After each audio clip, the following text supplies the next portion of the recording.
All right, welcome to MazzaMedia. Here we go, ladies and gentlemen. It is Sunday afternoon, April 26th of 2026, and we are live and we are underway now with the 15th MazzaMedia fundraiser for Kelsey Fitzsimmons. Today, we are trying to achieve a major goal, which is 15 fundraisers for 15 fundraisers that total $50,000 in funds raised. We're $3,654 away. I just got the leadoff hit for us today. I just put in a $100 donation for Kelsey to lead us off.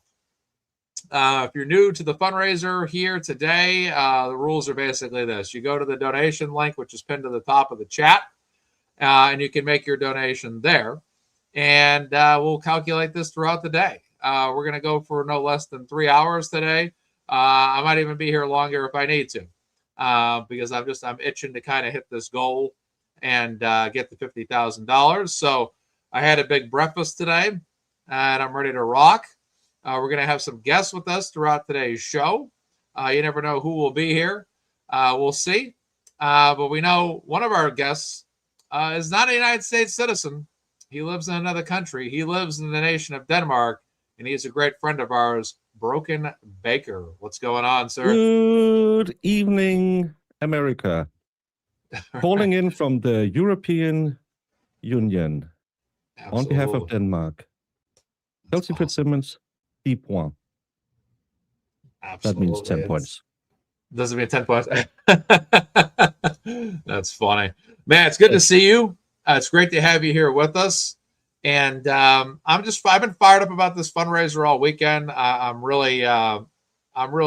really want to get to 50,000 so bad. And all weekend long, I've just been in suspense. You need a little rest and take a Sunday off. Well, there's no sports going on. Oh, there is. Oh, it's a big day of sports today. Here we got the Bruins at 2, and the Celtics are on at 7 o'clock. Both of them are in the playoffs right now, so it's going to be a big day of sports nonetheless. Bruins is ice hockey, right? Boston Bruins is ice hockey. Oh, yeah, the very, very big game. Yeah. And the Celtics, of course, the mighty one, Mark Betterow, is actually going to be at the Celtics game in Philadelphia tonight, so he's making his way down there. So he'll be there, and it's going to be a great day. It's going to be a great day for sports, and I figured I usually do these shows a little bit later. But we're going to do it earlier today. And then I'll just have to miss some of the Bruins game. They're down 2 games to 1, so it's like, okay, we can live and breathe a little bit. Time. First round, and they're down 2 games to 1, so they got to get some winning in. They got to win a lot of games now, and it doesn't help to lose games at home. I think they're down 2 games to 1, if I'm not mistaken. They lost the last game in Boston as well, so it's been a rough go at it. Yeah, they're down 2 games to 1. They're playing in Boston today. Then someone says, go 76ers. One thing I like about the Sixers is that they're wearing their old school Allen Iverson era jerseys. The ones I used to love back in the day. Those were cool jerseys. Is Celtics back? Are they good again? Or I haven't watched basketball in a million years. So they're right in that happy medium where they're number 2 seed in the Eastern Conference, but they're struggling with the Sixers, who are a 7th seed. They won in Philadelphia in Game 3, but they struggled in Game 2. They struggled, in a lot of the timer's on. I wonder why that thing keeps shutting off. Let's get this timer off 1 second. There. I remember, I think the last time I kind of regularly watched basketball, it was during the Linsanity. That's a few years back. Oh, wow. That's going back like a decade now, which is hard to believe. That's well, it's because every game starts at 1 a.m. my time. Oh, right. So it's a little hard to keep doing it. Football, I've catched more. Last year, I watched a lot of football because you have the 7 o'clock my time game. So yeah, that's a little.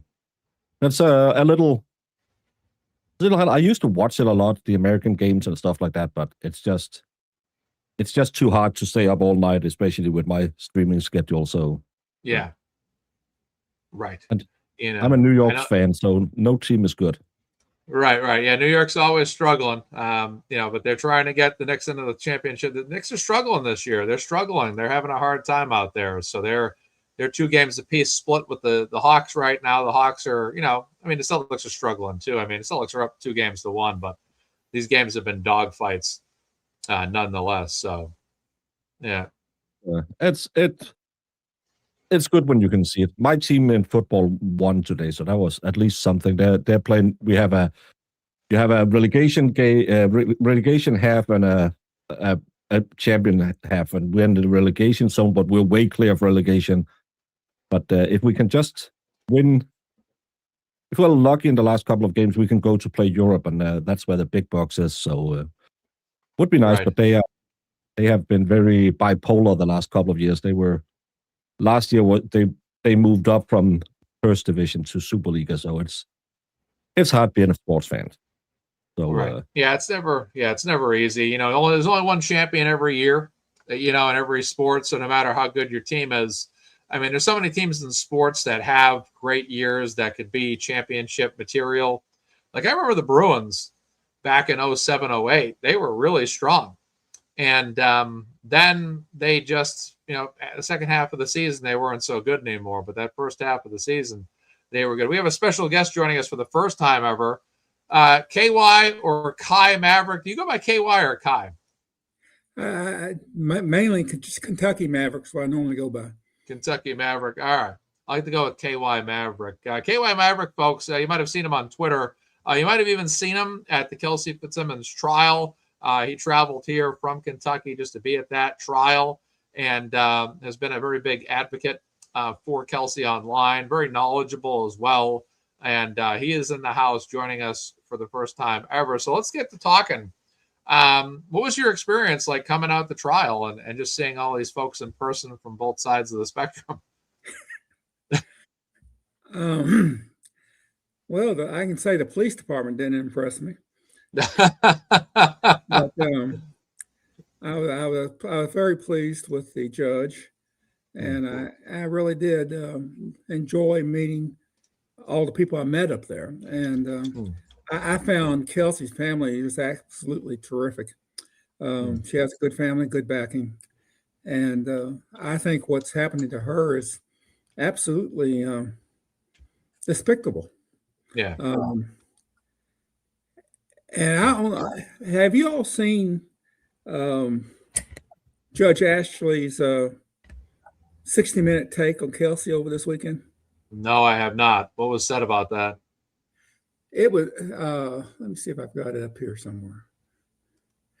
She went on X, blasted it across Instagram, on Threads, and on LinkedIn. And she said, I'm just going to do a 60-second take. And she goes out and says, just the facts. And then the next thing she said, I nearly fell out of my chair. And I will make sure I quote it correctly here. She says, and I quote, Kelsey Fitzsimmons acquitted of attempted murder when she fired a weapon at another officer. She then proceeds to talk about her spending 9 months in prison, pre-trial. Yeah. Now, just to set the record straight, she was never tried for murder. That ham sandwich never got out of the grand jury. Yeah.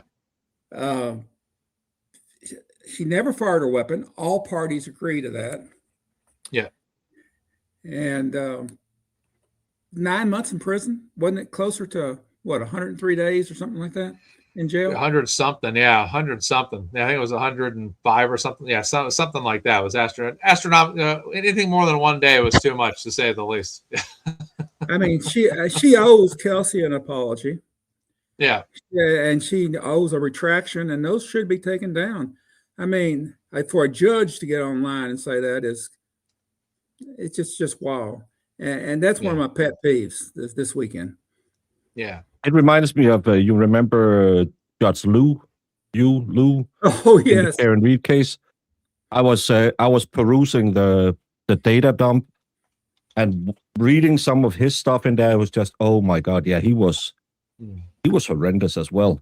How can you get it so wrong? It's just like you ask ChatGPT to say, what are the facts 6 months ago?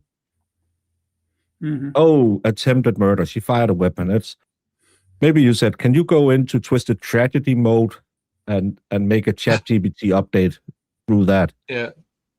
It's Guys, Common sense investigator Lauren is in the house. How are you today? great. How is everyone doing? Very good. We're doing awesome. And it's Sunday afternoon. We're ready to roll here, and happy to have you with us as the Galera makes his way. What's going on? What's going on, man? Chilling. See everybody here. The man, the legend, and the shoe. You better believe it. Believe in the shoe. That's for sure.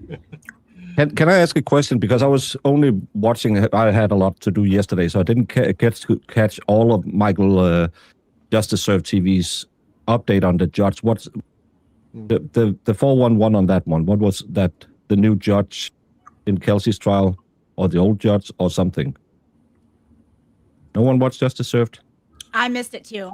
I have been missing a lot of stuff the past couple of days. Yeah, it's been one of those past couple of days. Oh, I didn't ask about anything, so Justice Served. Don't think we did watch them.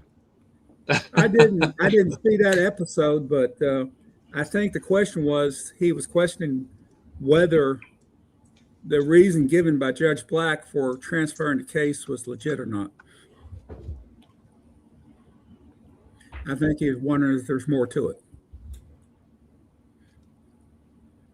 Yeah, Look that up. Yeah, a lot of stuff's coming at me so far on this program. I haven't really caught it. The stuff I have caught up on, but the stuff you guys are talking about, like, I'm still trying to look up this Court TV article.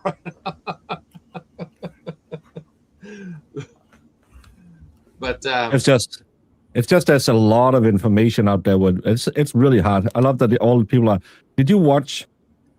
You know how many people you have to follow, and most of it you just. Oh yeah. Oh, Will is talking about this that. I'm gonna go in and watch it, and at the same time I have to look at what KY is putting on Twit, and at the same time Lauren is telling me, "Are we gonna build Lego? Are we gonna build Lego? When are we building Lego?"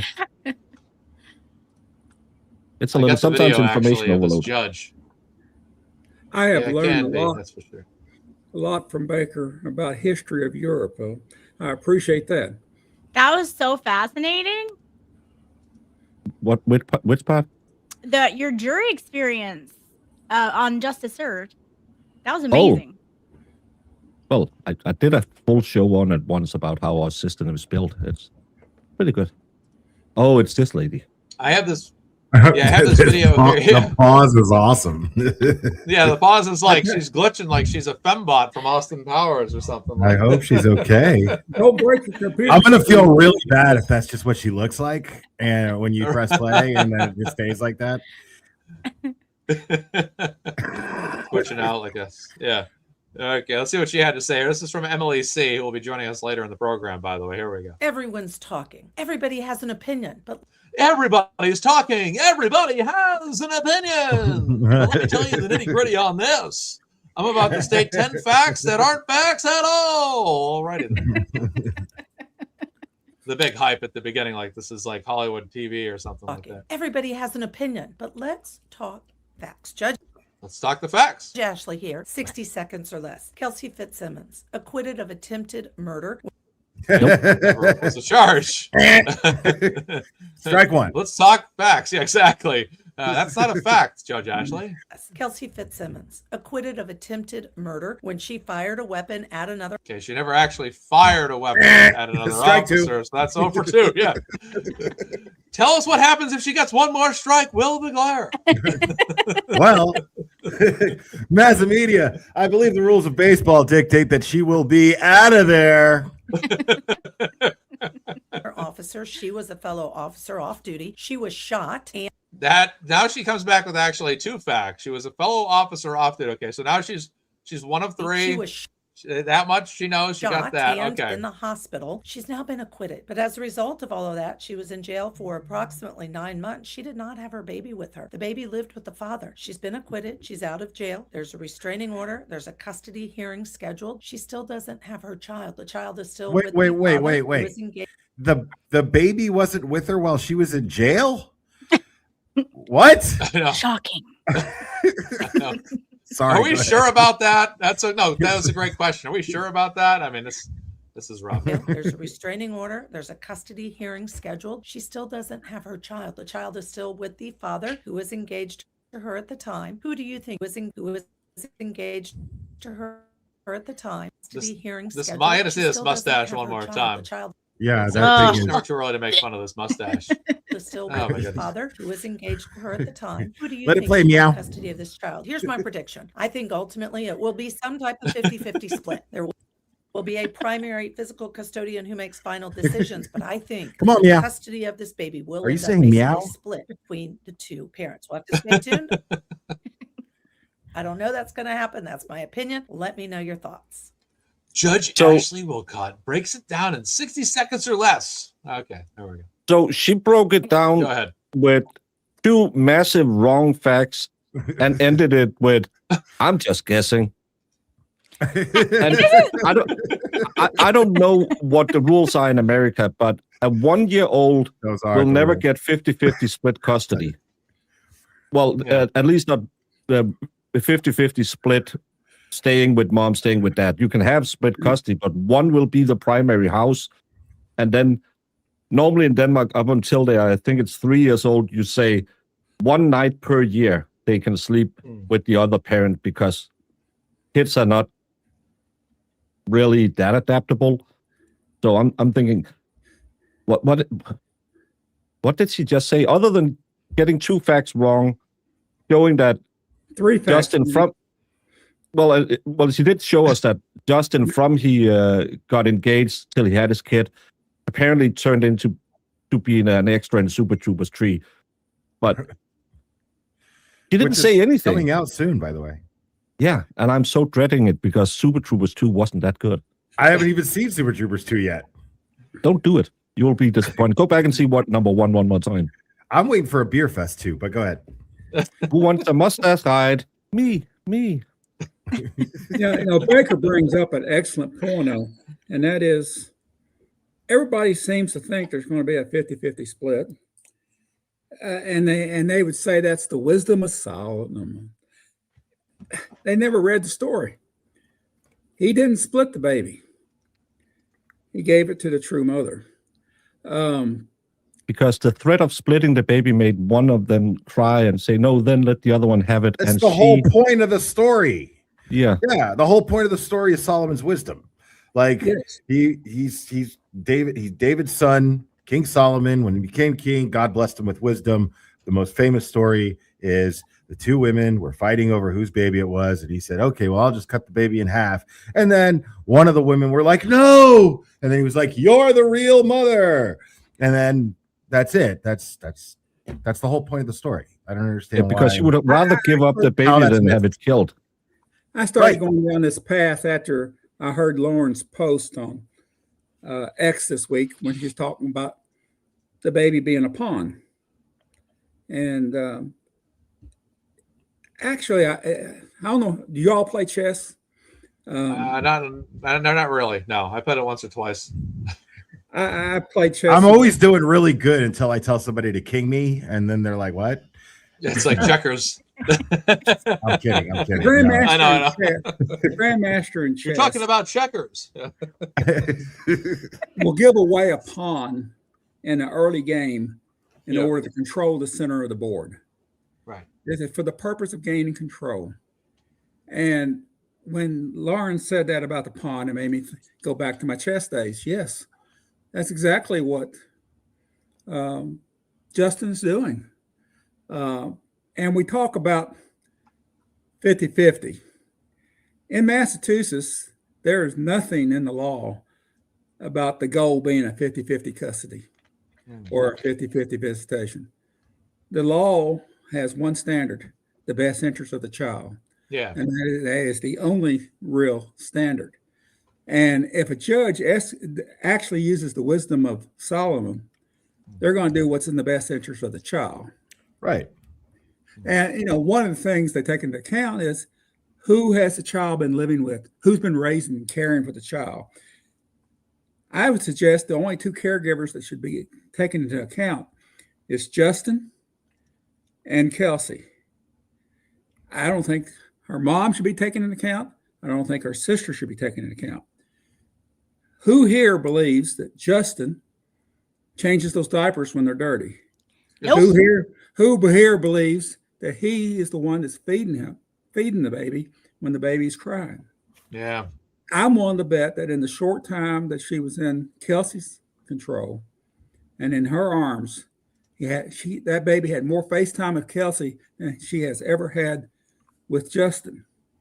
And I hope that the judge sees through the facade and actually looks at the two individuals at who should be the primary caregiver or the primary custody. If Kelsey and her team decided to go for sole custody, I'd back it in a heartbeat. Yeah. And there may be an exception to that, but I would. I mean, my attitude is, I hope that they go for sole. I don't know what the chances of actually getting sole custody are, but I would definitely, I don't know what their plan is, but I'm saying, hey, if they want to go for that, I really don't blame them at this point, because there's been so much dirtiness that's gone on in all of this that you really can't blame them if they did. Whether or not they could actually successfully pull that off in court, it might just end up, my prediction is it's going to be 50-50. But I think, I don't blame them if they try to go for it. I would. If it's a hand you can play, why not go for it? Well, they're going to walk into court Tuesday, and that baby's still not going to be in Kelsey's hand. It doesn't look like. Yeah. And tell me if I'm wrong, Lauren. 299 days today? I think so. It's disgusting. That she hadn't seen her child. And that's after the restraining order was relaxed. That's after she has shown that she's gone through treatment and has been declared not a danger to herself or her child. How will the court look at that when they walk in? One of the factors they look at is the willingness of the parent to co-parent. And this is, I just find it completely aggravating to myself.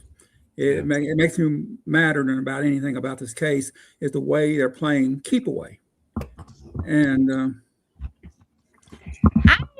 Hi. I didn't want to interrupt. I was just listening, and you're making a great point. Don't let me interrupt. I just got some clarification on the judge. So Ulrich is off on Tuesday, but she's still listed as the judge on the case in July. So nobody's really sure at this point what that means, if anything. Okay.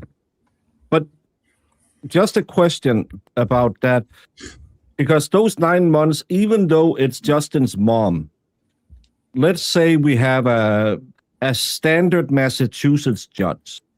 They will say that's Justin who has been doing the parenting. And it's not like he's been going to work, so he has time to take care of the kid. So that I could fear that it could be used against her, that she hasn't seen the kid for 9 months. So the kid, and again, I'm like I've said on the last, I think last time I was on with Lauren, there will be an adaptation period for the kid again to get back with Kelsey. It's not just going to be, when you release a tiger and in the wild and then you come back 20 years later and you think it's your best friend. No, it's going to be an adaptation. So I don't think that anyone would say, okay, it's 50-50 off the bat. I just don't think that that's reasonable to expect, especially with this young a child. So I'm just hoping that the judge won't use her imprisonment too much against her and say, well, you have no socialization with the kid for 9 months. And I'm afraid that it can be a weapon against her, because we know children, if you have studied a little bit of psychology, its the formative months is the first 18 months. That's where they do their main socialization. So I'm just afraid that that going for full custody would be a no-go from the bat. Don't you I think they have to get back and get some form of co-parenting running. And maybe, let me throw one out there. Justin is such a screw-up. When he finds out, oh, I can go drinking when baby is with mama. Oh, I like. Yeah, but he probably already had that with grandma. True. Yeah, Right. but now grandma probably they have to talk to Kelsey about stuff, and she can bring it up and said, well, I was told Justin was at the waterfall with these two male rhinos who were dancing, and it was really weird. So I'm just saying that you can use grab it. ass. Baker, I've thought a lot about that, and I am always kind of hesitant when we like teetering this line between like wanting to really make the point that like what Kelsey has been put through is absolutely like an injustice, but then also not going so far to say like we've destroyed Caidyn's formative years and ability to bond with his mother, because there are parents all the time that are separated from their children for long periods of time. Like, you don't tell a soldier coming back from war that they can't see their child full-time, full custody because, oh, you just missed the first 9 months of their life while you were at war. Great point. There are people like recovering from cancer treatment in the hospital that don't see their kids for long periods of time, and then you don't say, okay, and now we need a waiting period where we hold off on reintroducing your child to you. And so I think it. But I don't say we don't need to reintroduce. I'm saying you don't go from 0 to 100. Right. No. And what I'm just hoping is that the judge kind of like considers all of these factors. Like, I agree with what you're saying 100%. And like, I think that Kelsey is. I do, but I don't. Parent. I think Kelsey will be the better parent regardless of how much parenting time they end up allocating to each of them. But I also, like, for Caidyn's sake, like, I want Justin to step up. I want him to like be a better parent. I want the court to put some amount of pressure on him where it's like the same way that Kelsey's needing to prove that she's in therapy and taking care of herself and this and that, like, he should be forced to go. He's also been through trauma. Like, his ex-fiance got shot in a house where the baby was there, and he ran and he fell and the internet's laughing at him. And then he lost his job. Like, there should be just as much pressure from a court telling him that he needs to be better, and it feels like it's all just focused on Kelsey. And it's like, Kelsey seems like she got there. And I think that's just because he's the petitioner, though. Yeah. Well, I think once it starts, then she'll have her chance to be able to like really defend herself and play offense too. I bet she's so excited to like finally just. Emily, who do you think that the baby's actually bonding with now? Do you think it's Justin, or do you think it's his mom, or do you think it's his sister? I don't think he's bonding with anybody. Or anybody. I see not the sister. She did not look like the warm and cuddly kind. Right. She seemed nice. Come on, Emily. Then he went out, and then I said, "Why do you talk like that? Why does your face look like that?" Relax. I think that in theory, I mean, I'm no expert on child development, Lord knows, but in theory, going from 0 to 100 with an infant is probably, yes, a good thing. Like with a toddler or older, much more difficult because they're aware. They know what's happening. They're to a degree anyway. They know who mom is. They know who dad is. They know, you know what I mean? Like, I feel in theory, I don't know, I could be wrong. Again, I'm no expert in child development. I have no idea. But in theory, I have a master's degree in early childhood development. Okay, well, great. Then tell me that I'm completely full of shit here, if I am. But I feel like I don't see how it could be harmful to the child to put that baby in his mother's arms right now, at all, in any way, shape, or form. I don't see how it could be.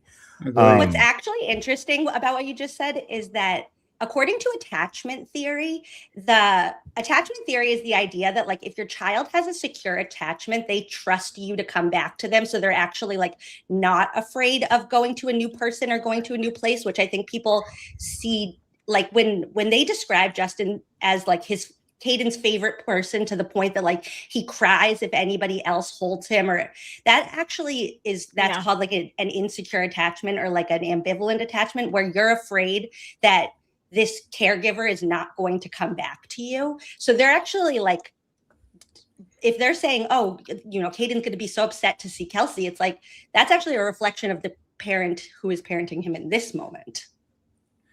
I will just, when Emily is saying all of that, I read on the Twitter that we probably have to check the reputation of teachers. No, say it how they said it. Let's check the reputation of so-called teachers. Why are we yelling? Why are we talking in all caps? Let me clarify one point I made a little bit earlier. When I was talking about sole custody, I wasn't talking about taking the father out of the life of the baby. I'm talking about only the person who's making the decisions, controlling the decisions of the child. There's a difference between granting somebody sole custody and still giving maybe even 50-50 visitation. Right. Yeah. There's all kinds of different, there's no black and white of, okay, black is one parent, white is the other parent, gray area is 50-50. It's much more grayer than that. There's a lot of different ways that the judge could think of what is the best scenario for this baby to be brought up in immediately and moving forward.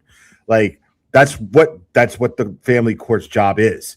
So, I mean, to think like, oh my God, this person or this person, I mean, if Kelsey goes in there and goes full guns out, like I need my baby now and I want sole custody, I want to take him away from this father, that's gonna look bad no matter what. Like that's something that I don't even think should even be on the table, because if she tries to do that, she's showing the judge that she's trying to use the baby. She's possibly showing the judge or giving him an opportunity to argue that she's using the baby to try to hurt him. Yeah. That's what he's using against Justin now. That's what he's doing to her. Yeah. But if she does the same thing, fighting fire with fire sounds great in theory to some people, but that's not. All you're doing is adding to the problem and doubling the problem. Somebody needs to come off like they're the solution for what is best for this child and their ongoing development. I think that needs to come from the judge. Go ahead. Oh, hey, Matt. Nice to meet you on stream, by the way. So in Kelsey's most rigid allegations, the most wild accusations of things Justin has done, things like she was, providing the camera footage. In that same filing, all she asked for was to be able to make decisions about her child jointly.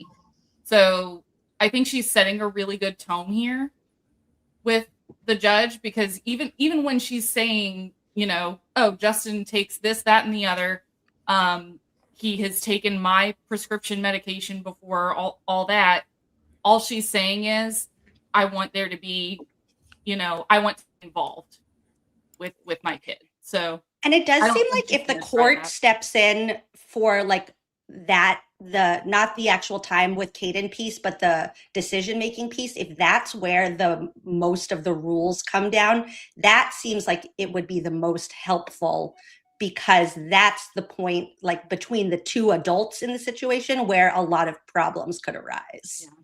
Yeah. I don't know how your rules are. In Denmark, you have a residence parents. Every dissolution of whatever relationship you're having, you will as basic have 50-50 custody, but then you have the residency parent. That's where the kid has its primary domicile. That parent can make minor medical decisions. So if you need to go to the doctor because you have a boo-boo, that's okay. But if you need braces, you have to get the other one in. Or if you need corrective surgery of some kind, they can move them within a certain geographic area to not trouble the other parent, so they have extra expenses for when they have them sleeping over. So they can do all the day-to-day basic stuff, even though you have 50-50 custody. The residency parent, they have the what would you say, the day-to-day Executive decision functioning making. power. Yeah.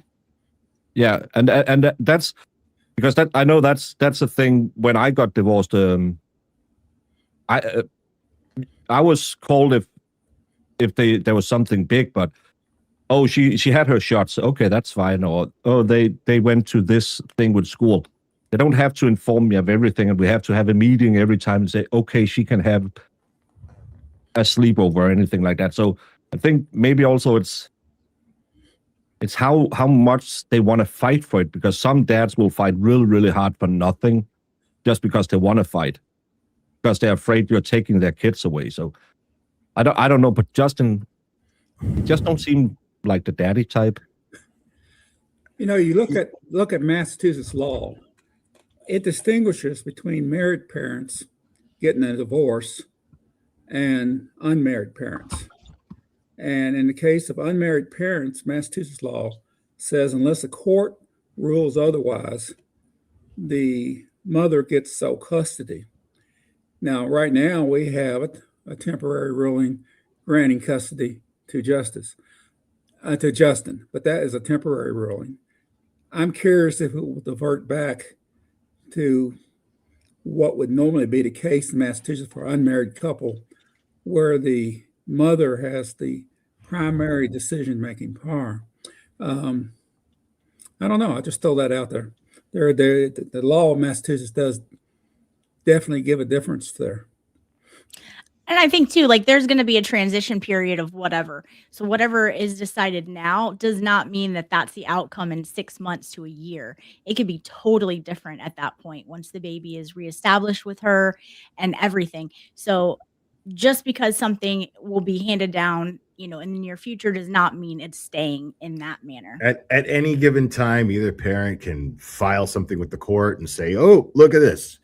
And something could change, or they file a petition for something to change, and then they do change it, or it gets denied. But, that's the facts is when you're in family court, the worst thing that I've ever heard of anyone doing, one of the worst things that I've heard of people doing, is trying to even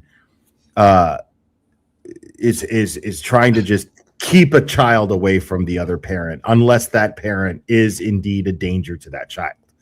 Yeah. So, all of this talk about whether or not Justin is the one to hold the baby and feed him or whatever, the judge isn't going to care so much about that most of the time. The judge just looks at him as he's a father and he has rights. And unless he is in danger to this child, I'm not going to take away any rights that he has to see this child and be a part of this child's life. If his entire dynamic with this child is, okay, well, I hire a nanny to come feed the baby every day, and all I do is watch cartoons with him, that's not going to matter. That's fine. As long as the baby's being fed, as long as the baby's going to school, as long as the baby has clothes on his back and has, a roof over his head, that's what the judge is going to look at. Not is he loving enough? Is he holding the baby a certain way when he feeds the baby? Is he doing this? Judges, that's not going to matter. I'm not sure I totally agree. When you think of it in the best interest of the child, what is in the best interest of the child? If Kelsey had it, wouldn't Kelsey be sitting there reading to it daily? Is that not in the best interest of the child? I just don't think the judge is really considering it that far. He's looking at it as this parent has rights and so does this parent, until those rights are taken away. And I'm not going to take away a parent's right unless I have a valid reason to do so. Yeah. You know what I mean? Yeah. And again, then we go into, was it right that Justin got the kid and Kelsey lost the kid? No. But is it right that you then just turn it around and steal it from the other parent? Because there will have been a socialization period going on. 6 to 9 months is where you lay your foundation for your future socialization. They have made connections. I talked about this on Lauren's show the last time. Said our anger has nothing to do with baby C.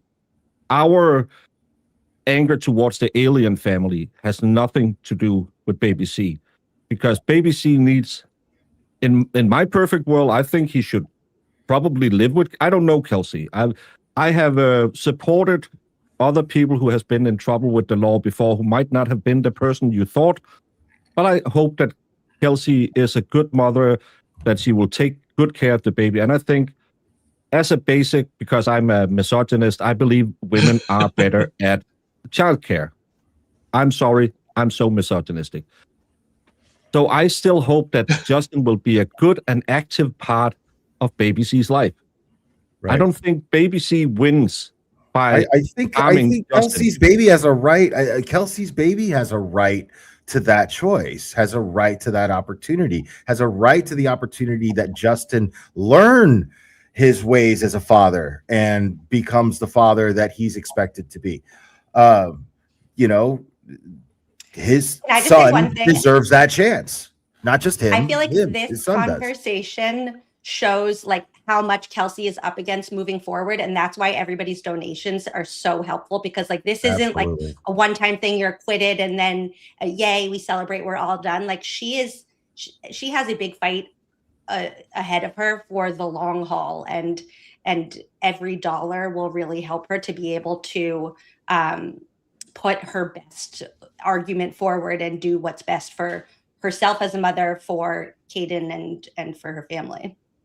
Yeah, not to mention, by the looks of it, on one side you have somebody who maybe once everybody kind of reaches something that the courts are happy with and the families are somewhat happy with, she would just let things go and be okay. But as far as the other side of this litigation, they do not seem like the type. They seem like the type to keep going back, motioning for something new, bringing up, you know, any little thing, anything. Yeah, whether there's substance to it or not, you know, they just seem like the type that this is going to be not just an ongoing thing, but possibly a very intense ongoing thing. I imagine when Kelsey at some point finds a new boyfriend, oh, he's going to lose his crapiola, and especially his mom, because, oh, it's my grandson. No one should get close to him. No one is worthy.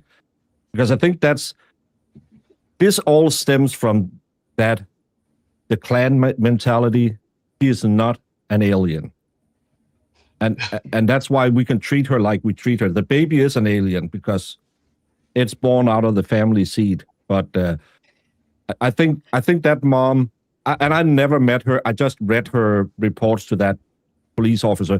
I get that feeling she's one of those, you don't come into the family. You can be attached to the family. Your kids are, well, I had a grandmother who came up at my confirmation. You're 12, 13 years old. He gave me an envelope, shook my hand, and said, now you're never getting any gifts from us again because you are not my grandson. Oh, I always called you grandma because you're my brother's grandma. I just had an extra grandma. I never really saw her as any, but she shook my hand and said, you're never getting anything from us again. Why would you tell a 12-year-old that? And I think the alien is exactly the same. She seems like the mom who would always say to Justin, like, why didn't you marry Patty's daughter? I always told you Patty has the nicest daughter. You guys would have gotten along so well. I can see her and Courtney being making the point, aligned in their personas, their attitudes. And so as you're saying this, I can see Courtney as like the little henchman to... We're making why the baby needs its own representation, because the baby needs both parents. And I'm looking forward for that third person to enter the scene. I mean, the thing is, in family court, you know, it wouldn't be family court unless people were fighting. And chances are somebody is a shitbag in that situation. You know, any guesses as to who that may be? And that doesn't mean that somebody is taking the baby from somebody else. Yeah. But there's almost always a shitbag. But so just because Justin happens to be a shitbag, it doesn't mean that the judge is going to determine right off the bat that he's a bad father. You know what I mean? That's all I'm saying. Yeah, maybe it's because we have been through divorces and have kids who didn't live at our house, because I got a little of that. Oh, really? I think I did a pretty good job, even though I wasn't with my kids. But at the same time, I was also very glad that the mom had a very good stepdad to my kids. But I think it's a plus when the dad wants the kids, because I've seen people where the dad was just, I'm out of here. And I hope Justin will grow up. Do I think that he will? No. Do I think he's his mama's son? Yes. But I actually think it could be good for him not to be the primary caregiver, but could be there when he is ready to be there. Not when he has to be there. You have to be there Monday, Tuesday, Wednesday, Thursday. Some dads are better Friday to Sunday than Monday to Friday, because they might be a little flaky. And then there's the child support issue, Baker. I mean, like, what if he has to work a certain amount of time to meet his child support priorities that have been set by the court at some point? You know what I mean? I mean, so maybe his time with the child is going to be limited as far as spending time with them. You know what I mean? I mean, there's all kinds of different factors that there's no way for us to really factor in to this situation, because it's just way too early, you know? And it's my personal opinion, mine alone, that was one of the reasons why he did what he did. He didn't want to pay child support. Same now. He's not going to want to pay child support. I agree. And, you know, when mommy's babysitting and doing all that, it's a win-win for him. So, of course, they're going to fight tooth and nail for that. I just think that because of these things, Kelsey's going to come out winning, which means that Caidyn's going to come out winning, which means in a weird way, Justin's going to come out winning. He's going to come out losing if he's trying to use the baby to hurt Kelsey, but he's going to come out winning in the sense that, okay, well, you don't even really want to be much of a dad anyway. So, you know, and I think that this is going to be, things will be, according to these things, things will develop. That's just my opinion of how I foresee this going on. I don't think it'll happen immediately, but I think as time goes on, he's going to show his true colors. And again, the best thing that we can hope for, honestly, is that he grows up, becomes a dad, and does good by Caidyn. You know, I mean, he's got to get out of that house in order for him to change. If he's in that house, he's good. But he doesn't have a job, so as long as he's being enabled, as long as he's being enabled by his mama, then he's. Yep. What forces a lot of maybe he'll start dating Michelle. Yeah, she was very nice. Mom, she'd be.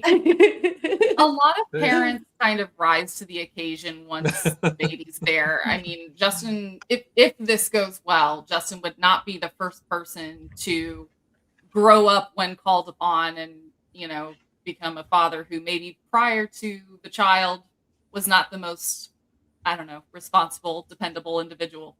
But, you know. But I think right now there's anger, and there will always be anger because of the split and because of the fight. But clearer heads will prevail, and I think if he gets into some kind of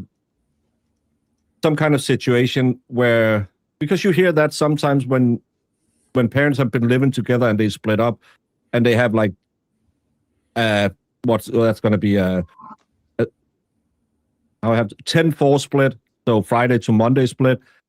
The mom is saying, oh, I actually get to do me time for those 2 full days where I can choose. I want to be on the couch. I want to go get my nails done. She's going to want that. Yeah.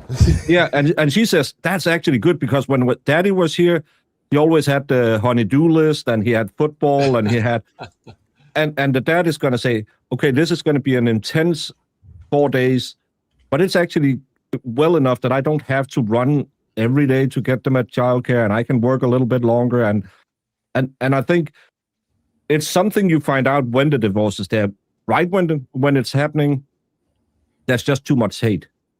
There's too much I want to win, and that's not good for you. I think there will always be a lot of hurt. I don't think it'll ever go away. I hope that the anger does go away. that's what's in the best interest of the child. What is outrageous about all of this from start to finish is the fact that this should have just been a child custody case, but it turned into a restraining order that was abysmally served by quite frankly, one of the two worst police stations in Massachusetts, outside of Canton, Massachusetts, of course, being absolutely horrible. The fact that they served it the way they did, what's happened here is the North Andover Police Department has caused irreparable damage, however you pronounce that word, damage that cannot be repaired to Kelsey. I know this one, irreparable. Yeah, exactly. I know there this we go. one. There we go. Irreparable. There we go. This is a miracle, by the way. Big words. Big words today. But that's what's happened, is that basically, as bad as things got between Kelsey and Justin, they were made far worse by the way things were carried out in that home that particular day. That led to Kelsey getting shot, that led to Kelsey going to jail. It created a much more uphill battle that, even if a restraining order had just been served and that was it, obviously things still would have been ugly, but it just took it to a level of absolute insanity. I'm not trying to be funny here, but basically a Lifetime movie where basically more chaos and drama and more stuff that's outrageous happens compared to something more normal where, a restraining order is served. Nobody really pays attention to the story. Nobody has 15 fundraisers and alternates with the great Lauren, who also has fundraisers every other week. This is not a normal world scenario. This is an absolutely outrageous scenario.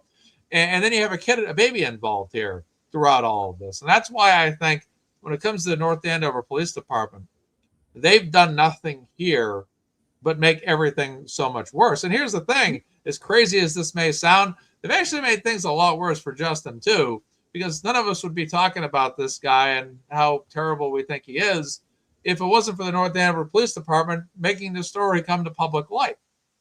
And that's really what's really sad about this entire story too, is because, okay, if Justin and Kelsey had a lot of issues, they had bad fights or whatever it was, any chance of really mending fences, or maybe from being this far away to maybe this far away, that's kind of out of the question now because of what's happened.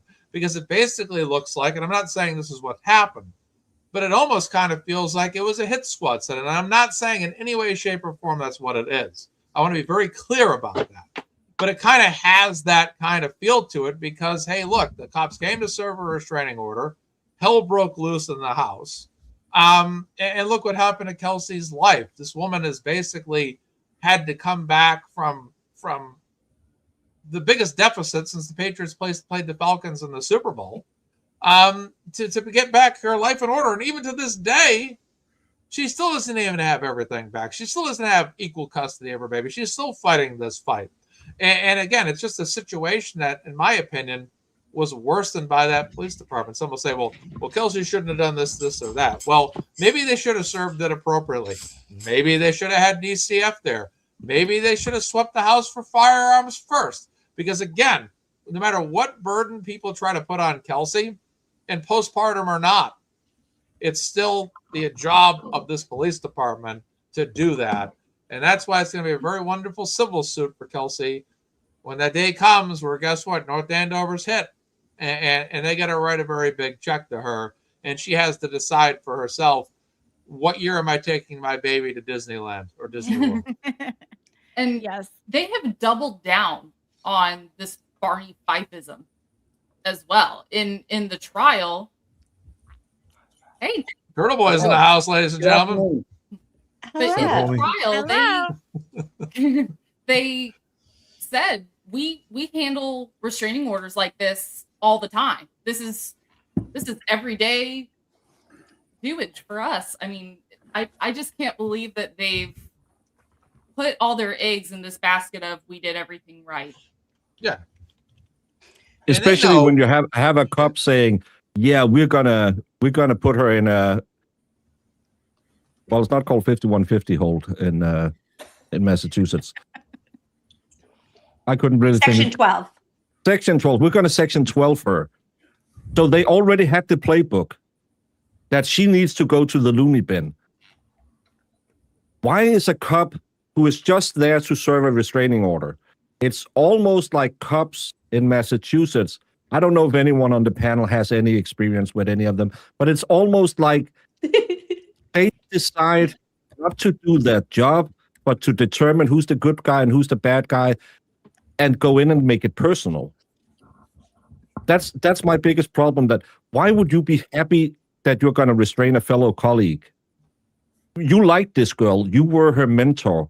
But oh my God, I get to take this 105-pound lady, put her in a straitjacket and ride her down to loony bin.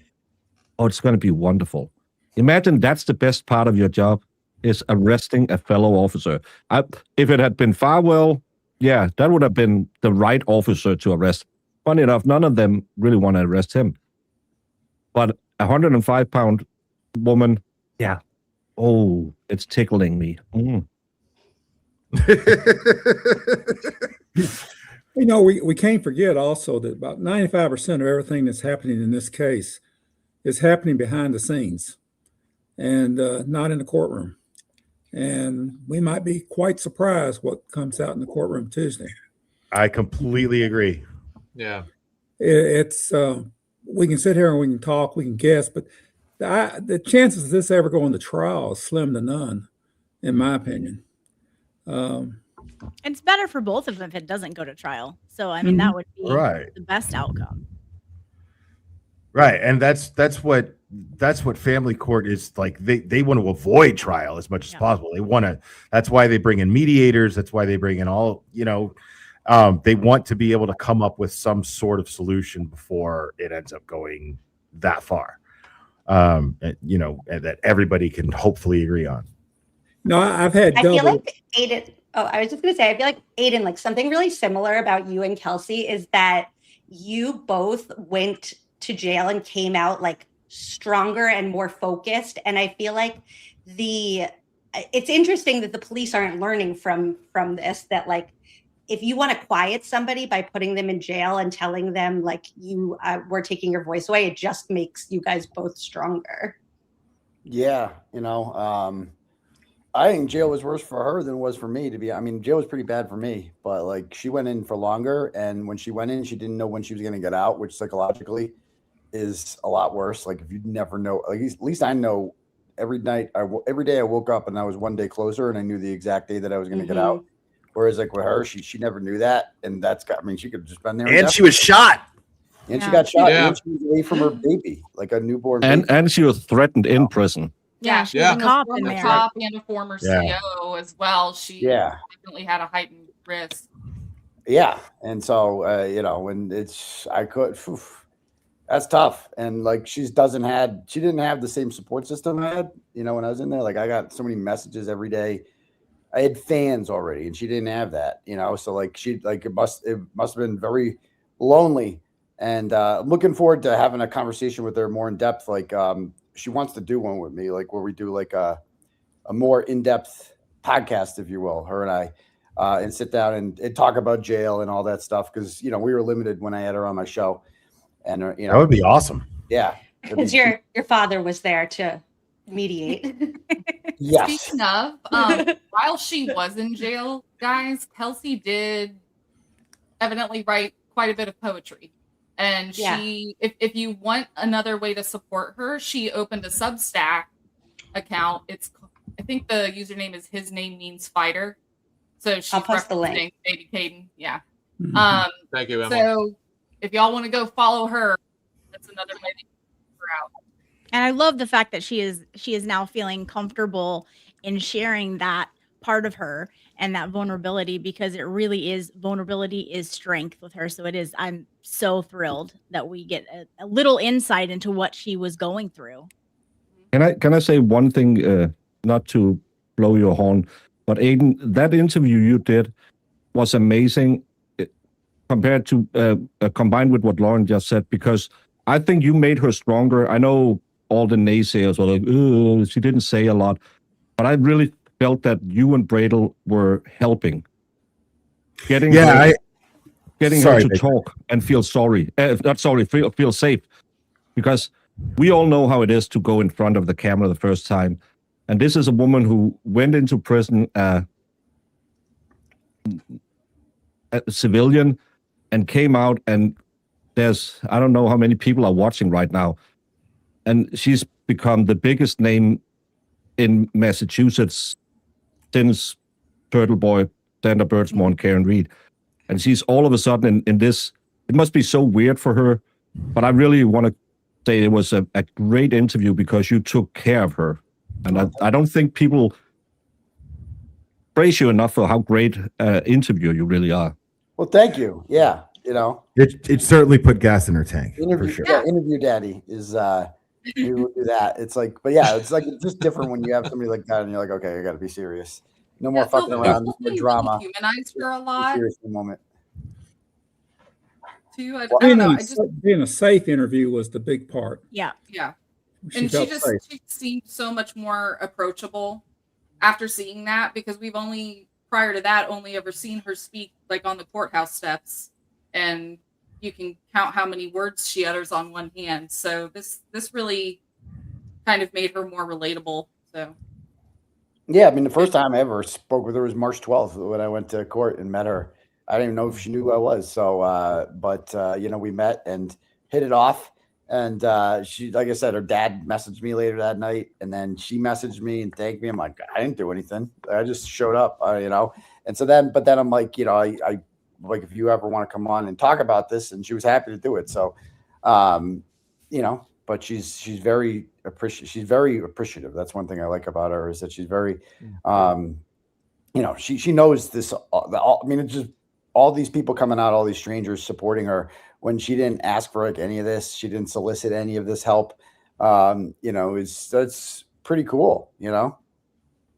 Yeah, she is extremely appreciative, and her family, which makes it even more, you want to help even more because of that appreciation and the fact that she realizes that. And it's just great to have someone like that. You want to help them even more. Absolutely. I agree with that 100% because, again, I'd never met any of them in person till the one day I was able to go to trial, and they were extremely outgoing and, you know, friendly with me. And, you know, I talked with their father for quite a while. A great guy, very relatable guy as well. And, you know, you can feel the pain, you know, and that's what they wanted to overcome this. And it was a major burden for this family, not just Kelsey, but her family as well, and her friends. And it was great to be there to see everybody prevail and see her prevail and walk out the door and, you know, get to move forward, another step forward in her life, and eventually continue to getting her baby back, which is the big prize right now, obviously. But I was happy she got acquitted. And, you know, again, it was just good to see the relief in that family that day as well, outside that courtroom. Does anyone have any strong feelings on why she hasn't seen her child in 299 days? Sure. Yep. I mean, last 2 weeks, you would have thought that she would have seen it. But is this a thing where Justin is withholding it?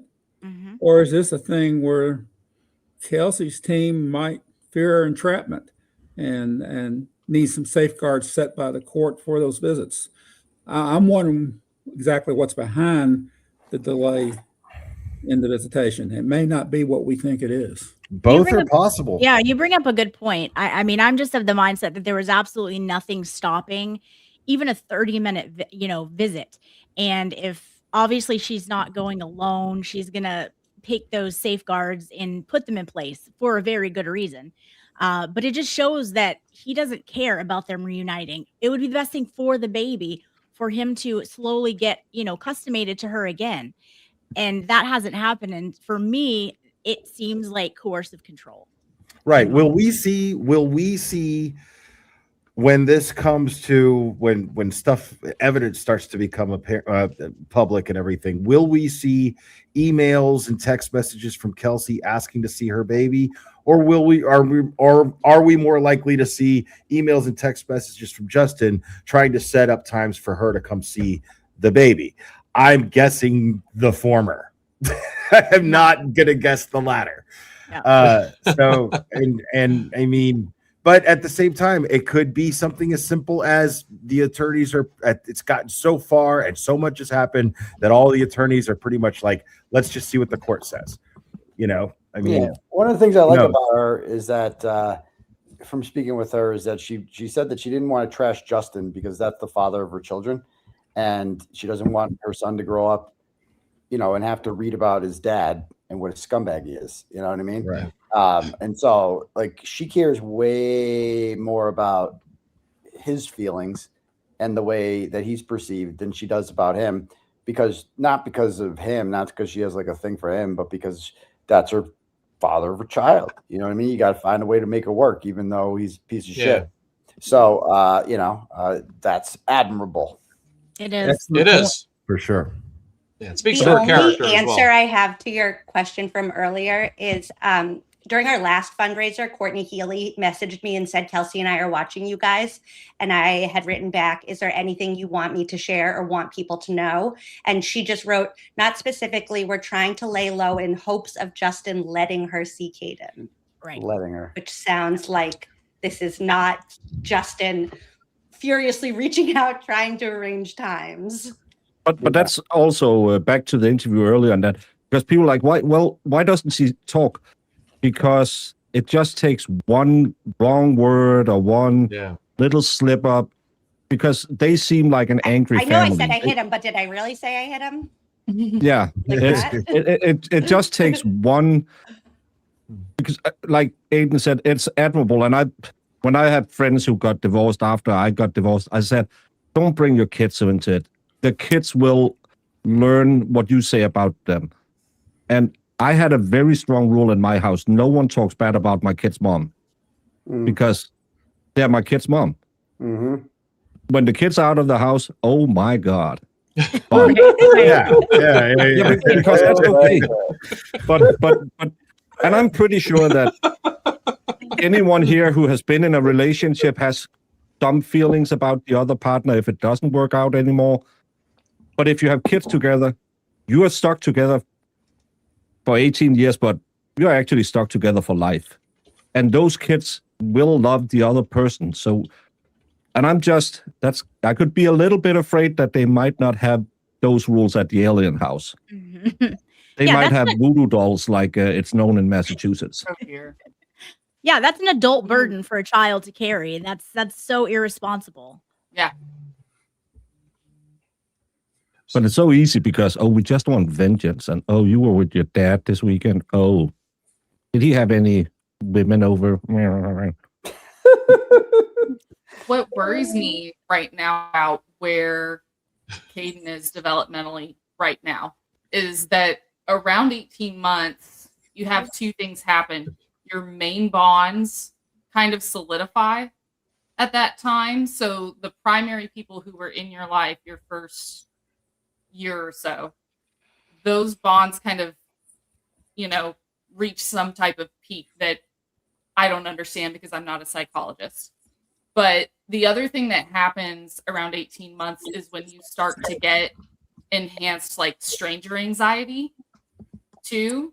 I don't know if you've ever maybe waved at a 1-year-old at a grocery store and then he just turns and ducks into his mother's shoulder. He doesn't care who you are. He just doesn't like meeting new people. So what I'm hoping is that Caidyn does have, some kind of access to, even if it's fragments of memories of Kelsey, because that's going to give them the best chance, especially if this does drag on longer and Caidyn's even older by the time they reunite. So I'm hoping that he, maybe recognizes her scent or her voice or something that reminds him of those first handful of months. Yeah, he's going to be just fine as long as he gets back in her arms. It'll all come back. And that point about Kelsey not trashing Justin, I feel like is huge. She's been such a kind of like model for what it looks like to like patiently fight for something. Like there are fights in our life that you don't win them in one day. You don't win them in one argument. You don't win them in one moment. And she has been such a phenomenal example of what it looks like to like remain patient through the fight, to continue like being the person that she wants to be. And there is like a weird part of it where it's like, I almost feel like everything she was put through from where she started. She almost like needed to hit that rock bottom because she was in a bad place with Justin and in a bad place mentally and emotionally, where even though I wouldn't have wished it upon her, it seems like everything she's been put through has only made her stronger and better, and she's coming out of this on the other side in a way that like I'm not sure she would have if they just ended up having a custody battle. Like I don't know that she would have been as like healed and clear-headed in terms of like her approach with Justin. I think it would have been, also because it's not in the public stage, it would have been more like I don't know, like sucker punchy. I don't know what the word is for that. But it seems like she has really like done the work to be in a really good place now. I think getting shot and fighting for your life to survive that gunshot will like instill some wisdom at the very least, for sure. So I feel like, you know, like you said, hitting bottom in that sense, in like facing death, you know, that can really offer a probably a really valuable perspective.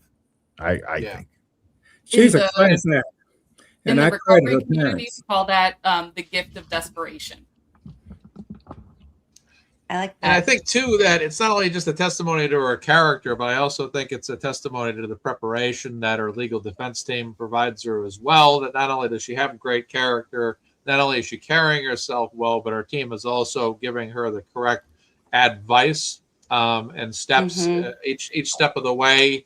That includes obviously her family court team as well, just to make sure she's, you know, making the right moves, that, you know, things are, you know, everything is in accordance with where it should be, which I think is extremely important. I have to play this very carefully here. This is really where, you know, this is, I hate to compare it to Super Mario Bros., but I think it's a great way to compare it. It's like if you play through the whole level and now you're up against the final boss. You don't want to jump in. You don't want to fall in the flames at this point. Have to restart the whole level again. You're here. You've made it. Just jump over King Cooper, hit that axe, and the level's over. You win, and that's it. You know. And for an analogy, that's the analogy you're getting today. No movie reference. You're getting a video game reference today. That's what we got. I also don't know video games. Okay. I think you're a liar. I think there's going to be many more movie references to come. And I don't know if you can hear still. You're frozen, but you've been through a lot of the stuff that we're talking about. There he is. So, I'm not frozen. oh, You were. We're frozen. Oh, I was. Oops. Sorry. But now you're Oh, it's that new StreamYard glitch. All right, okay, now I got it in another screen. Oh, yep. I got multiple windows open. Yeah. I'm updating my wish list while we're doing this, so go ahead. Just think of the last hearing. Get him a When they song. dropped that evidentiary hearing and dismissed it, that was a signs that they're looking for not dragging the dirt out in court. And I thought that was very promising. Except that his actions hasn't gone along with that. Is like That is a problem. yeah. It's only going to look bad for him, but still, like, it's longer that she's having to wait to see her child. Mhm. So It almost feels safer this way, though, where it's like at this point, if they just wait, I mean, it like stinks that he wasn't more willing and open, but because he's not, it does feel safer that the time when she will see Caidyn will be like at the kind of following the directions that the court lays out, and it's set up in an app where they can see the correspondence, and it's not like, it feels like that's what you need to deal with a family like this. Well, Everyone keeps cutting off Britt. Everyone keeps talking over Britt. Britt had a question before. Go. I didn't hear. It's fine. I was just curious, Aiden, since let's say 2023, you know have walked through a lot of this stuff that we've discussed with Kelsey. Mhm. So what parts of you would you say were more refined, further developed, enhanced? Like how did you change or evolve since then? As a result of everything I've been through? Yeah, since like Or jail. let's just say the first Karen Reed article. Geez, that's a deep question. I guess like, okay, well, I've had to get better at public relations. I have a tendency to just say whatever I want to say. And, you know, who cares? Like, just swear at people, call them cunts. You know, I still like doing that and all. But, like, now I have to, like, be more careful and diplomatic. Like, today, I want to give myself credit. I was very tempted to call Nick Rocco a cunt. And I'm like, you know what? Not today. I can't do it. Nope. Me and Karen, we're united now. And whether or not he is as a spokesperson for Karen, nope. I'm like, nope, not doing it. Not today. I'm not going to let him sabotage it. So that's an example of how I have been more restrained. Because there's more eyes on me now than there were, before. So yeah, like, so that, I've had to mature in that regard, but like, and as this has gone on now, I have to like be more careful about what I say, because like, there you go. Like, as this has gone on, I've had to like be more careful about what I say, because like they watch everything, and like they're always going to just add more shit on, and that just creates more work for my lawyers, which costs me more money. And I'm like, yeah, I want to say that, but I really don't want to pay for it, because every time I say something, it costs me more money. And so, why don't we just work with what you guys have now? Like, I'm done calling the McAlbert's murderers, not because I'm changing my opinion on that, but because they'll just keep adding shit on. Like, let's just sue me for what I've said now, and we'll work from there. There's no need for me to add shit on for them to sue. You know what I mean? So it's like the old me would have just said whatever the fuck I wanted to say. Just, oh yeah, fuck you, But now it's just like, it's very expensive to say fuck you. And so, it's like, and there's like, like I've been begging them to sue me for a while, because I'm not afraid of a fight, but I don't like paying for it. It's very expensive, very expensive. And like, that's why, like, it's just, I'm going to have to, be careful about like, I'm like, one of these days I'd like to just make money. Everyone's like, oh, I bought a house. Yes. Because to live, you need shelter. I don't know if they know that. You need shelter. And so, like, yes, I bought a house as opposed to like a shack. Like, I don't know where we're supposed to live. The shed. I could build a shed if they want. But like, I'd like to one day reach the point where I can just like earn money like a normal person and like keep it and like not give it all to Mark Bettero's Children's College Fund. And Celtics tickets in Philadelphia. Yeah. Now, he's earned every penny. Just to be very clear. Can I just point this out, because it's been Will, your shirt it's cut perfectly by the camera. Oh. Wow. Once you see it, you cannot unsee it. Stop it. Yeah, dude. I did this. I wore this specifically because there's a Celtics game today, and I actually want to watch it. I thought it was because Fritz Daddy was here. Yeah, I wanted to show support to my Boston people, and you had to make it gross. Well, I thought it was in honor of Aiden, the Fritz Daddy. No. Oh, no. Not this anyway. Yeah. But I'm sorry. Yeah. Anyway, I'm not the only one who saw it. Yeah. Anyway, sorry, I got to be brief. I got to get going, but I just wanted to stop on, give my support, and thank you, Mazza, for everything that you're doing, and all you fine people as well. Keep up the great work. Go Team Kelsey, and go Bruins and go Celtics. See you tonight. That's right. Thanks, All right, Aiden, take care. And go Team Aiden. Bye, Aiden. Yes. Peace to your bum crease. Outie. Ladies and gentlemen, Turtle Boy joining MazzaMedia today, this panel here today to raise money for Kelsey Fitzsimmons. We're at $740 raised. Very great job, everybody, as we continue on here. Now in hour 2, heading for at least 3 hours today. And I just want to thank again this panel for joining me on this journey. Very grateful to not only do fundraisers, but to have people that are dedicating their time to this show as well today to help raise awareness, give their thoughts and opinions, as well as projections on what's going on in Kelsey Fitzsimmons' story. And I'm just always grateful for all the people that are taking time out of their day to join me and join this program. I can't thank you guys enough and express enough gratitude. And to everybody that's donated today, thank you guys so much. And to everybody that's going to donate, thank you as well in advance. Look forward to that. And we're continuing to raise this total today. We're trying to get to 50,000. So it's going to be a bit of a journey to get there, but we are now $3,014 away. So we got ways to go, but we're getting there. We're chipping away at it, and we're just going to continue to push.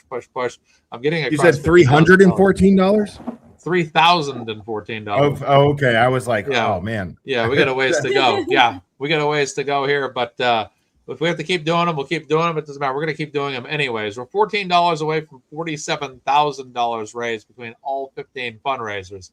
So I'm happy about that as well. And we have a Montreal Canadiens fan in the show here. Oh, it's okay. Go Habs. That's your team. It's no worries. I'm a Bruins fan. So we're rivals. We're rivals. But yes, I'm looking forward to tomorrow's select board meeting as well. I'm looking forward to the townspeople and what they have to say. They, at the last one, kind of really brought it as well. That was Audrey, who was kind of a lone wolf before that select board for quite a few weeks, and now was joined by 3 other individuals. One of them that might know more about the town's fiscal matters more than they actually do, which was impressive. But I'm happy about that. I'm looking forward to tomorrow because there's going to be a lot to be said about this police department. And Charles Gray, or Charles Disgraceful, the chief that's now basically I see what you did there. Yes, thank you, Emily. I appreciate that. Disgraceful.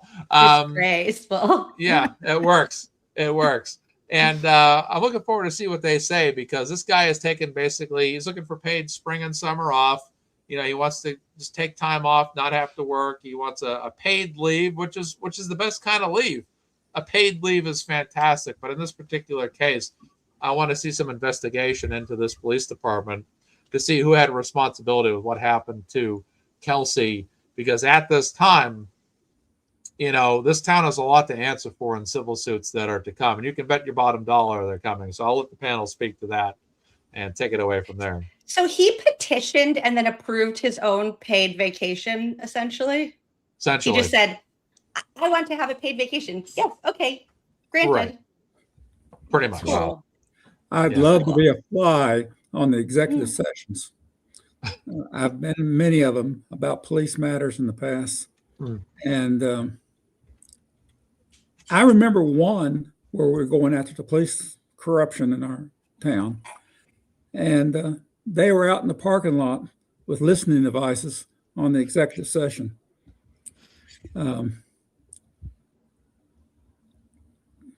We only see the tip of the iceberg. I imagine what's being said in those executive sessions are something to listen to, because they have to defend the city as well. And I've been in a position of having to defend a city where the officers were the ones who put us in harm's way. And sometimes you end up defending people you wish you didn't have to defend in order to defend the taxpayers. And I just hope they're playing that footage of him tripping on repeat when they're reviewing that. I just hope that's what they're doing. Yeah, I put it on a loop. Right. Yeah. Just the whole time I'm talking, like whatever points I'm making, I'm going to be like, this is the guy that we're paying to be on leave. I made Melanie Little's new intro for her show, and I added it into that. Oh, it's perfect. It's so good. Speaking of that, wasn't Fervin supposed to drop the Justin thing this weekend? Do we have any update on that? He's working on it. We talked. He's okay. Yes, it's happening. I'm ready. But it's really sad when you get to see. I feel sorry for you people who live in Massachusetts, because this is a system. It's not just a police department. It's an entire state system that seems to be broken. Because this isn't Canton. This isn't Norfolk. I don't even know. You called it something weird, probably Kakamuka or something, spelled Essex. But it's the same problem we saw in Norfolk. It's the same problem we see with the MSP. It's the same problem we saw with the DA's office. They are always bad guys, and cops shouldn't be bad guys. Of course, there are good people and bad people, but why are they all bad? I meet a ton of cops when I'm in court. Some of them you can tell they really like having that badge, but most of them, they're clocking in, they're doing their duty, and they're doing their work. This one, when we get these phone records, I was just perusing in the big data dump we just had, and you're looking, as you say, behind the curtain, and you see the wizard. He's not that big old mighty thing that everyone thinks that is law and order and justice, and it's small people who has an agenda, who probably is worse than any of us on the panel right now, but is shielded by the shield they took from the government. And I think my biggest gripe in all of this is the fourth year we've been covering Massachusetts. Why isn't one politiker except Adam Deitch saying, this isn't okay? Why isn't anyone fighting? Because they are wasting money. That police chief, yeah, I'm just going to go on vacation. How can you do that? It's so backwards in Massachusetts. I feel like there's this mentality where they feel like they can't call out the bad things that are happening, or that like media can't report on these bad things happening because they think it will like cause civil unrest or something, that it will cause people to feel like, you know, keep the people like feeling like everything is good and then we're all good. And it's actually the exact opposite, where like real civil unrest comes when you feel like you're not being protected. It happens when you feel like you're not being heard. It happens when you feel like there isn't like a system of justice and fairness that you can count on. And it takes a little bit longer than like a moment where a press conference might kind of like erupt into chaos, but it also lasts longer, and it leads to this, where it's like, what is the system that what are the rules? Like, who do the rules apply to? Like, I can't figure out for the life of me, like what the rules are, what we're allowed to do and not allowed to do, and who's allowed to get away with what, and like, who do you have to know to be able to get away with more? And it just feels like they're creating the system that they're trying to avoid. Yeah, they make it up as they go along. After hearing that, They do. Like, just listening to you, I want to go bathe that off, because it's just so You know, I'm sorry.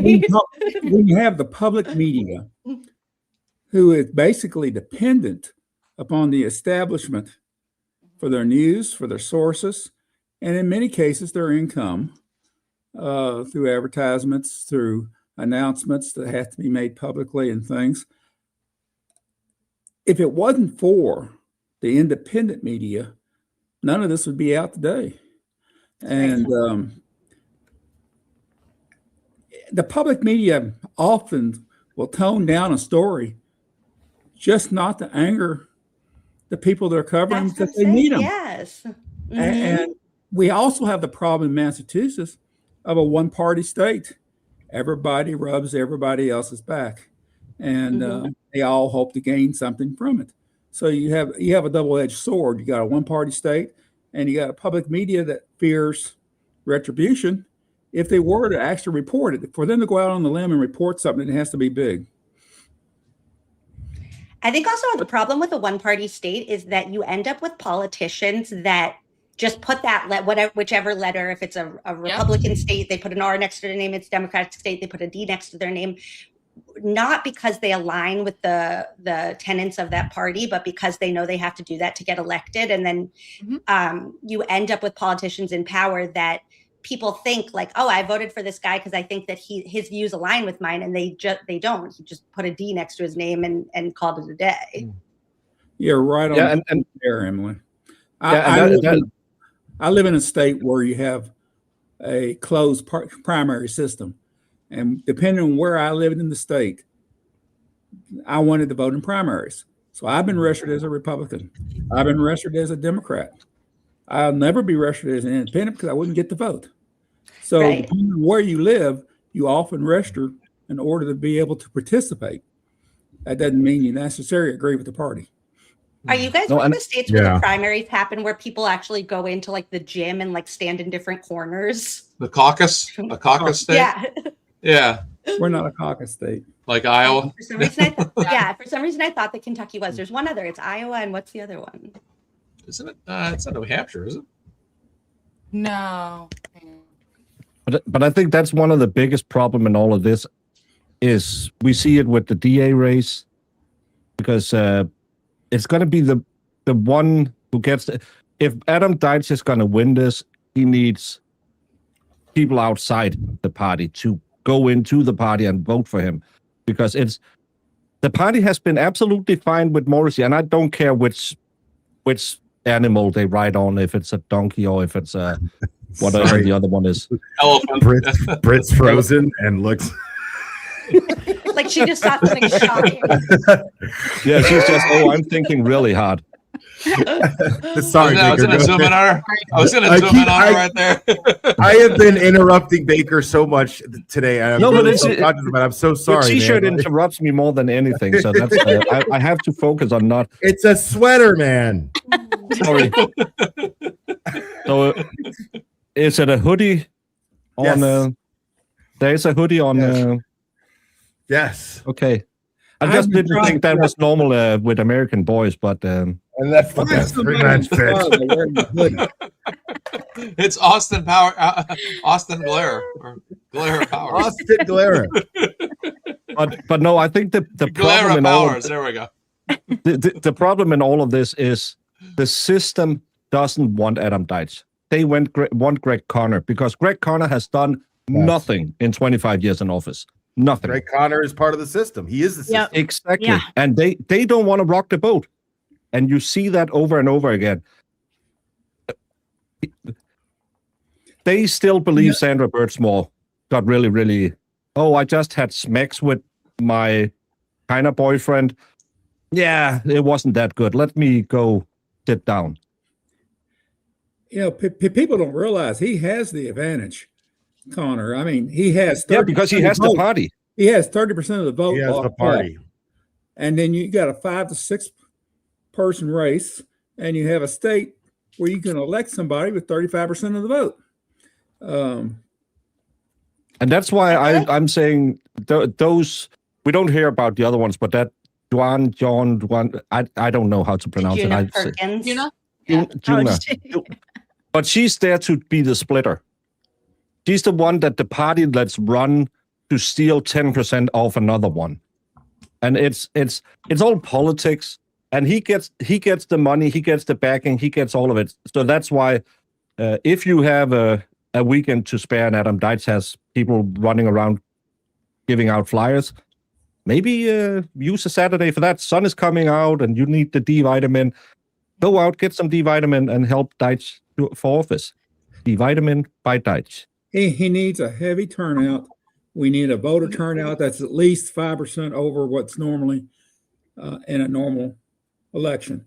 If he can get a 5% increase in turnout, Deitch will win, is my opinion. Greg Conner just feels so weak to me. Like, even outside of this, as like him being an extension of Morrissey, he got a lot of like good attention for not being the one in the office who said like, I don't want to prosecute Karen Reed. And then the more I think about that now, I'm like, that was actually like the weakest thing you could do. He didn't do it publicly. He didn't come out and say, I chose not to prosecute Karen Reed and this is why. And because he didn't prosecute Karen Reed, my tax dollars had to pay Hank Brennan to get a $1 million salary and waste all my taxes on Hank. Hank Brennan is not spending my money well, just from the looks of that guy. He's not doing anything cool or extravagant or fun. I don't want my tax. I have a pothole outside that I wish my tax dollars would have fixed.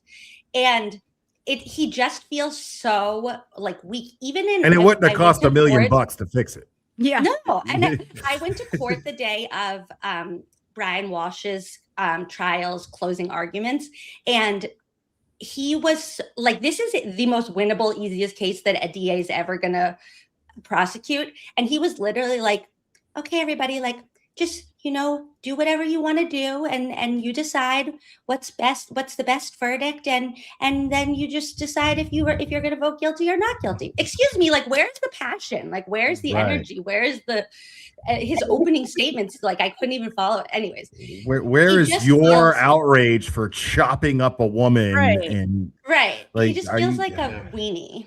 I'll suggest Huge oaf. I'll suggest he didn't want to prosecute because he already had his eyes on a DA's office in the future.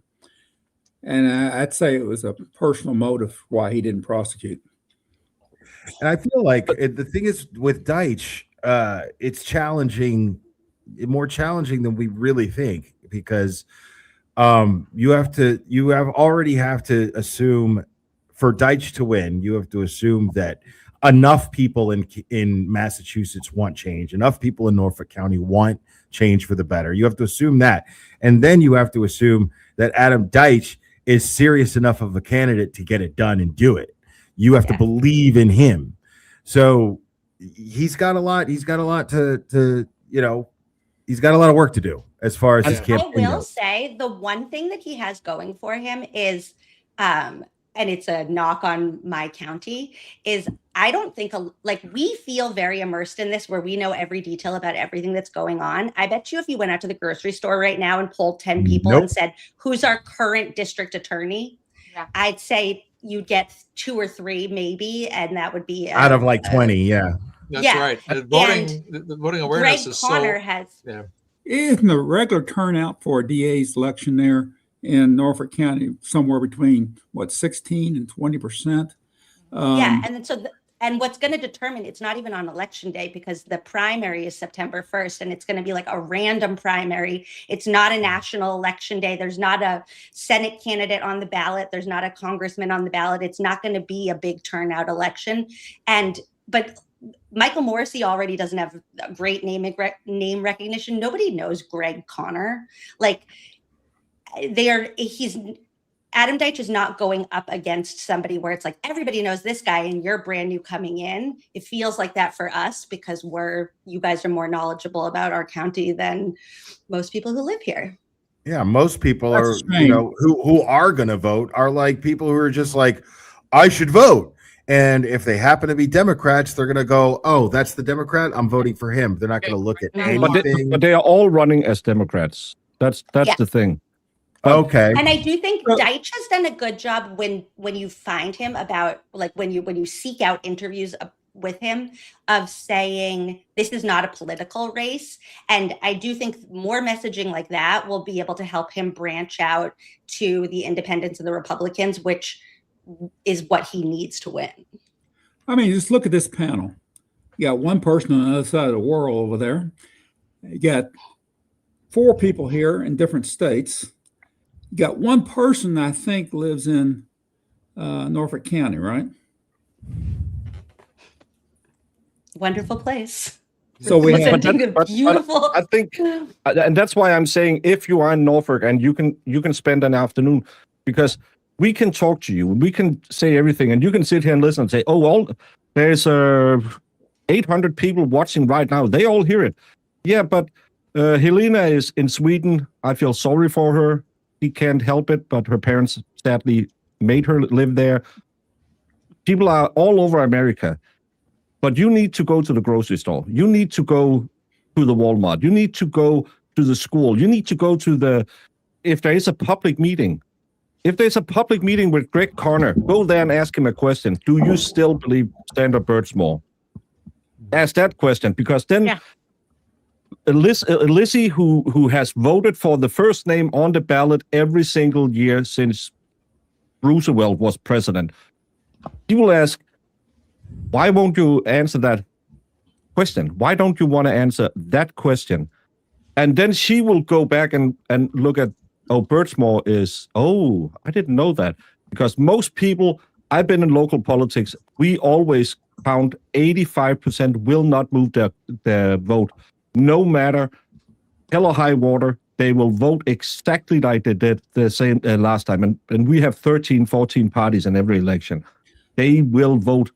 It's those 15% that you can get to.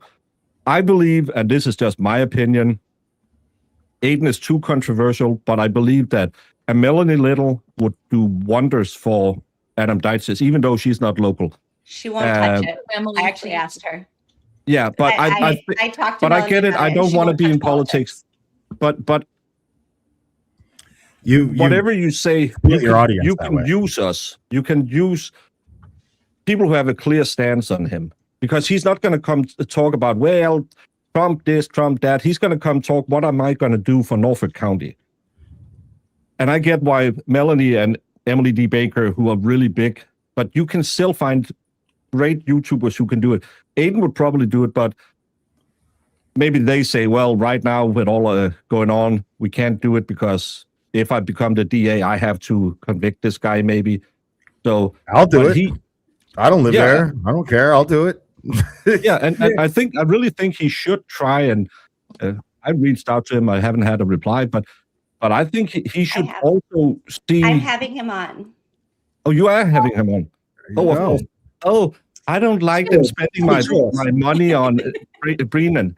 I grew a massive channel. I get all the nice guests. Yeah. One's Wow. dead is the other And one's top- One dead. thing I It's- noticed about Connor is him out knocking on doors. And the thing that I learned from a politician early on, some 50 years ago, if you don't ask for the vote, you're probably not going to get it. Right. And you need, people think knocking on doors is a thing of the past. In a race like this, it could be the only way to win. Right. A lot of people need convincing of why they should get up, put on their shoes, and put on, a shirt and get out of the house and drive to the local elementary school and go to the gym and put in a vote. Like, a lot of them need that motivation to get up and do that, and for the best way to do that is for the candidate themselves to go knock on your door and go, let me tell you why you should go do that on my behalf. And this is what I'm going to do for you. I'm going to do this. I'm going to do that. And blah, blah, blah, blah, blah. And I mean, that's campaigning. That's what you do, especially on a level. Think about how few votes they really need to win. Those are the doors they need to be knocking on. It's those Right. 15%. Those 15% that you can sway. You cannot sway the guys who will always vote for the sitting DA's office candidate, which will be Greg Connor. They will always vote for no matter how great arguments you come with, they will always say, well, we trust this guy. He's been working there for 25 years. He's going to make sure. And I like the way it's been running. These people don't give a hoot about what's going on. So, but that's why I think a lot of I've seen a lot of YouTubers, and especially in Britain, has misunderstood what it is to have a big audience and getting votes. But you can also sway a lot of people, especially with someone like Emily, because she's uncontroversial.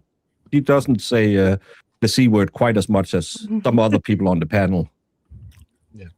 I also think that these candidates need funding as well. A lot of times when candidates are, a lot of times you have lower level candidates that go up against establishments in areas like a lot of times state representatives are trying to get going, and there's a state representative that's won 10 consecutive terms or 5 consecutive terms as state representative. It a lot of times takes a lot of funding to get the word out, not only just the door-to-door, but the financial as well, which is what we've seen has helped out Karen Reed, Turtle Boy, and as well Kelsey Fitzsimmons and fundraisers just like this. Getting back to what's going on in Canton as well as North Andover, we've seen a lot of change in the select board, obviously, for the better in Canton, because these, it's like, here's a movie reference for you. Well, Bruce Wayne said in Batman Begins, it takes great actions to wake people up out of apathy. And a lot of times people are not apathetic. Never saw it. That's okay. I'm sure you did. Emily's just... Yeah, she's like, this one I don't get. We're always going to have movie references. Whether Emily gets them or not, we're helping expand Emily's movie vocabulary with quotes. So, But I like that I'm not going to see the movie, so at least you can give me the quotes. That's exactly right. We're going to help you along. We love you, we care about you, Emily, so we'll help you along. So But speaking these, of, does anybody know when Paul Tucker is up for re-election? I think the same time, isn't he? I need to hop off in a minute because I have to go pick Sure, up my Emily. son, but I did just want to like tie it back to Kelsey and why, because I saw a few people in the chat. People get turned off a little bit by politics. And I do just want to say the reason why this talk about politics in this way, not like Democrat versus Republican type of thing, but like who's running and what's important for the county, is that Paul Tucker didn't need to charge Kelsey with a crime. When the grand jury returned a no bill on attempted murder and brought it down all the way to assault with a deadly weapon, the DA could have said, okay, we're throwing these charges out. Whatever happened, happened. I hope you feel better soon. She didn't need to go to jail. She didn't need to ever meet Judge McCarthy Naiman in her entire life. And that starts at the top. And a lot of what Kelsey has had to endure starts because the district attorney is making these decisions. And it's important that we have people with integrity in that office and people that care. Yeah, I mean, if you guys want change, Justin for the break-in. if you want change, Yes, change right, comes exactly. through. Change comes through politics. It comes through voting. Like, so, it's unfortunately it's relevant to what we're talking about here. If you Like want what Bridget change, said. then We watched Justin break into and enter a house, and the right, district attorney's office is like, nah. no, that's Yeah. he's Whatever. allowed to do that. Well, not to mention, he had already declared a conflict of interest. Tried to, they were trying to get the case passed along to a different county. I believe it was Middlesex. Someone correct me if I'm wrong. And then turned out Middlesex had a conflict. So they kicked the case back to Essex County, where then, even though they were still just as conflicted as they were the first time they moved the case, they said, we're just going to drop the whole thing. They should not have made that decision. That should have been an independent party.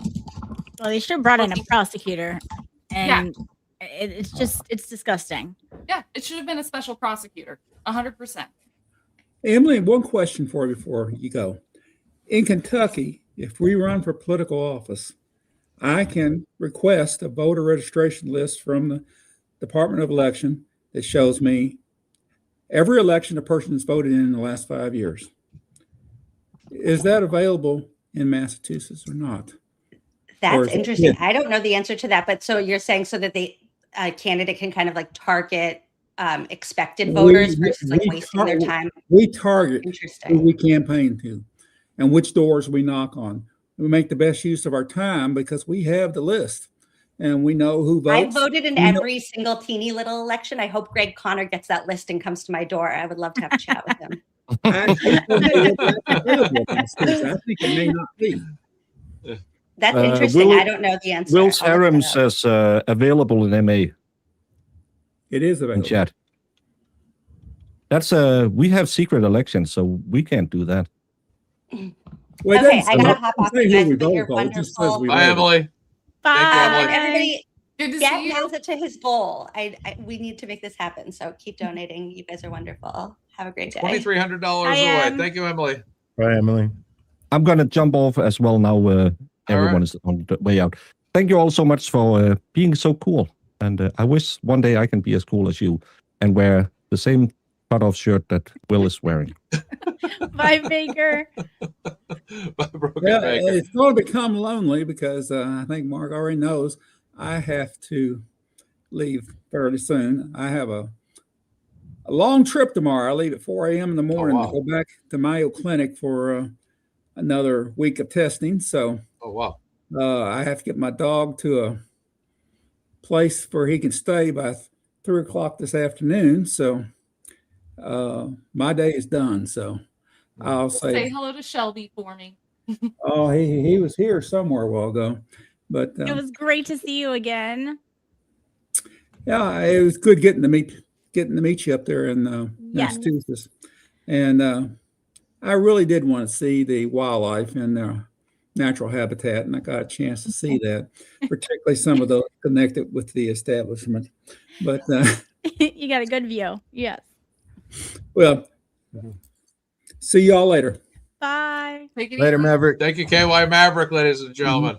So Emily C, Broken Baker, KY Maverick, all joining us today. Thank you guys so much. I'll kick you backstage, KY. And thank you guys for joining so far as we're almost into hour 3. Nobody else is leaving, right? I'm going to have to start handing out $100 bills to keep people on. I am in about 10 minutes. I got about 10 minutes. Okay. I can stay another like 30. Okay, cool. All right. No worries at all. Thank you guys for joining me so far today. I appreciate everybody's time. And no problem at all. Appreciate this. And I was thinking too, just getting back to the way elections are run, is that usually presidential elections always bring out the most voters in the state. Gubernatorial, obviously, Senate races, obviously, but a lot of times these DA races, the state representative races, they don't get the votes out. The select board, same thing. One of the members of the town of North Andover at the most recent select board meeting and actually made a statement. He goes, less than 1%, 2% of people in the town actually came out to vote for the select board. So a lot of times people are getting on select boards, like in Canton, for example, that aren't really well known. They're just happening to win by default. Sometimes people are just running unopposed. And they're just like, well, nobody's running for select board. There's a seat open. I'll run. 500 to 3,000 people vote for them, and boom, they're in. And then as time goes on, when you start to look at these towns more in depth, when situations occur that kind of awake, controversy, like what you've seen in North Andover, what you've seen in Kent, people start to look a little more deeply at their select boards. People start to come out more to Canton select boards or more to North Andover select boards and start to identify exactly what's going on and why. And I'm just looking forward to seeing how people in North Andover vote going forward. And again, you look at Canton as an example. Their chief of police at the time of the John O'Keefe murder is not their chief of police anymore. There's been a lot of change. There's been a lot of change in the state police. You look at what's happening right now in North Andover. Charles Gray, basically on paid administrative leave. Noonan also out right now. A lot going on here. So the change will happen. It takes time. It takes a lot of kicking and screaming from people like ourselves on the internet, whether it's on YouTube, X, or TikTok, or any place else, to, kick and scream a little bit to say, hey, this is things people should wake up to. People like Audrey Elliott that stand by themselves week after week at a select board, waiting for people to join in with her so she's not the only voice, things like that. So those are some of my thoughts. I love Audrey. Yeah. We could not have asked for a better first voice in North Andover, in my opinion. Just the way that she walked forward, you could tell it took courage for her. And she put it so simply: somebody needs to do something. Yeah. I don't know how all this works, but y'all get it together. She was fantastic. She's a queen, and it's good to see now her reaction when Mazza streamed it the other week was awesome. You just feel it for her because she's really appreciating all these other people going now, and the fact that she is the one who started that movement. So it's really cool. Yeah, it's awesome. And it needed to be done. And it was frustrating. I was frustrated for her as well, because you don't want to see, when one person gets up there week after week after week, their voice tends to kind of come down because everyone's like, well, that's that one person that gets up there every week, and every week they say this and nobody else ever shares their opinion. You don't want to ever have your words die in vain. You want to have, when you go out and you're, saying whatever it is you're saying, you want more people to join you to say, yes, we also agree. And even when there's a lot of people, it could be thousands of people in Dedham wearing pink shirts, and you still have people out there that say, all those free Karen readers are this, and that. And they said it about Kelsey Fitzsimmons supporters as well. And our purple shirts, it's wild out there, but you have to fight for what you believe in, because people are always going to fight against you too. I mean, there's always going to be opposition. I know it's hard to believe there's actually people out there that think Karen Reed did it, which is wild to imagine. And I know there's people out there that actually think Kelsey did it, which is wild to imagine. So it's just our reality. It's our world that we live in, and it's just a fact. So I just want to mention too, the Justice for Facebook, Kelsey's Facebook page, Meredith made a great post about how basically uneducated Noonan was when he got up on the stand and talked about how it was ridiculous that Kelsey was wanting to pack books for Caidyn when she was packing his things because he was only 4 months, and how that is just so inaccurate. And if you know anything about children and their development, reading is such a huge thing for that. And so they're doing like a book thing, and they've had books on their Amazon wish list. So anyone who would like to go and see what books are on there and purchase one for Kelsey and Caidyn to read, it's really awesome. And then also they want your suggestions on what your favorite books were for you and your children.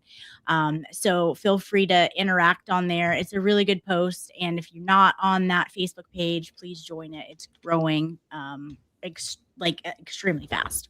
Yeah, it's awesome. And the links are in the description as well. We're just referenced the Amazon list for Caidyn, and the library for Caidyn, and the Amazon Giftful list for Kelsey are in the description of this video as well. Thank you, Lauren, for that. If they don't already have Goodnight Moon and the entire Dr. Seuss collection, then I'll send it over. I'm not sure which ones are on there. I got one, but I was looking to see if they specifically had the ones I was looking for, and they did. Yeah. So, Okay. but if not, you can make suggestions on there, and that's what's pretty cool about it. Whichever ones, have meant something to you and your child and all of that. It's pretty cool. I just love the post on so many levels. So, that Amazon wish list has really been amazing.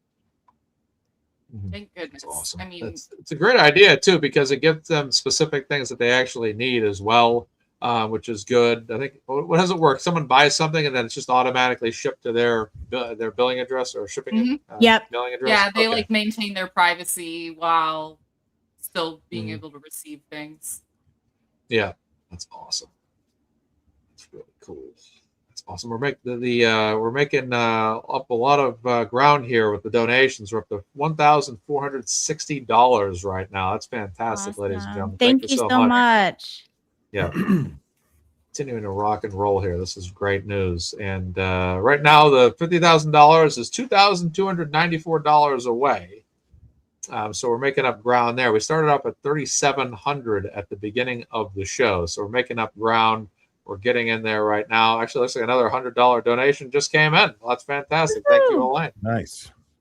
I just want to say, Mazza, it's incredible that in 15 fundraisers, you're almost at $50,000. Like, that is amazing. And you have been such a catalyst for this movement and just trailblazing it. And so thank you so much for all you've done. And it is, I mean, I don't have words for how, I mean, that's impressive. That is a lot of money. Yeah. Thank you so much. I appreciate it, Lauren. It's been great. And again, you and I have worked together too throughout both of our shows, alternating weeks and going back and forth to keep as much momentum going on this. And I can't thank you enough for your efforts as well on this. You've been awesome. Well, you started everything, and I'm just, Thank if you. I can help, then I'm happy to help. And so here we are. We're doing it.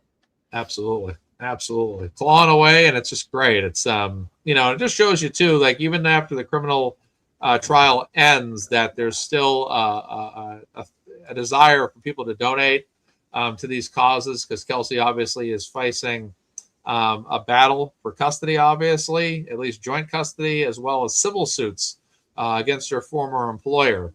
And I'm guessing the town obviously is all things that are being worked on. So these are important matters. Will, were you wrapping up in 2 minutes? Did you want to conclude now? I just want to give you a moment. No, I just think it's great that people are coming together week after week, whether it be here or on Common Sense Investigators channel, and everybody jumping up just to do what they can to raise money for Kelsey and make things a little easier for her baby's upcoming transition that's necessary. And I don't mean from one parent to another. I mean positive changes happening in Caidyn's life moving forward. And that's what this money is going towards. So this is going to all benefit Caidyn. And at the end of the day, so very important for a baby to have their mother in their life. And so all of us getting together and doing this it makes me feel good about having us. It makes my soul feel good. Put it that way. Yeah. So I appreciate the opportunity to come up here and help support. It means a lot to me, and you're just a homie, dude. You always have been. So it's my pleasure to do anything I can, man. Thanks, man. I appreciate it. Your time has keep been it up fantastic. Yeah, keep it up. And anytime, man, I'm here. You know how it is. Yes. Absolutely. Thank you guys. Love you guys so much. Thanks for all your donations. I get a Billy Bush impersonation for you. I'm kind of working on my Billy Bush impersonation. Okay. So the gaps, the police gaps, maybe something like that. I'm thinking. Right on. What about these gaps? Yeah. What about these gaps? Well, you gotta really take long pauses between sections of your question. So start with, so Karen Reed, and then you just maintain very, very intense eye contact for a minute, and then so what's going on between you and her? You know, whatever it is he's asking about. Yeah, it's great stuff. What do these cops think they're doing? I mean, these cops have been. I mean, Dad, I'm out there and I'm playing pickleball and I'm thinking, Jesus, these cops are out of control. What are we going to do about that, AJ?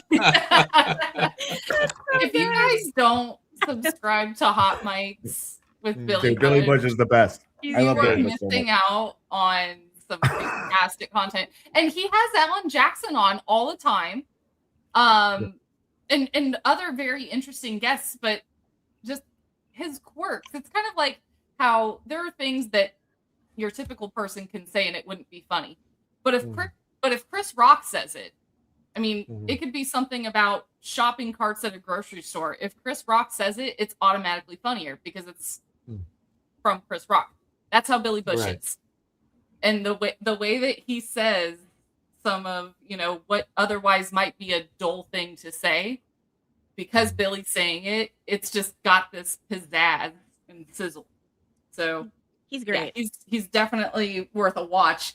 I don't know if y'all saw, but he got Alan Jackson to get scanned and have, like his voice and his mannerisms put into this AI display box. So if you're walking by this box, they have it in a lot of public transportation centers and stuff. But you go by this life-size box and it's Alan Jackson standing there in jeans and boots talking to you and, quoting himself and things like that. It's really funny, but that's on Billy Bush too. That's a good one to watch. Right on. Right on. Check it out. All right. Well, thanks, guys. I appreciate you guys. Good to see you. Bye, guys. Well, thank you so much for your time, sir. Will DeGlaire, ladies and gentlemen, joining us today. All right, we just hit $1,600, and awesome. We are $2,154 away from the $50,000 goal. We are $154 away from the $48,000 mark. So we're hitting goals here, which is outstanding. So this has been it's been tremendous. The first fundraiser we ever did on this channel was September 21st, and then after that it was almost a bi-weekly fundraiser every week on this show, which has been unbelievable. And CSI Lauren here has also brought in tons of finances as well for Kelsey, which has been outstanding. Thousands of dollars raised between our two shows. I don't know where we're at, probably well over $65,000. I'd say every time the camera terrain changes, I got to kind of readjust my camera. It looks like I'm looking to the left. Like when everybody's on, it's like it's centered. Then afterwards, it's like, yes, well, let me tell you the latest numbers. It's like, let me be centered here. It's great. It's great. I tell you, I can't wait for the North Andover Select Board tomorrow, though. I'm definitely pumped up for that. I just want to hear what these people in the town have to say. And I also want to see which people that just recently spoke. I want to see which ones of them actually are going to come back again, if any of them. So I'm looking to see that too. Yeah, hopefully even more support for Audrey. I wonder if she'll be there. I know she was kind of bummed that she skipped that one. So hopefully she'll be there and have some actual backup in person this time, and it'll be good. Right. And that's been that's been one of the huge things about all of this, has just been people that are getting out there, because again, there's some of us that don't live in town that want to get up there and say something, but at the same time, I'm interested in seeing, is anyone tomorrow going to talk about the paid administrative leave? Is anybody going to get up there and gripe about that? Ask about what the procedure was. Why did you guys accept that? What alternatives did you guys look into? Those are things I'm looking to see people in the town maybe address tomorrow. So I'm very curious about that. And even the closed door meeting that they had with him. Right. That seems sketch to me. Right. That was right. Yeah, that was a big piece of, I know Gator Boy, he was up in arms about all of that as well. He was not happy with that. I believe it was him that was I think mentioning so. that. Yeah, he was not happy at all. And you don't blame him. You really don't blame him, because it's just, again, the transparency is what they want. I understand that sometimes towns do have closed door meetings. I get it, but they're at a point right now. I mean, this is the police department in town, and people start to get on edge about these things because, well, what if this happens? What if something happens with this officer on duty or this officer on duty?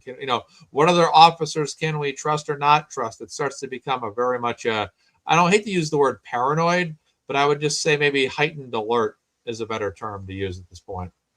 Yeah, absolutely. I'm wondering if maybe they knew going into the meeting what they were going to do with Gray, at least temporarily, and maybe it was an HR thing that, if you're taking someone off full active duty and placing them on some kind of administrative leave, then maybe that's something that has to be done in private. I mean, nobody wants to get laid off, with a camera on them for, being broadcasted to the world. So I'm sure maybe it's some kind of HR thing, since the town select board is technically kind of the direct supervisor to the chief of police. So right. And yeah, the liability too for the town. Yeah, but there is a level of, as much as we all sit here and we're like, well, we don't trust the chief of police should just be fired outright. The town still has to make sure that if they are going to get rid of him, that it's like, it's not like when the Red Sox get rid of Alex Cora yesterday, their manager. It's different contractually in sports. But when it comes to towns, this guy could turn around and sue the town. We might all sit here and say, well, he shouldn't be chief of police. He's controversial, whatever.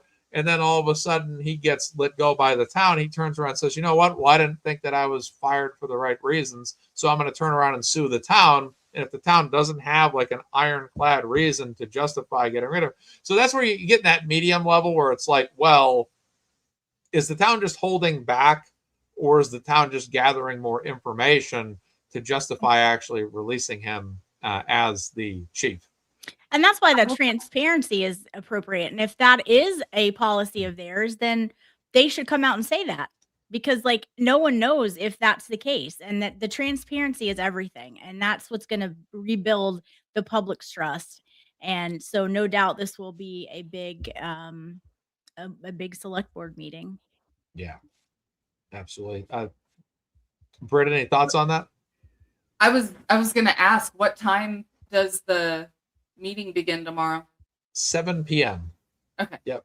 And I'll be streaming that live on this show as well, as always. So it's kind of my thing lately, is just to stream those.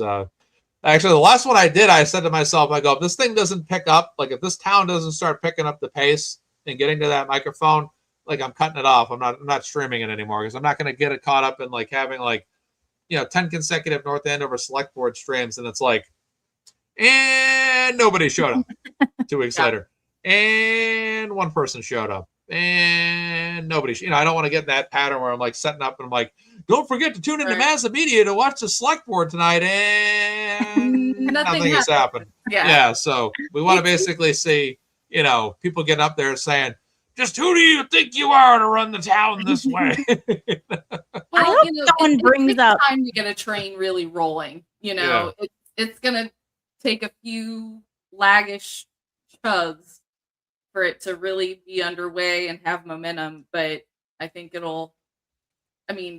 were several people who, if nothing else, regardless of what they think, particularly about the Kelsey Fitzsimmons, Justin Elaine matter, a lot of them that I watched, and this is not this past meeting, but I remember 2 meetings ago, there were at least 2 or 3 people who came forward and said specifically about the whole matter that it was such a waste of money.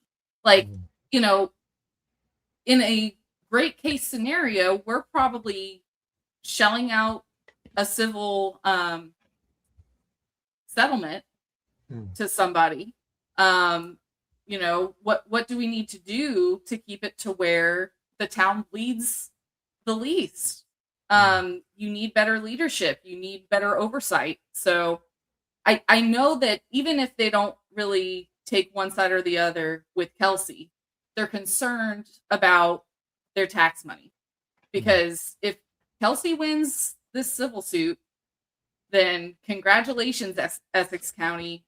You guys are paying for whatever is ultimately awarded to Kelsey. And she will win. Like it is.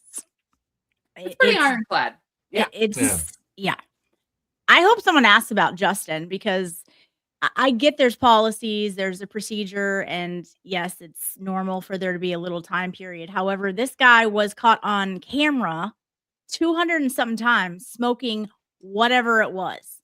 So what are we doing at this point? Is there not an update for the public? Because to the public, it looks like he's sitting on his couch and just collecting all that money for doing nothing, for disobeying orders and the rules of firefighters, just like everyone else in that state who has been put on any kind of supervision and leave. It's disgusting. So they need to start at least informing the public as to what's going on, or give them something, in my opinion.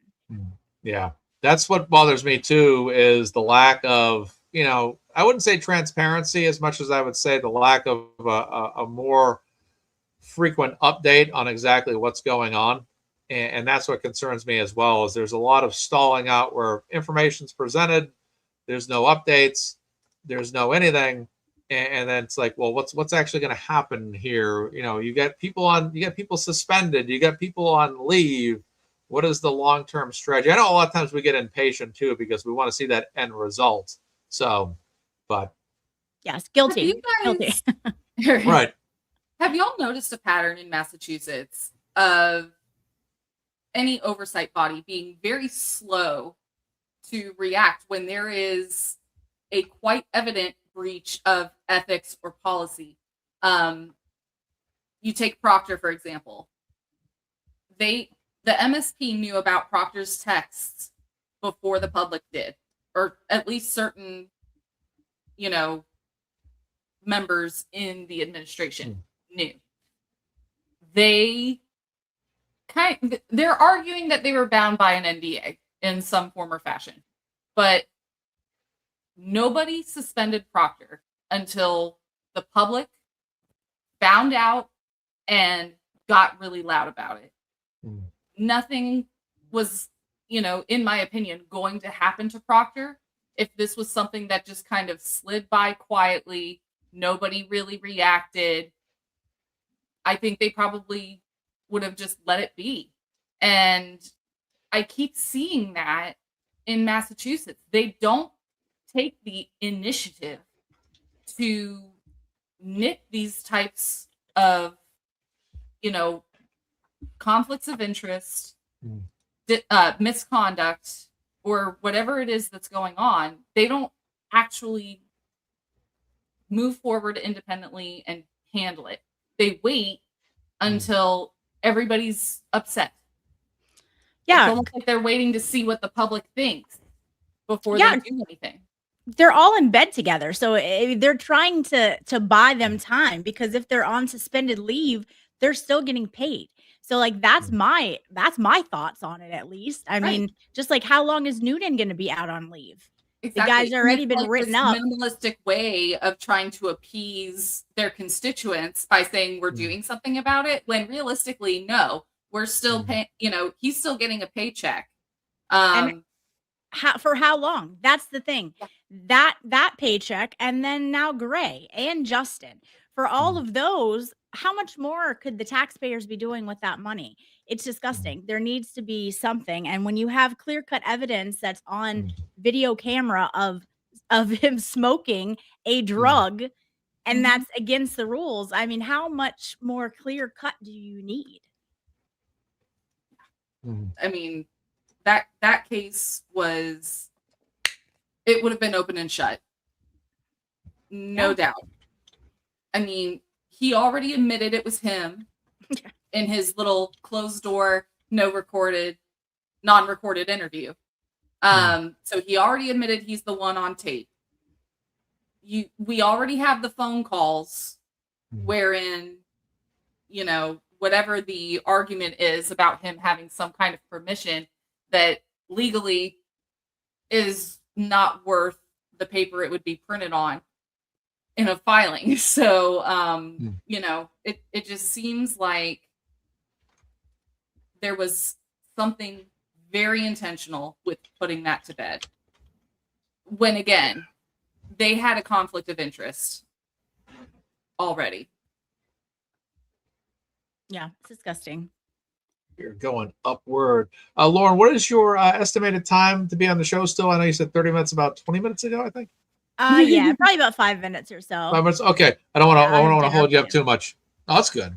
Dinner plans on a Sunday are fantastic. That's Or brunch plans, whatever it is. Yeah, on that's 2 all o'clock. good. I ate big before I came on the show, but I'm making stuffed steak and cheese peppers later today for the Celtics game tonight. So yeah, I'm trying to keep my carbs as down as much as I can. So I use peppers instead of, well, I used to like steak and cheese subs, but I'm like, I can't have all this bread. So I decided, what if I did stuffed peppers with steak and cheese and then onions and mushrooms and just dump them in there and just ate them on stuffed peppers. Like I do like open face peppers, so I don't do like cut the top of the pepper like this. I just open them up and just And you don't miss the bread. It works. No, I don't miss the bread. It takes away the whole loss of the bread, which can be tough, but I feel good about it once I start eating it. So.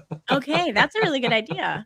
Yeah. Mark, if you ever want some, I'm a type 1 diabetic, so I have modified many recipes to where I can almost get zucchini lasagna to taste the same as though it had noodles. The key is having a mandolin slicer and getting your slices just right. But yeah, if you ever want some tips on how to, you know, shave a few carbs off of something, because insulin is not cheap. So yeah, it's expensive. So the more carbs I eat, the more insulin I have to take, and you know. Yeah. So I'd be more than happy to give y'all some recipes. Yeah, send it over. Send over what you got. We're looking good here. Donations are coming in very nicely here. We're up to $17.50. The GiveSendGo itself is actually $13 away from $184,000 raised. So $13 more dollars in donations will get her over 184K. We're making some progress here, serious progress. That's amazing. Yeah, I'm about $2,004 away from we are about $2,004 away from the MazzaMedia goal, $50,000. So I'm gonna try to stay on as long as I can today, just to see, maybe at least till 4, just to see if we can hit this today. So what I've done is, I know people have to take off, so I've invited a few more guests on the show in the meantime, including Audrey from North Andover. So Audrey's been sent an invite on X. The other Mary B also has been, she's interested in talking about some family court matters. She said she might have some experiences to share. So she's great. She's really been a proponent for Kelsey as well. Yeah. So this has been good. So we're just looking to see if we can just find some more guests. No, I'm so thankful everybody, because it's tough to be a guest on a show because it's a lot of time. Fundraisers are a long time. It's like 3 hours long. So every moment anybody can give to us, it's fantastic. And I always appreciate even 20 minutes from any guest is more than generous, you know, to help out, express their opinions on this matter. So this is great. And we're getting there. So we're going to see where we can go here in the next 2 hours roughly. And I think around 4 o'clock this afternoon, I'll just kind of look at where we're at and decide if maybe tomorrow night during the North Andover Select Board, might actually continue the fundraiser during the Select Board tomorrow. Yeah, if we absolutely. have to. But, yeah. we'll figure out a path and all that. And so. every dollar everyone donates, the more it Yeah. pisses Justin off too, which Sure. also makes me happy that we're doing that. So I think Right. there's a win-win for everyone. So Absolutely. just keep donating. Kelsey and her family are so appreciative of it. You have amazing people out there doing like boots on the ground things like Audrey. And I hope that she can come on so you guys can all meet her. I know you guys have all met her in the chat, but she is really a great person. I got to meet her up there. And she really, truly, cares about this matter and has to live there. And so it's fantastic to have her as a spokesperson and all of that. So I thank you so much, Mazza, for continuing to do all the amazing work that you're doing. And everyone, please keep donating. Check out her Amazon wish list. Buy some books for Caidyn and Kelsey to read together. And I will be having mine. I don't know exactly when, but I'll announce it sometime soon. So perfect. Absolutely. Well, Bye, Lauren, Britt. thank you so much. Common Sense Investigator on YouTube and Lauren Katie on X. Be sure to subscribe to her channels on YouTube and her page on X. She's one of the best in the business. Bye, guys. Take care, Lauren. All right, bye-bye. All right, so Britt, we're going to be joined by the other Mary B shortly. She's getting gathered here to join us. So what are some of the biggest topics within Kelsey's story that you'd like to talk about next? We crossed 184,000, by the way. Just got over there. Oh, wonderful.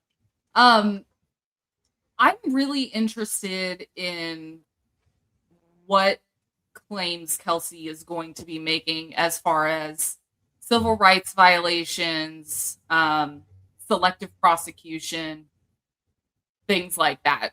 That's kind of what I'm looking forward to the most. For example, it was pretty satisfying to read Karen Reed's plaintiff complaint. And that's where the name, the House defendants, came from. A lot of people enjoyed reading that. And so the minute that drops, I'm stopping what I'm doing for Kelsey's civil complaint. So what are some things that you think she would probably be claiming for? I would say number one getting shot. I would say I don't know the legality of exactly what she can and cannot go for, but I would say anything pertaining to being shot, anything pertaining to the carrying out of the restraining order, anything pertaining to I would say probably those are the two big ones: being shot, and then ultimately the carrying out of that restraining order are the two big things for me. Definitely think those are the two biggest ones. Then after that, it's do you think that maybe she'll be able to find a way to tie causation between her separation from her child, her prolonged separation, with what happened in her criminal case to where she would have a chance at a settlement from the town over that? Well, I think she has a huge case. I know people have said that most civil cases usually end up in settlements. I think she has a huge bargaining chip because here's the thing. If they can prove it, I know sometimes the burden in civil suits is different than in criminal suits, but the burden's still there because there's still no proof. There's really nothing that department can say to justify why Noonan opened fire. There's nothing to say well, we absolutely know for a fact. And that's even what the judge said during the trial when he gave his verdict was if body cams could have changed the whole outcome of all of this. And because of that level of doubt, they can't really prove what Kelsey did or didn't do. Just as much as maybe she can't prove whatever in terms of whatever she did or didn't do. So I think it's still stalemates to some degree, but at the end of the day, if they don't have absolute justification in opening fire on her, it's a bad look. It's a bad look. And it's going to be basically, even if it doesn't go to a trial or whatnot, then if it just goes to a settlement, they might just they're going to have to pay. They're going to have to pay I mean, like I said, she's getting a couple million, there. Well, and another advantage that I believe she has is her inside knowledge of the North Andover Police Department. Right. A lot of the time when you're going through these types of cases, everything's kind of hinged upon the discovery process, wherein one party doesn't really know what they're dealing with until the other party has turned everything over. Well, Kelsey may know of certain evidence, certain policies and procedures, certain, personal connections between, administrative cop A and cop B, things like that, where the evidence exists and you know where to look for it. That's going to give her a huge leg up, and I think a bigger chance at settling out of court. Yeah. And I'm wondering, text messages that's one thing I've wondered if they were able to get going in the trial was text messages. I'm interested in seeing communications from those police officers in the hour, maybe a 48-hour window after what occurred. You look at the video footage of Daly. Sorry, it's always tougher to put these glasses on with this headset. You look at Daly and Noonan and just the way they're acting in that house. I mean, obviously they're a little overwhelmed by the circumstance, but I'm interested in knowing communications. What was said, what was not said. Looks like we got some big donations coming in here. $100, $50, $50, $50, $20, and $75. All in the last 15 minutes here. This is crazy good. Thank you guys for donating to Kelsey Fitzsimmons. But I mean, these officers, because you look at, we're over $2,000, by the way, folks. We just hit the $2,000 mark. All right, 2020. Thank you all. All right. Thank you guys. Fantastic job. And we need 17. Now we're out over the hump now. So now we need $1,734 to go. And we're 2.5 hours in, and I'm going to go at least another hour and a half. So we're going to see how far we can drive this thing. And even the smaller donations, your $5, $10, $15 donations are helping out, because every time you bundle together a couple of donations that are smaller, they add up. And the other Mary B is in the house. Hello. How are you? Hi, Britt. Hi, Mazza. Hey, Mary. Good to see you. Good to see you. I'm so honored to be here. Thank you. We're happy to have you. And you had reached out too. You had some thoughts about family court with some of the things that you wanted to discuss. So I'll give you the floor right now to take it away and let us know some of your thoughts and input. Well, my perspective comes from dealing with family court for a long time. And I see the difference is that I actually did something wrong. I was not being responsible. But I did have to deal with a Justin, somebody who was using my daughter as a pawn, as a game to try to hurt me, and it took years, and he was abusive to me.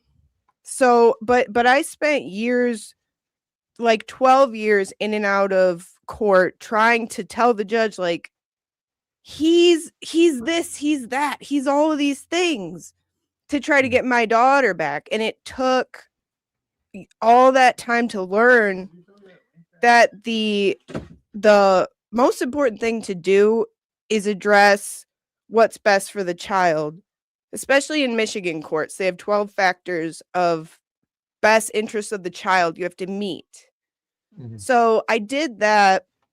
And also, I am a Christian, and I had to learn that I had to pray for him, which was hard, but I did. And it's all about the other party, you're Justin.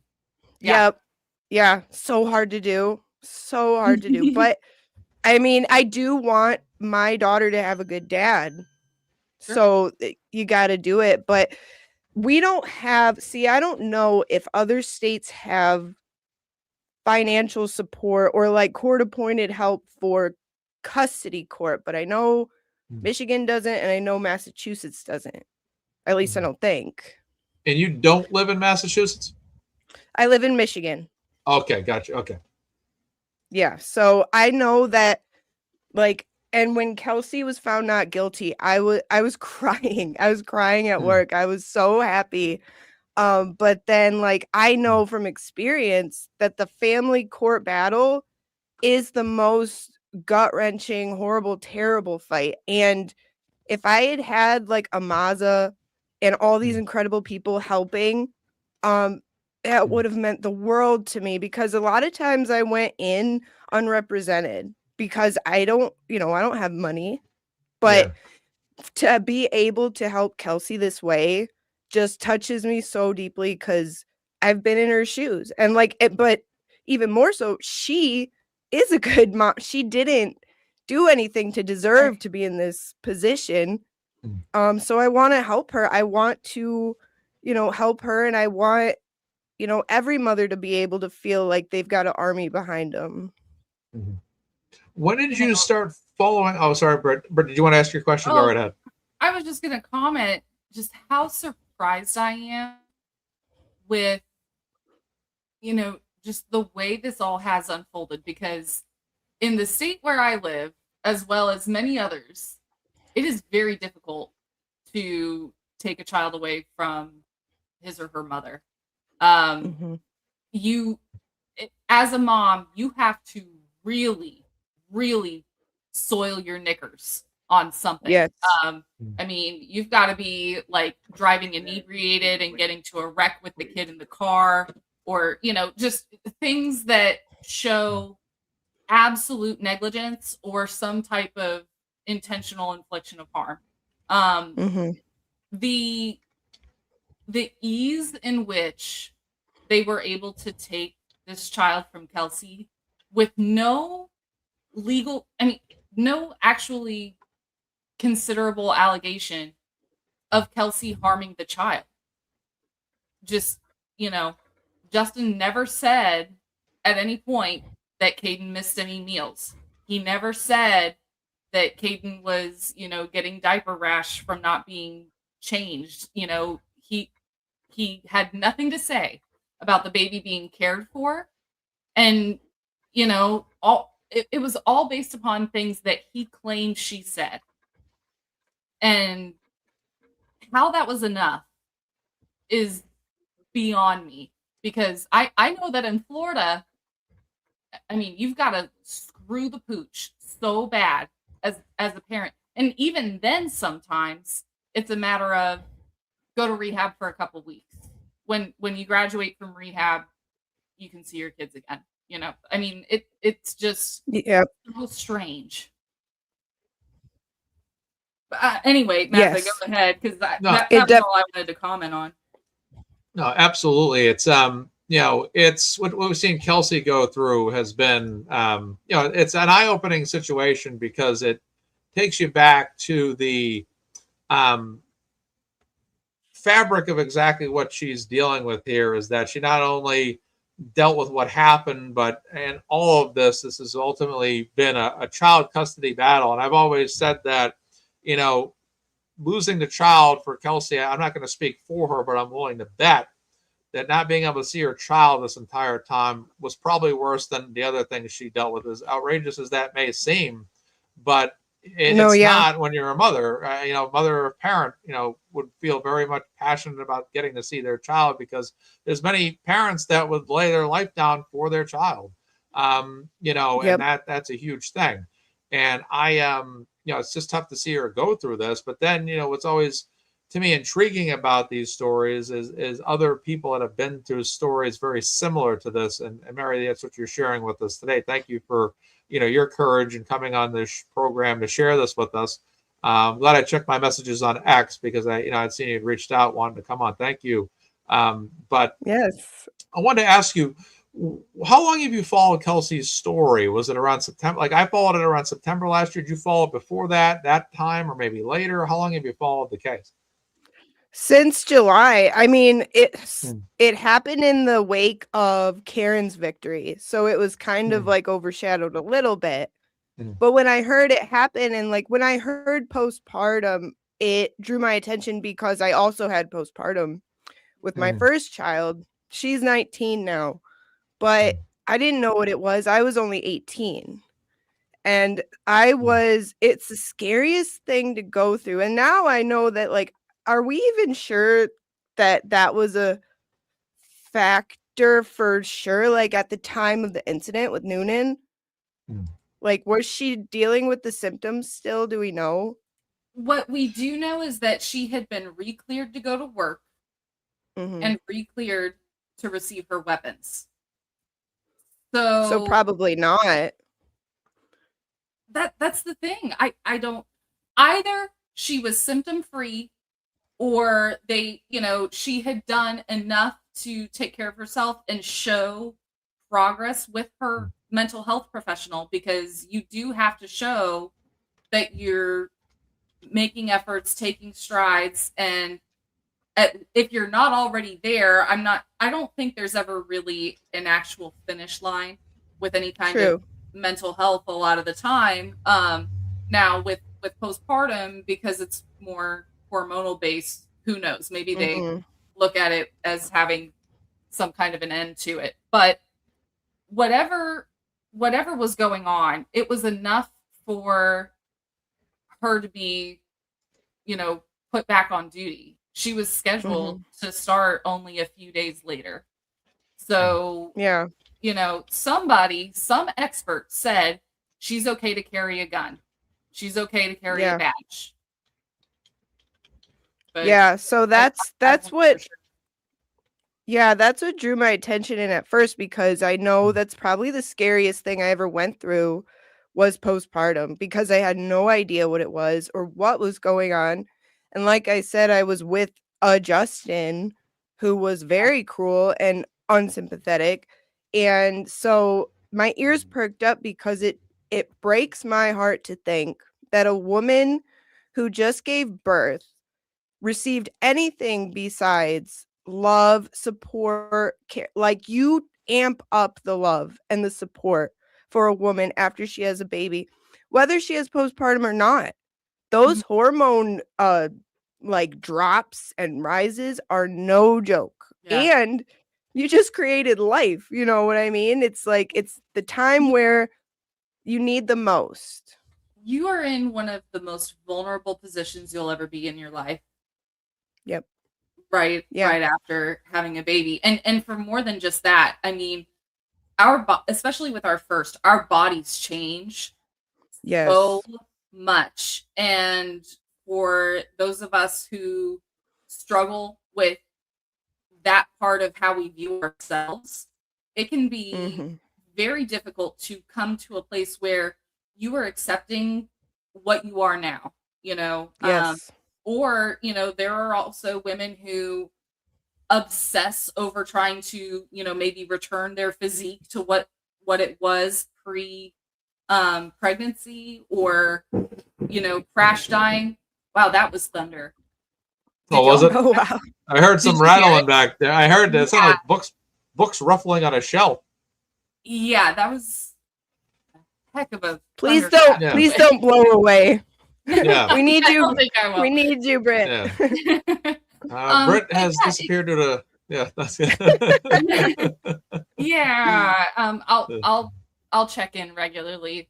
Do a safety. Yes, exactly. Safety check. But there are definitely a lot of positions and ways in which a woman immediately after having a baby is very, very vulnerable. And, whoever is part of her support system, be it a spouse, parents, siblings, those people in that woman's immediate circle, it is so critical for her, for those people to kind of come together and, eat that extra 20% that she can't give that day. Or maybe it's 5 or 10% or 80% on other days. So, if there is someone who you're close to who is postpartum, like, please don't wait for her to reach out saying she needs help. Like, just check in and, be there as much as you can. Yes, absolutely. And I like the first even though I had adjusted, I still had my family was amazing, and I had my doctors who had me come back and check in on me, and it was scary, but they took care of me. They put me on a low antidepressant for a short period of time, and then I was okay. But during that time, when I heard that she had the postpartum was involved, my heart was just crushed because it is so terrifying. And then add everything else that happened. My heart was absolutely crushed. And then I got mad because I'm watching you, Mazza, and you're describing, that's the first time I heard about what the police officers actually did and how they carried out the serving of the RO and how they every step they took and how they didn't do anything right. They didn't clear the house. They used zero de-escalation skills. And then everything I saw follow, like with McCarthy Noonan, she and the police and everybody treating her like the most awful person that ever existed. And she's this little thing that they're acting like they hated her. And I couldn't believe it. I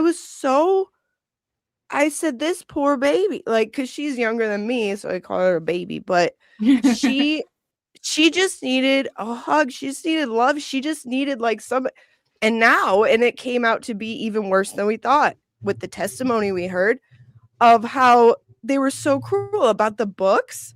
How about shut up? Noonan? You don't know anything about being a mother. Yeah, she reads to her baby. It's very important. Just the cruelty. It was one thing if you want to okay, we're carrying out this process, blah blah blah blah blah. But I'd be interested to know, is that how you treat any other subject of any other RO? Is that how you treat parties in other circumstances, or just Kelsey? Because if so, you do not deserve to be out on the streets dealing with civilians like that. You're supposed to protect and serve. Yeah. Yep. Yeah. They did the opposite. Mary, that's how they serve ROs every day. I mean, well, maybe not those exact words, but I mean, he acted like he had been there before. He had done it exactly that way many, many times. When Tim Bradle asked him, is it not part of your procedure to have somebody with expertise in mental health present when serving that kind of order? He was just like, no, we never do that. He acted like he had never heard of the idea of doing that before.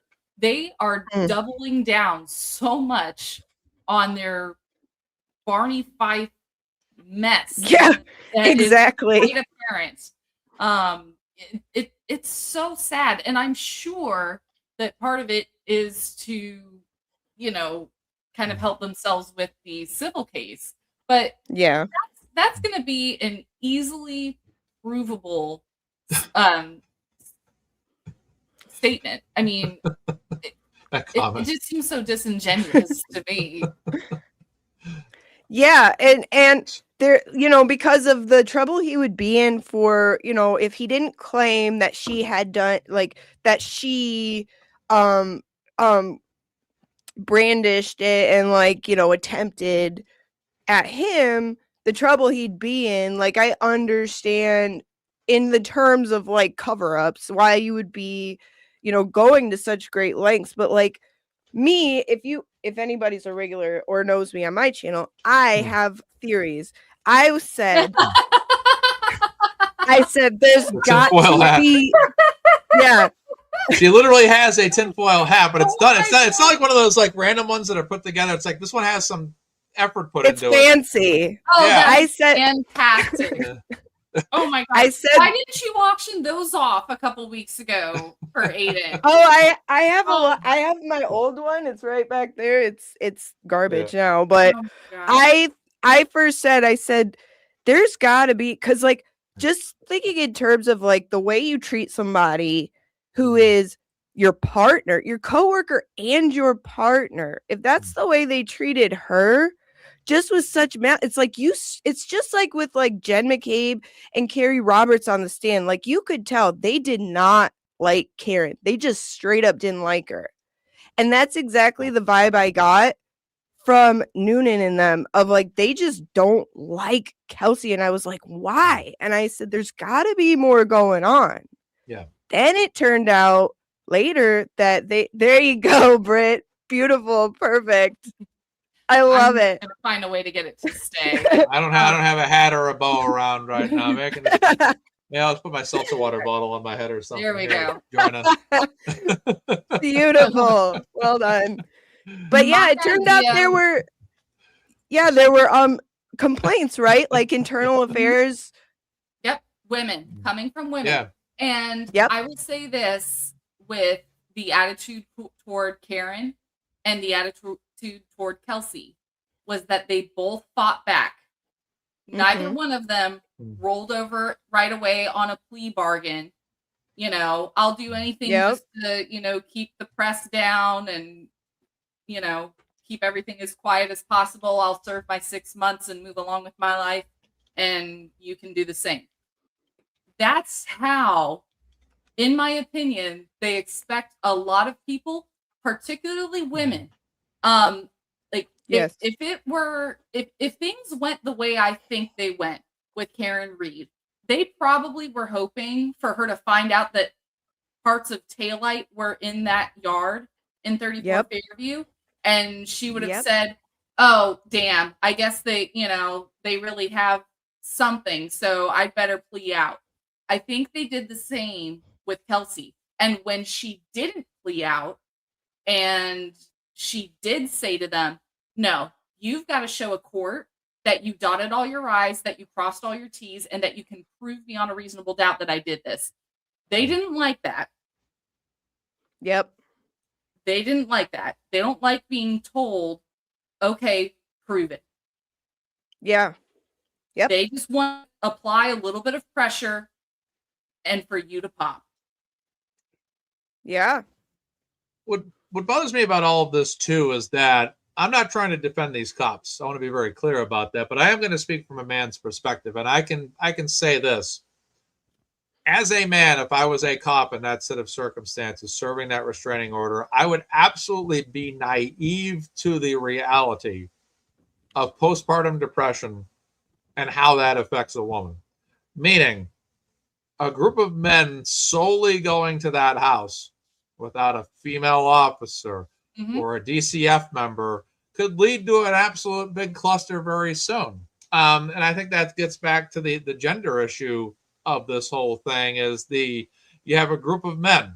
And again, I'm not trying to defend these guys, but we as men, we don't understand, women as well as women do. That's a very easy assessment to make. I think that's universally and historically sound, and will be going thousands of years into the future.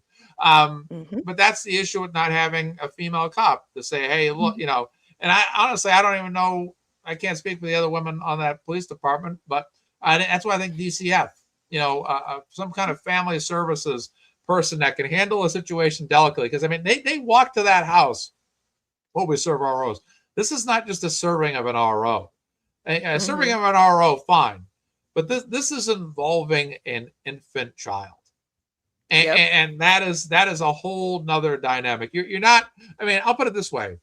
If the cops were to come to all of our homes right now and tell us animal control was with them, or maybe not animal control, they were going to come to take our cats and dogs away from us right now. People would lose their minds about their cats. And people that have pet turtles or whatever would lose their minds about the idea of their animals being taken away. Not just animals.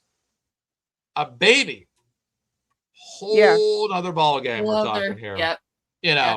And I think this would be tough for a parent of a child of any age, but you're talking about an infant child.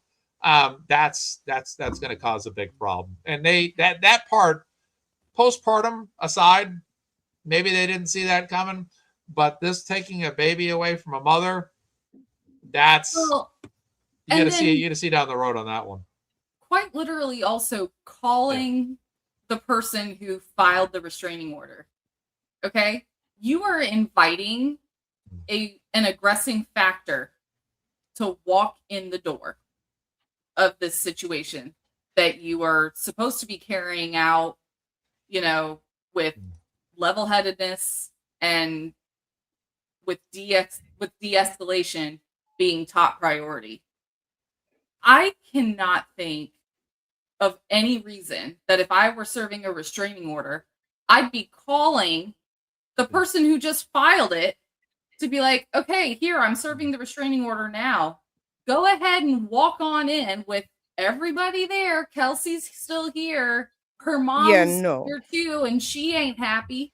So, I mean, why did they think that that was something that is normal within policy? That's wild to me. You are throwing an accelerant on a fire.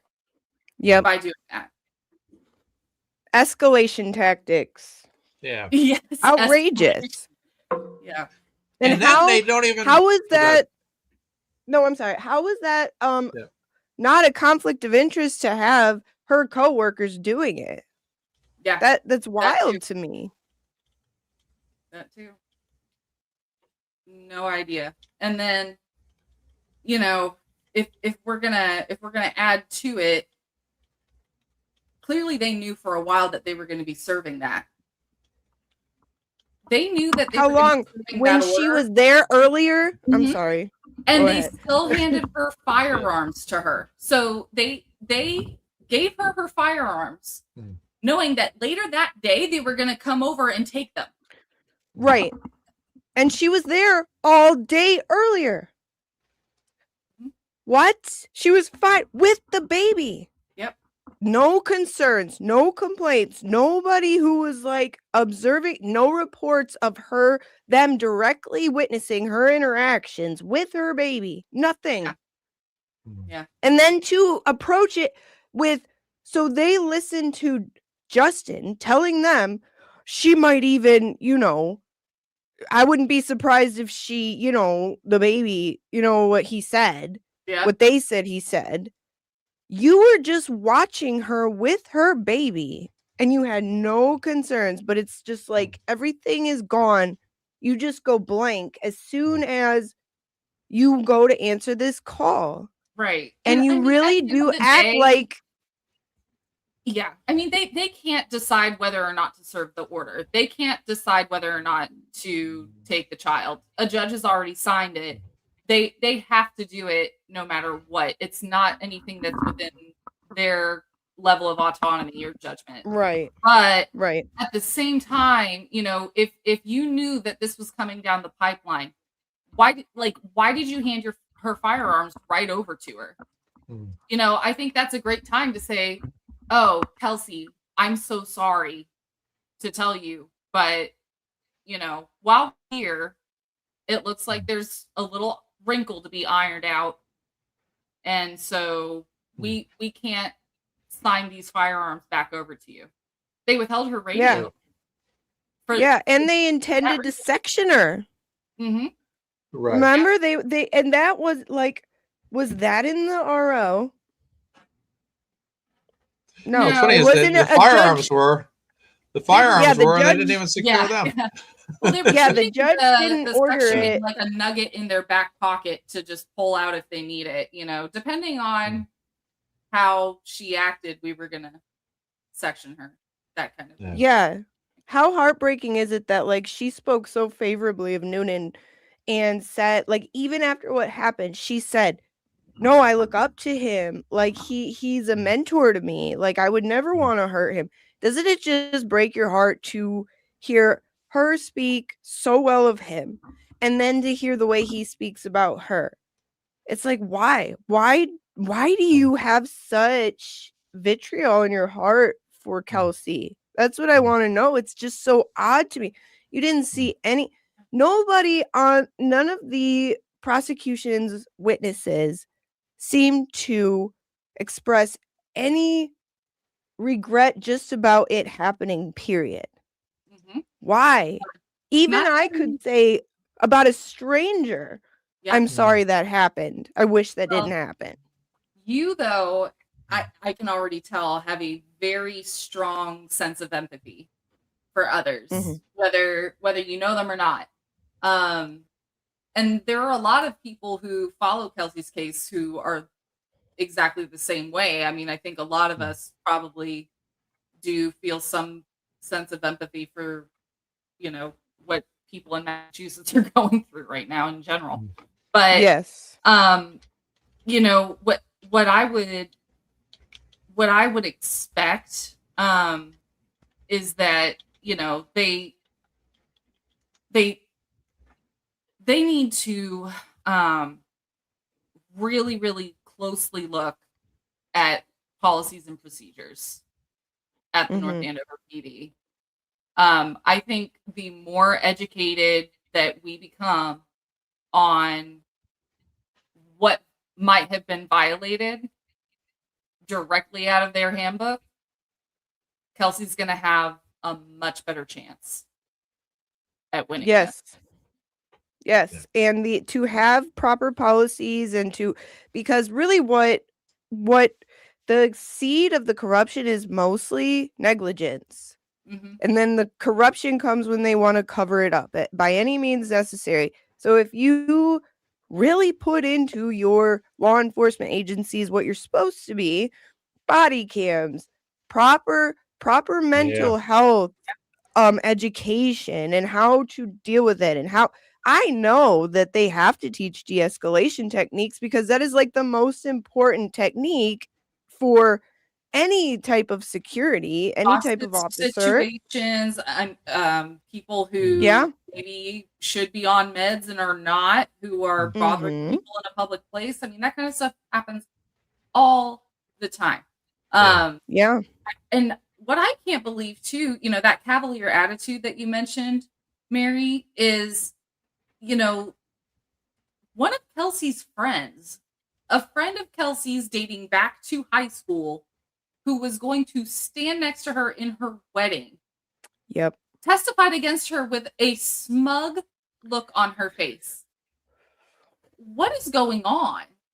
What is this, like, get Kelsey? Like, is her last name Gotti? I don't understand. Yeah. I was like, wow. So you're that girl. Okay. Yeah. I got it. You're one of those girls.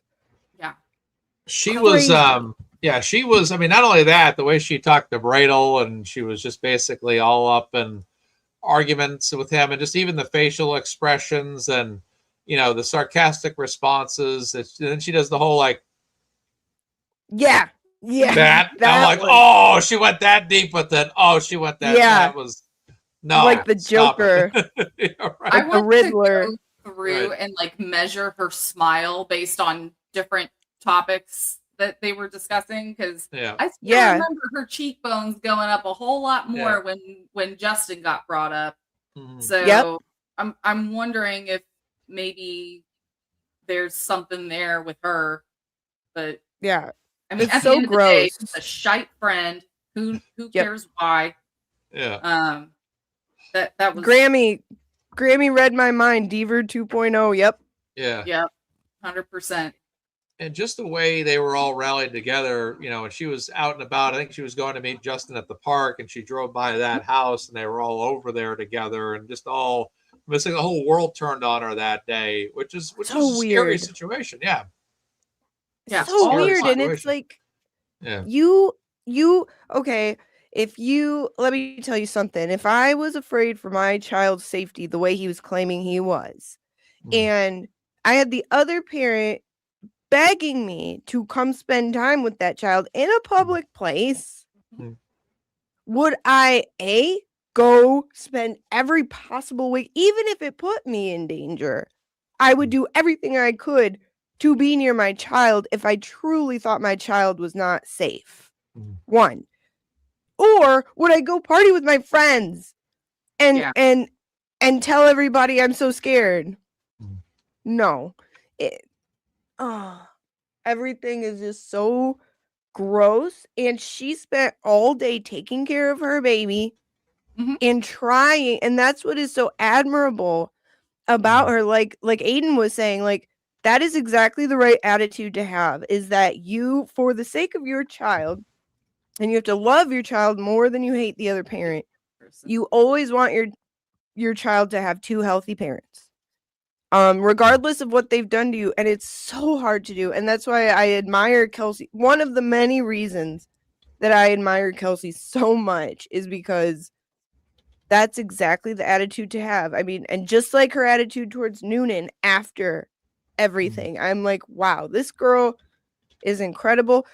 She's listing her accomplishments on the stand, and I was like, wow, good for you, girl. Like, she's an amazing young lady and an amazing mom, and I'm so ready to like see her win and have a healthy relationship. We don't want harm to anybody. We don't want, we don't want to trash Caidyn's father. We just want fairness. We want what's best for him, and we want to help Kelsey because nobody else will. It's like, girl, that friend, forget her. We're your friends now. We're your friends now, and we're gonna be better friends than she's ever been. Yeah.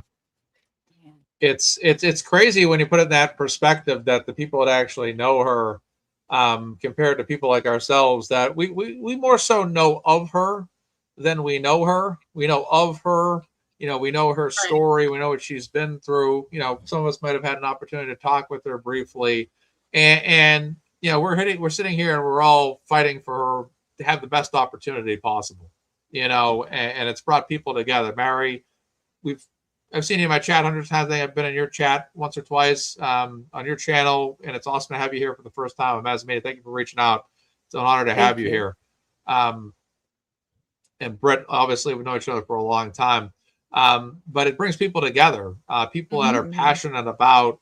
I just don't like to see people go at it alone, have to fight their fights by themselves. Mary, you shared your story about how you actually had to do that. Which is terrible to have to go through. But I'm happy we can all put time together to help someone like Kelsey, Karen, whomever, have a backing, have support, have people to say, hey, look, what this person's going through is not fair. It's not right. And giving them the best opportunity. And I don't like the fact that actual cops, these are the people that are protecting service, are not doing things efficiently, not doing things effectively to ensure impartiality. They don't have to absolutely favor Kelsey, but they don't have to absolutely, go in the other direction as well. And I think that, again, I don't think they have any excuse, because there's always, no matter what argument they make, there's always another argument you can make to keep that circle continuously going. Why didn't you secure we didn't know she had postpartum. Fine. Why not secure the firearms? Well, we didn't think she'd do anything. Well, she's a trained fire officer. You knew you were coming there to take her baby away. You knew what you were serving, an RO. You knew what that entailed. Why didn't you do that? And that's where it gets back to, I think some of the cops here are bad, whether they're bad people or just bad at their job. And that's what's really scary, is that, this is in no way to be anti-police, but sometimes you just don't know what cops are trained in or not trained in until a situation happens that they're not trained in. Why was Noonan exiting that room when she was packing bags, going up and down, whatever he was doing, when they hadn't secured firearms yet? And then something happens, and Kelsey, was forthcoming on the stand. She said she did lie about the location. She was not hesitant at all to admit to that, because she wanted an opportunity to tragically take her own life, which God willing was prevented. Well, I'm sorry. Cops get lied to. Yeah. Many of them get lied to every day. Thank you. Yep. No, officer, I have not been drinking. No, officer, there's nothing illegal in my car. No, officer, I don't have any weapons in my pocket. They get lied to all the time. There is a certain level of following up on what you were told by a suspect or a witness that needs to be done, no matter what. It's a basic part of your job as law enforcement. So what they could have done, whether Kelsey told them the truth or not, was say, okay, would you mind stepping outside and standing with, Officer Goober over here? And The rest of us are going to go in and grab your weapons. And then guess what? You go straight to where she told you they were. You don't see them, pop your head out the door. Miss Fitzsimmons, we checked the basement. We did not find any weapons there. Are you sure that that's where they are? And then she'll either speak up again or you ransack the house for them because you have clearance to do that with that RO. So, you know, they should, regardless of their history with her, when you're following procedure, you're following up on what you were told. You don't just go completely based on the word of somebody. Otherwise, our justice system would look completely different. To your point, you had Daly on the stand testify that they were looking for other things around the house that may have been utilized as weapons, including knives. So if they're discerningly going around the house looking to see if maybe a Peter Pan knife, maybe a water gun, a super soaker, whatever Bart Simpson used to use there, the slingshot. You know, if you're looking for little things that could potentially be used as a weapon and you're discerningly looking around the house, why are you not first and foremost securing firearms? And I just, no matter what happened in that scenario that day, I just can't get past the fact that they wouldn't do that first and foremost. Drives me up a wall because it's like, I don't want to sit here and have to condemn officers for not doing a good job. I don't want to do it. But they place us in a situation where we have no choice. We've had 2 recent donations of $100 come in. Wow. $50, $15, $50. Thank you guys. Yeah. Thank Amazing. you. Wow. God, it makes me so, I get so emotional to see, like, this is what we do. This is what, it just makes me feel alive to, like, be amongst all of my people here and like, this is what we do. This, and it's for the most noble cause. Like you said, it's not even about knowing the person. It doesn't matter who the person is. It's about justice. It's about doing what's right and helping those in need because the ones in charge of helping didn't do it. So that's what we've come to. And I hope someday the time comes when we don't have to do something like this. Honestly, I hope someday change is made that keeps things like this from happening to where the state, the government, the protect and serve officers are the ones looking out for the best interests of civilians. And that's the other point is, okay, you're serving Kelsey as a citizen, yet even Gubatosi couldn't make up his mind of what standards she was held by in that moment. Like saying she lied. Right. She lied. You are like you said, Britt, you're gonna be lied to the subject of an lied to by the subject of an RO. That is literally the most obvious thing as an officer, right? And so but then you're like, oh well, she's an officer and she lied and she knows protocol. It don't matter. It doesn't matter. She's not an officer now. She's not an officer now, and it's on you. And I couldn't even believe he brought that up and drew attention to that of like, she should have known better. Well, you should have known better. Well, she lied to us. Well, that doesn't bear much water. You should. What's disappointing is that you took a subject at their word about where the guns are. Like, just insanity. I've got to get going. All right, Britt. Thank you again for having me. To those of you who have donated, thank you so much. It's going to make a big difference for her, and you're also helping baby Caidyn. Or at least I believe so. All right. But you guys have a great rest of your day. It was good getting to talk to both of you. Britt, thank you so much. Thank you, Britt. Thanks. My mouse is dead. Can you kick me out? Sure. I'll kick you out, and then let's see. Not banned from studio, kicked from studio. I'll make sure I get this right. Not banning Britt today. All right, she's out. All right. So we were $399 away from $49,000 through 15 fundraisers right now. This is incredible. And that's to amazing. the audience, to the audience too. It's amazing. It's unbelievable.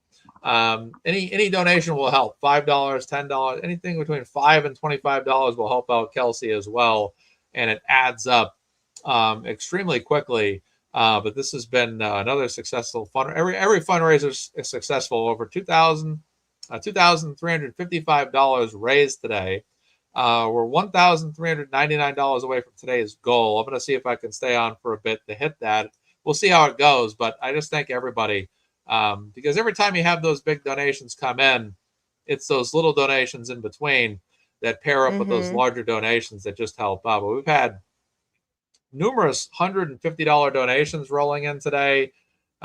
Sherry, Laura with $100, Anonymous with 50, Anonymous with 15, Beth with 50, Maria with 20, Mary with 100, Berta with 50, Katie with 50, Carly with 50, Sherry with 20, Anonymous with 10, Amber C with 75, Law and Disorder with 50, Liz 88 with 15, and the list goes on and on and on. Kelsey's GiveSendGo was in the $182,000 range at the beginning of the show. It's now over $184,000 right now. So this is fantastic. Yeah.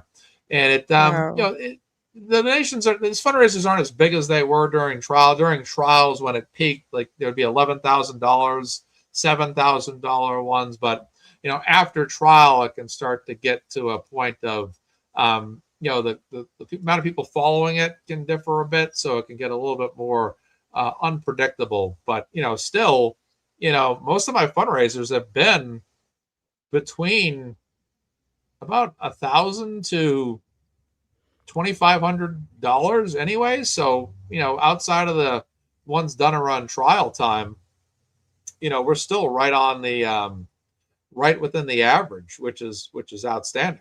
So I'm very happy about that. That's great. That's news. Amazing. That's amazing.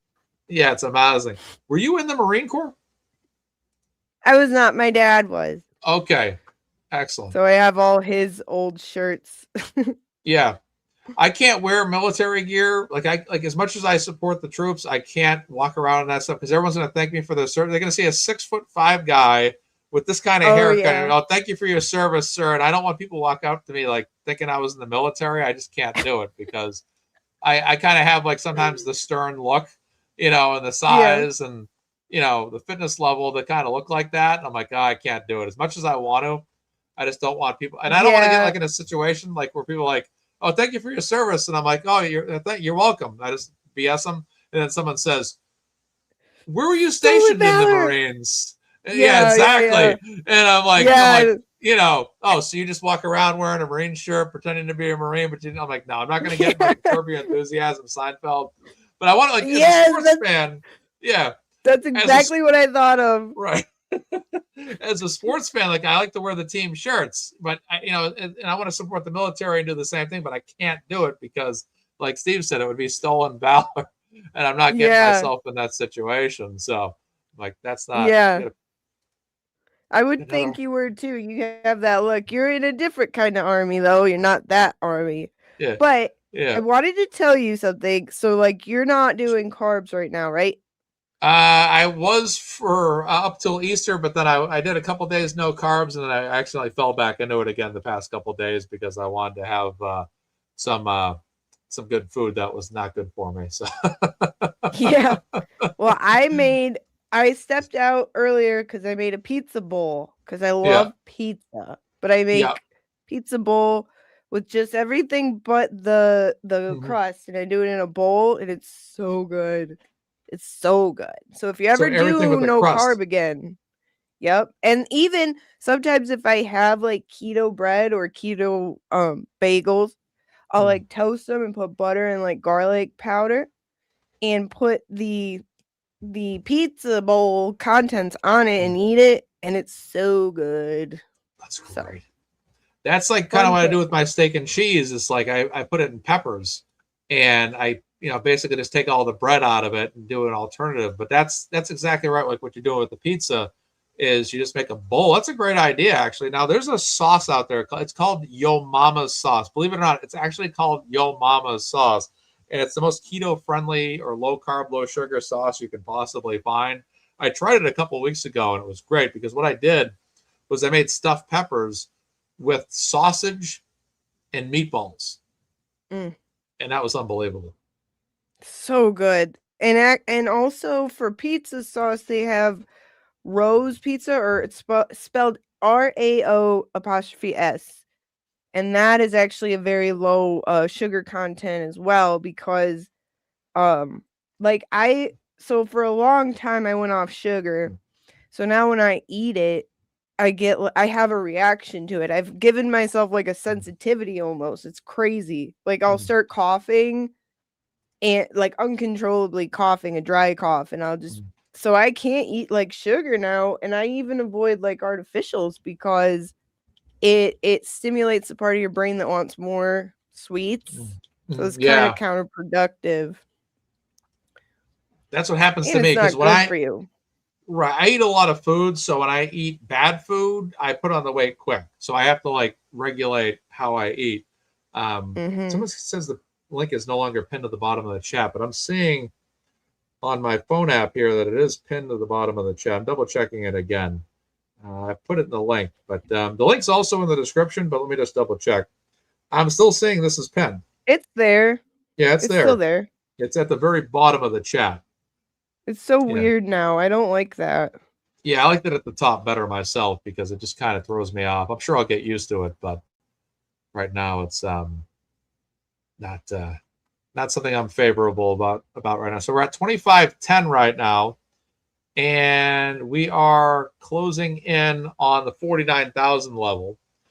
So we're $244 away from that, and we've had a surge of donations come in: $25, $30, and $100, all in the last couple minutes. So $155 has come roaring in here. That's great.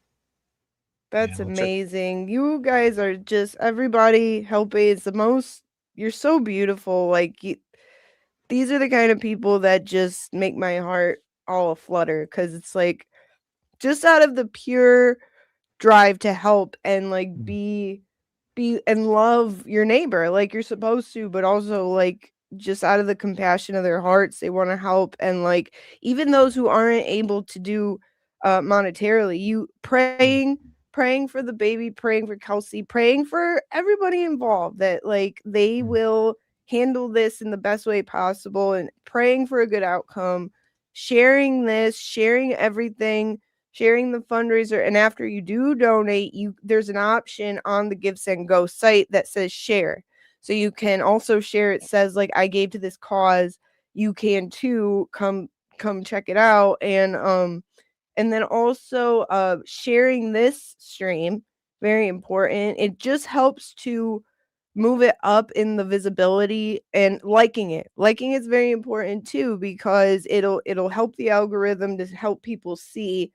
You know, we want as many people as possible to open YouTube and see Kelsey, his thumbnail, Mazza's thumbnail of Kelsey fighting the most important fight. And, you know, criminal court cases, we all follow them. That's our thing. And it's like, but the family court ones, they're not as like, they don't get as much attention. They're not as sexy, I guess, you know, as in that term. But it's for the mother in that situation, it is, or when it's a father, it is the literal most important thing of their life. And so I'm so thankful to you, Mazza, for bringing the attention to it when it's not something that usually gets a lot of attention, like a criminal case, you know?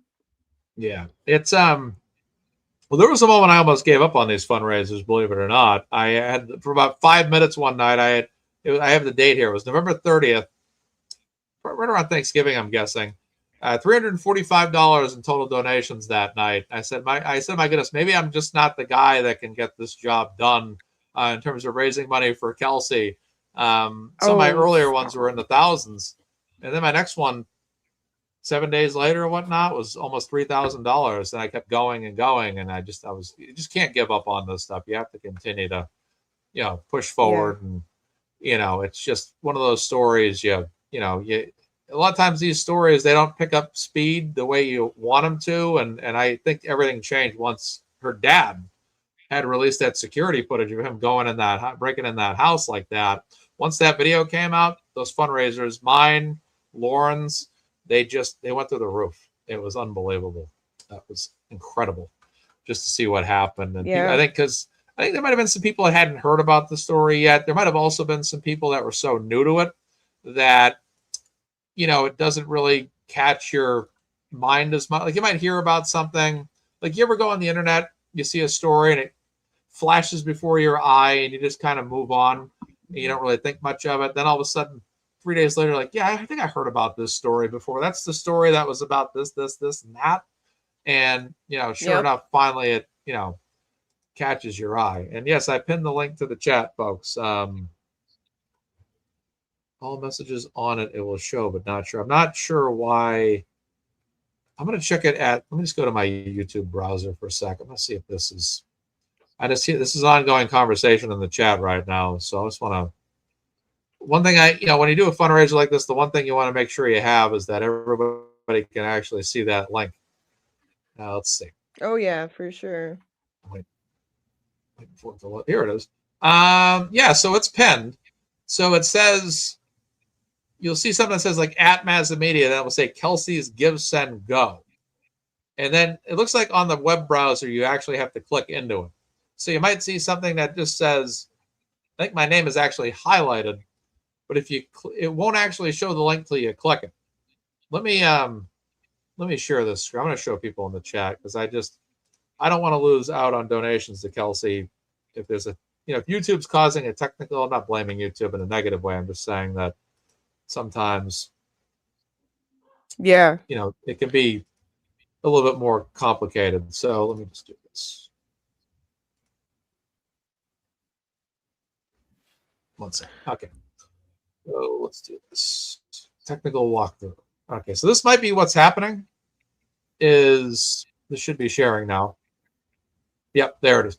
So if you look in the lower right-hand corner here, it will say at MazzaMedia, and it says Kelsey GiveSendGo. You just got to click it. Then once you click it, there's the link. So that might be what's happening for some people. Is they're not they just, if you're on your web browser, you just got to click it like that. So if you're not seeing it on your web browser, that might be what's holding you back. And then it's always in the description as well. So just keep an eye out on that, folks. That might be what's holding you back there. What does it say here? You have to all messages selected. Show if you have top messages selected. I don't think you do to see the link. It's just so weird. It's like because they changed it to the bottom, we're all lost now because I know I am. It can't. They're saying it's in top chat. I see what they're saying. Well, I go to live chat and it's still there. So what they're saying is someone goes, but only in top messages, not when you are on live messages. That's what we are saying. So if I go to live, I'm going to share this again. Let's go back here. And I'm blaming YouTube for this because if they're not, let's go back here. Okay, so if I go back here, if I go to top messages, top chat, so next witness says, but it's only in top messages, not when you are on live messages. So if I'm in top chat here, it's pinned. If I switch over to live chat right here, that just went over, it's still pinned. Yep. It's still pinned, and it's in the description as well. So if the mod team wants, the mod team can just drop that link every so often if they're able to do so, just to continue to keep that in there. But based on what I'm seeing, because I'm hearing it again, people keep saying it's only. You know what I'm gonna do? This is what I'm gonna do. I'm gonna unpin it and I'm gonna repin it. What I'm gonna try to do is refresh this, just to see if that will be the fix. So let's take a look. And for the folks that are saying it's not working, I want you guys to just monitor this and let me know. So I'm going to unpin the original one. All right, now I'm going to find the new one that I just posted, and now I'm going to pin that. It says message is pinned now. So for the folks that are saying they don't see it, let me know, double check it, and let's see if we can get this. We never had this problem before. I'm telling you, I blame YouTube for changing from the top of the chat to the bottom. Yeah. Okay. So she said styling is still saying it shows on top messages, but not all. Okay. Now someone's saying it worked. So if this change up worked, let me know. But that's the best I can do. The mods will post a link every so often. And oh, someone says I see it on all messages now. So maybe it's because it was added before the show. I think I added it a couple days. And then, like someone else said, if you can't see it, go to the description of the video, and we'll do our best to throw it in the link as well. So, okay. Then Jen saying, one of the mods here, working fine on phone still. Now they're saying it's working now on all messages, but not top messages. All right. I would say just go to the description, and like it says here on the screen, donation link at bottom of chat and in description. Sorry, guys, I can't. From a technical standpoint, there's only so much I can help out with. I apologize. So, Mazza, do you use StreamYard? I do. Yeah. So there's a way you can add your own QR code on your screen, like your own little badge that's like over here. Yeah. And what you could do is if you go to Kelsey's GiveSendGo, you can you see it? I don't know if you can see it. You can download her QR code. I don't know if it'll show you. There you go. I see it. Yeah, download it. So you could download that and then add that to your badges that display on your screen at all times. Okay. All right, let's figure this out. All right. QR code, new QR code added. Okay, perfect. Oh, I can put in a manual link. I can manually put this in myself. Okay, let's do this. All right, so I see here it says, okay, here we go. All right, Kelsey's GiveSendGo link.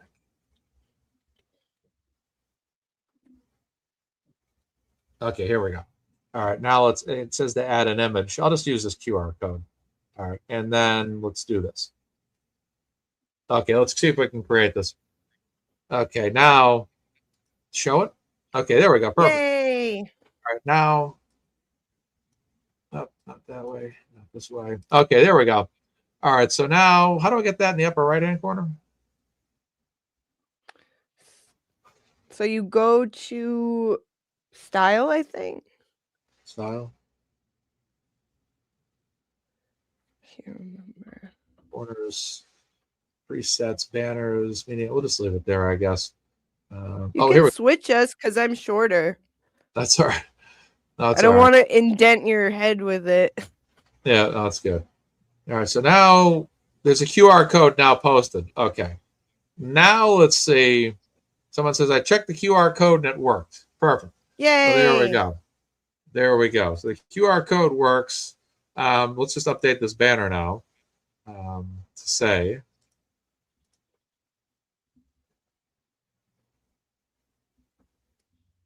Let's do this. Getting some technical support from the other Mary B. Thank you for this. This is the stuff I never have time to mess around with, QR code. Yeah, I'm going to try to make a special, so you can even include your own, image, per se, where you use that QR code, but, the duck's not in it. I want to see if there's a way. Yeah, there is. Yeah, I have it. I actually had an option. Heart. I could do that. Let's do this. Edit it, and then change the color, and change it to purple, and save it. And it should change in about a moment here. And show it. There it is. Nice. There we go. Okay. Then I don't know if I have a way. Yeah, that works. Okay, that works. All right, good. I can even do random polls in this. This is all the stuff I pay for but never even use. All right. Beautiful. It works great. Perfect. All right, so now that works. And then no donations in 10 minutes. So, folks, help me out. Help out Kelsey. All right, we got purple now. All right, good. So we got that. Now it's easier than ever, you see. Yeah. I'm going to edit this banner here. So let's edit this. Edit it. And it's donation link at bottom of chat, in description, and in QR code, something like that. There we go. All right, now let's show this again. Bingo. Donation link at bottom of chat, in description, and in I'm going to edit the grammar here a little bit. And in the QR code. Perfect. There we go. For those of us that are really big on spelling and how we word list things. Okay, good. All right, now we got this. Now we got some more options for everybody now. So if you're a QR code person, we got that going forward. The other Mary B has not only come on this show to contribute in the conversation, but also to contribute from a technical level, offering some recommendations. And we got another donation coming in here. Let's see what we got. We're up to $2,560. All right, rolling here. All right, so we should be good. Sounds like the chat is feeling pretty good about the links now, so everybody should be good. So you got 3 options now to locate that link. You get the description, you got the QR code, and then you got it's pinned. So hopefully that helps out everybody now. Hopefully that's good. Thank you guys. We're always upgrading on the fly. 4 donations have come in now. $5, $25, and $10 together. Wow. Equaling $40. So that's huge. That's Thank awesome. you, everybody.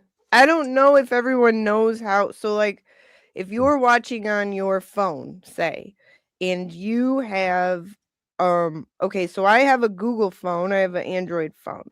So if I go on it and I long press there, okay, and then I press on the, where is it? I press here on the QR code. Click it. Dang it. Yeah, but it gives you an option if I do a search on my screen where I can, oh, that doesn't help. Scratch that. Strike that. Strike that. Knows how, so. But if you are watching on another device, it's pretty easy. You can take your phone camera, like you can take your phone camera and it'll go up on the QR code, and my phone will like automatically detect the QR code and be like, click here to go to it. Or if you enter search by image on your Google, it'll do the same thing where you just hover over it like that and it just selects it.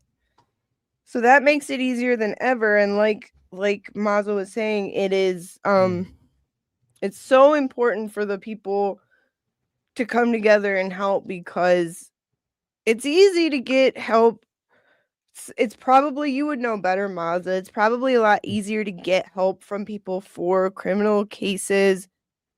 And it's really, really difficult to get support, to get like people as mobilized for family court matters. And especially like it's even 100 times more difficult for the parent going through it. There we go. Perfect. Okay. So it's, oh yes, you got to put a label. Oh, that's great. Yeah, that's great. Yep. Labeled it. Your background's kind of purple, so maybe I'll change this up just a little bit. Let's do this. Let's go to no here. More purple. It's purple for More Kelsey. Purple? Yeah, make it like a darker purple. Maybe like that. Let's give this a shot. Darken it up.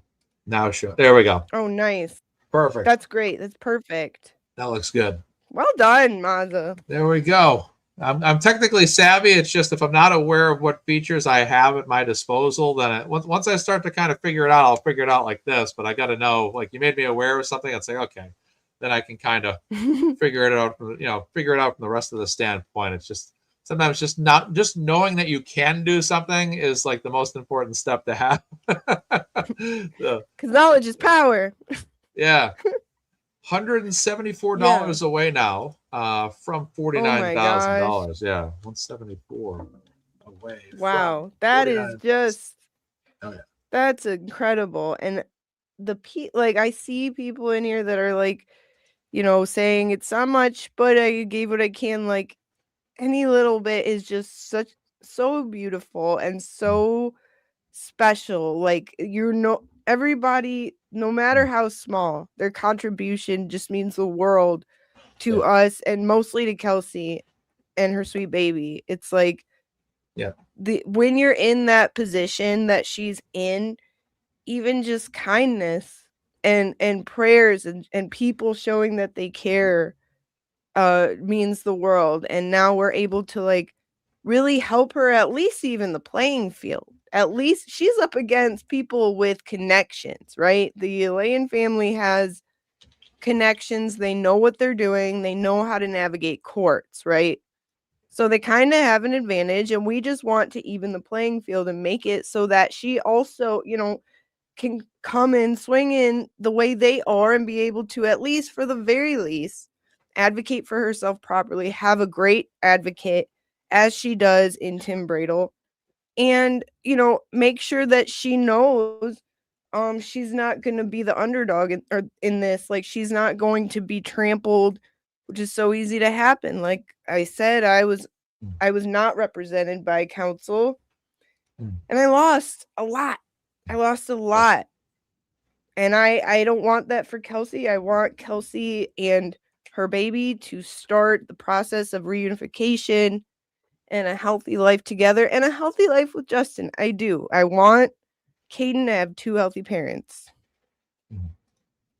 Yeah, it's like I said, that's why I get a little bit angry with the North Andover Police Department, because as much as I understand the differences between Kelsey and Justin, it seems like it was just escalated to a level that it should have been avoidable. Like I understand like the technical differences between Kelsey and Justin. Like, you know, they had disagreements. I get it. I mean, you know, show me a couple that has ever ended or had disagreements.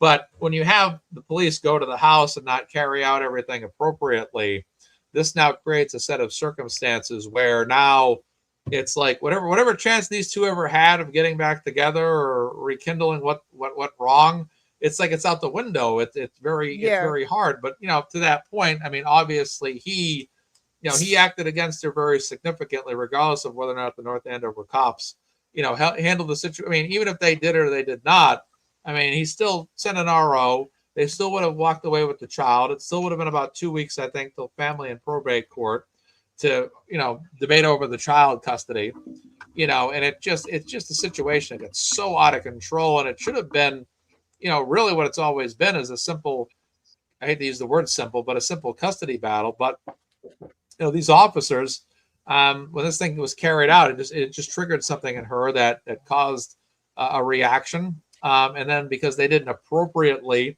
secure the scenario, it you know, it creates a lot of, we got there Canada Dry Seltzer today.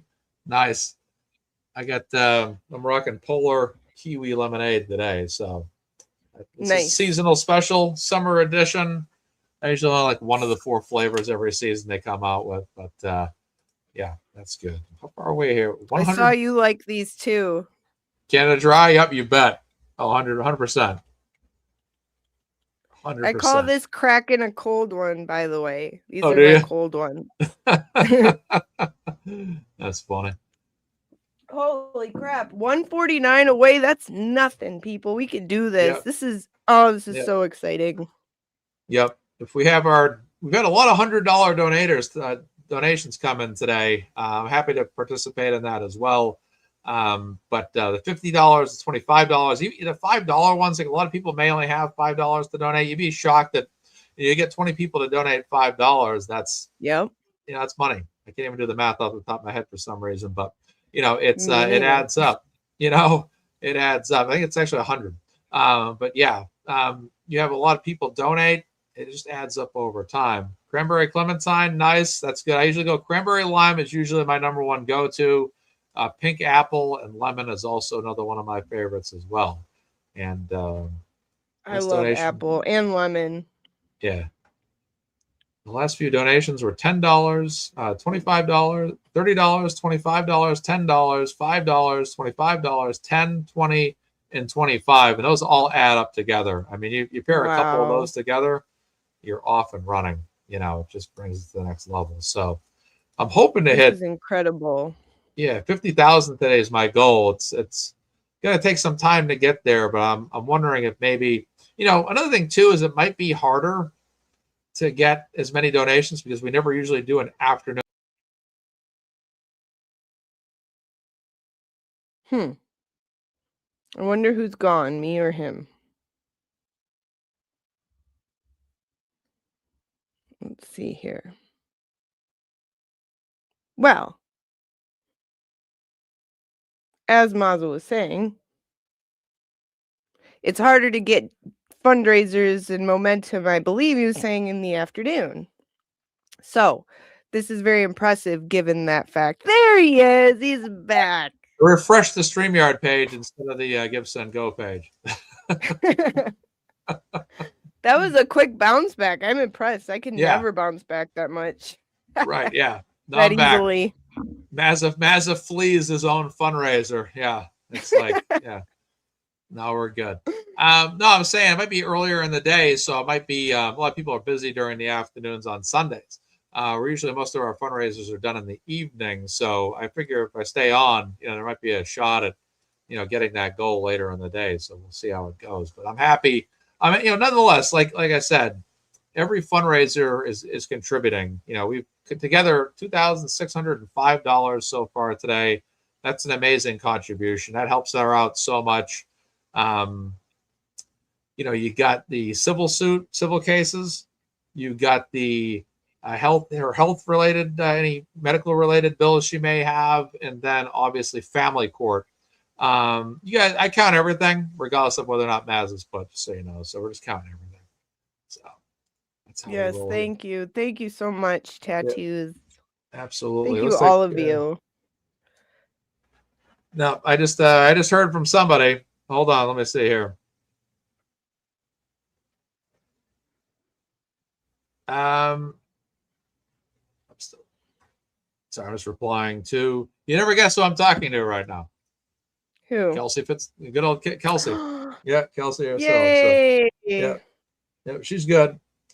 She's good. She just wanted to say thank you to everybody for everything. So, yeah, Kelsey's just. So you guys can throw some purple hearts up there and whatnot. Kelsey, we love you. Yeah, we love you, and we're praying for you, and we're here fighting with you. Absolutely. Yeah, it's That's good to see. Now, Mary, I just wanted to kind of talk a little bit more with you about what were some of the moments for you throughout all of this. I'm not talking about the initial story as it happened, but like for me, the biggest factor that made me support Kelsey as it went on was the fact that she got thrown back in jail the way she did. What were for you throughout this after the initial occurrence? What were the defining moments for you that really defined you as a supporter? That whimper that we heard come out of her when the judge ordered her back. I can barely talk about it without getting emotional. Yeah. When I heard her reaction after the judge said she would be put, I have chill bumps right now thinking about it. I was so upset and heartbroken for even more than I already was, which I didn't think was possible. But I just said, this can't be right. This is not right. I mean, how do you go in, file a motion, or just address the judge an issue? She didn't fail any tests. She didn't refuse any tests. Yeah. But she had lead in her chest. She had broken ribs. Anyone who's had broken ribs can tell you that is the worst pain ever, and there's literally nothing you can do about it. You just gotta wait. And she was having, it was torture. It is torture. It's torture even to breathe, period, with broken ribs. And this woman, this judge, had so much hatred for her. I said, why? Where's your humanity for this woman, this new mother whose baby was ripped away from her, who barely made it, by the way? She's a miracle. She's an absolute miracle. When I saw her on the stand, I said, that's a miracle of God right there. Like, people don't usually survive that, but God saved her for a purpose. And I said, how can so much evil be coming up against her from all these directions?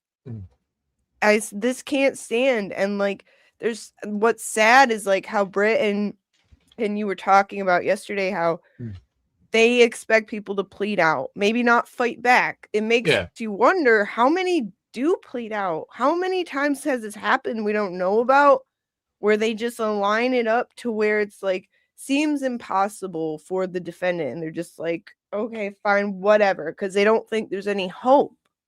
You know, I wonder. Yeah, that, you know, for me, when she was out of jail was when I first started following the case, because I heard about it vaguely. I hadn't followed it like going back to when the story first happened.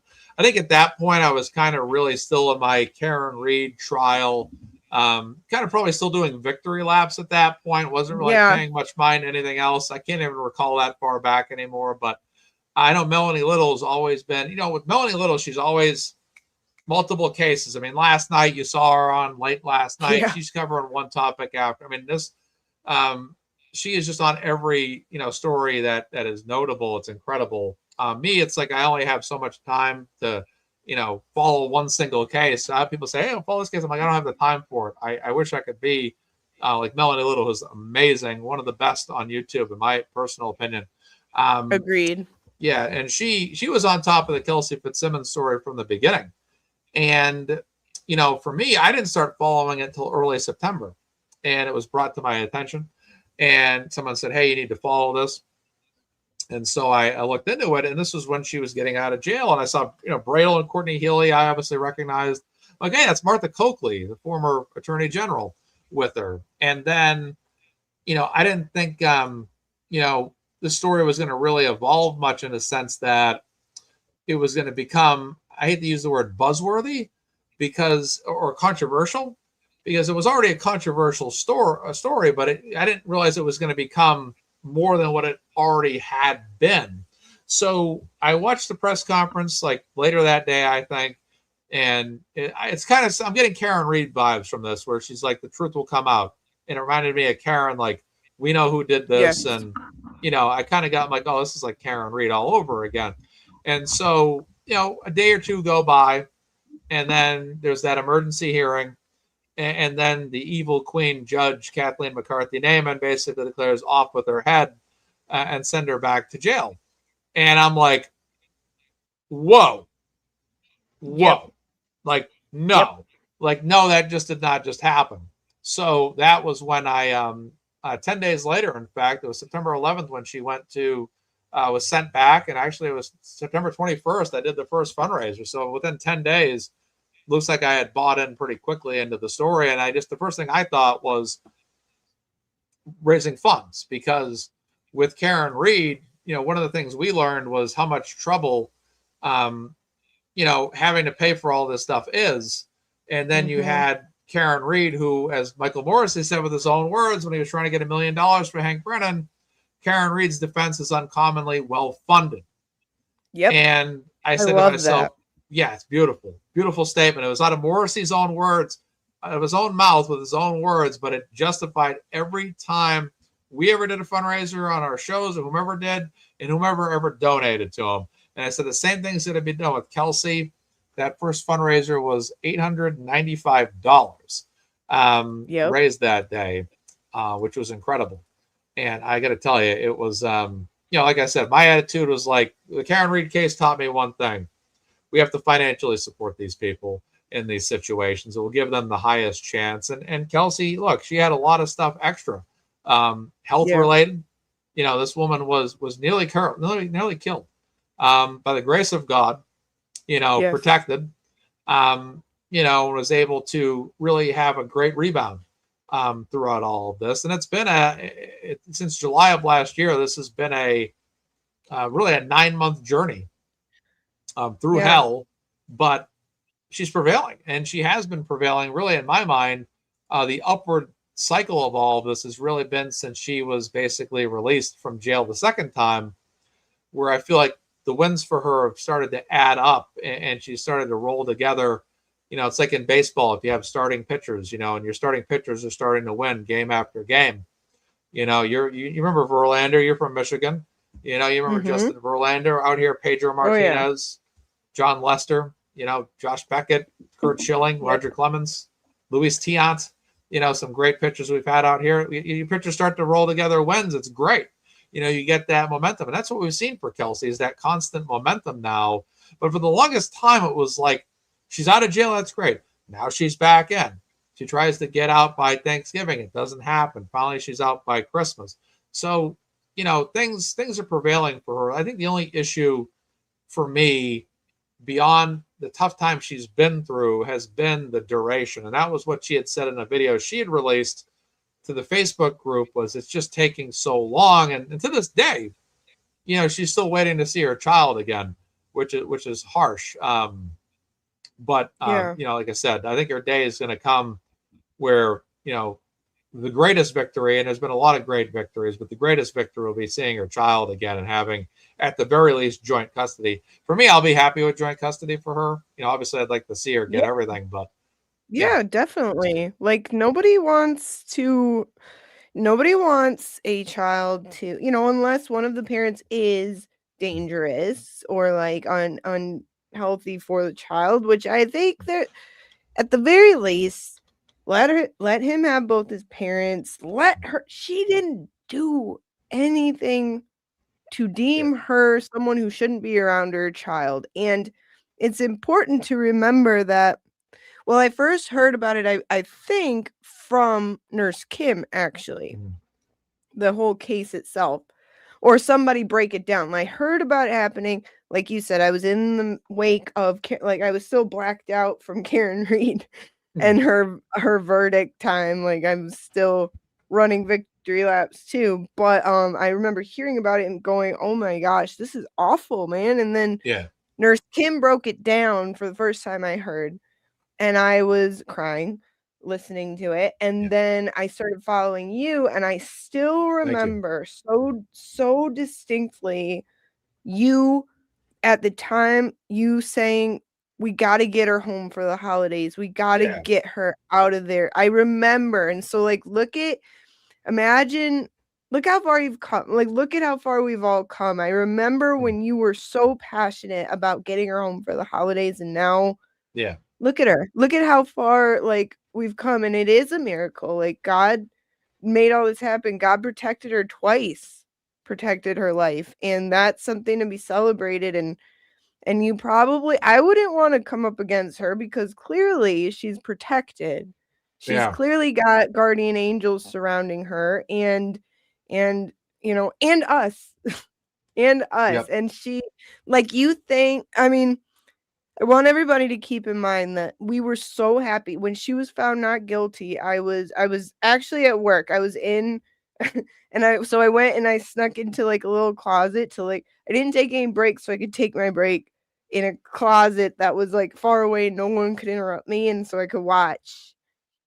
And I remember my heart it was kind of like Karen Reed, not quite, but it was that kind of like, and so then, I was so happy. We were all so happy. I was crying like a baby. I was so happy she was found not guilty. But it's important to remember that in Kelsey's heart, she's still not, she's free from that. But in her heart, she's not free, because when you're a mother and you can't see your baby, like, it is like it's like being in prison. It's like you don't feel free. You don't. So she still had to go home. Everybody's celebrating but she had to go home, and her heart still feels empty and trapped, because that's the strongest bond known to man, is a mother and her baby, Yeah.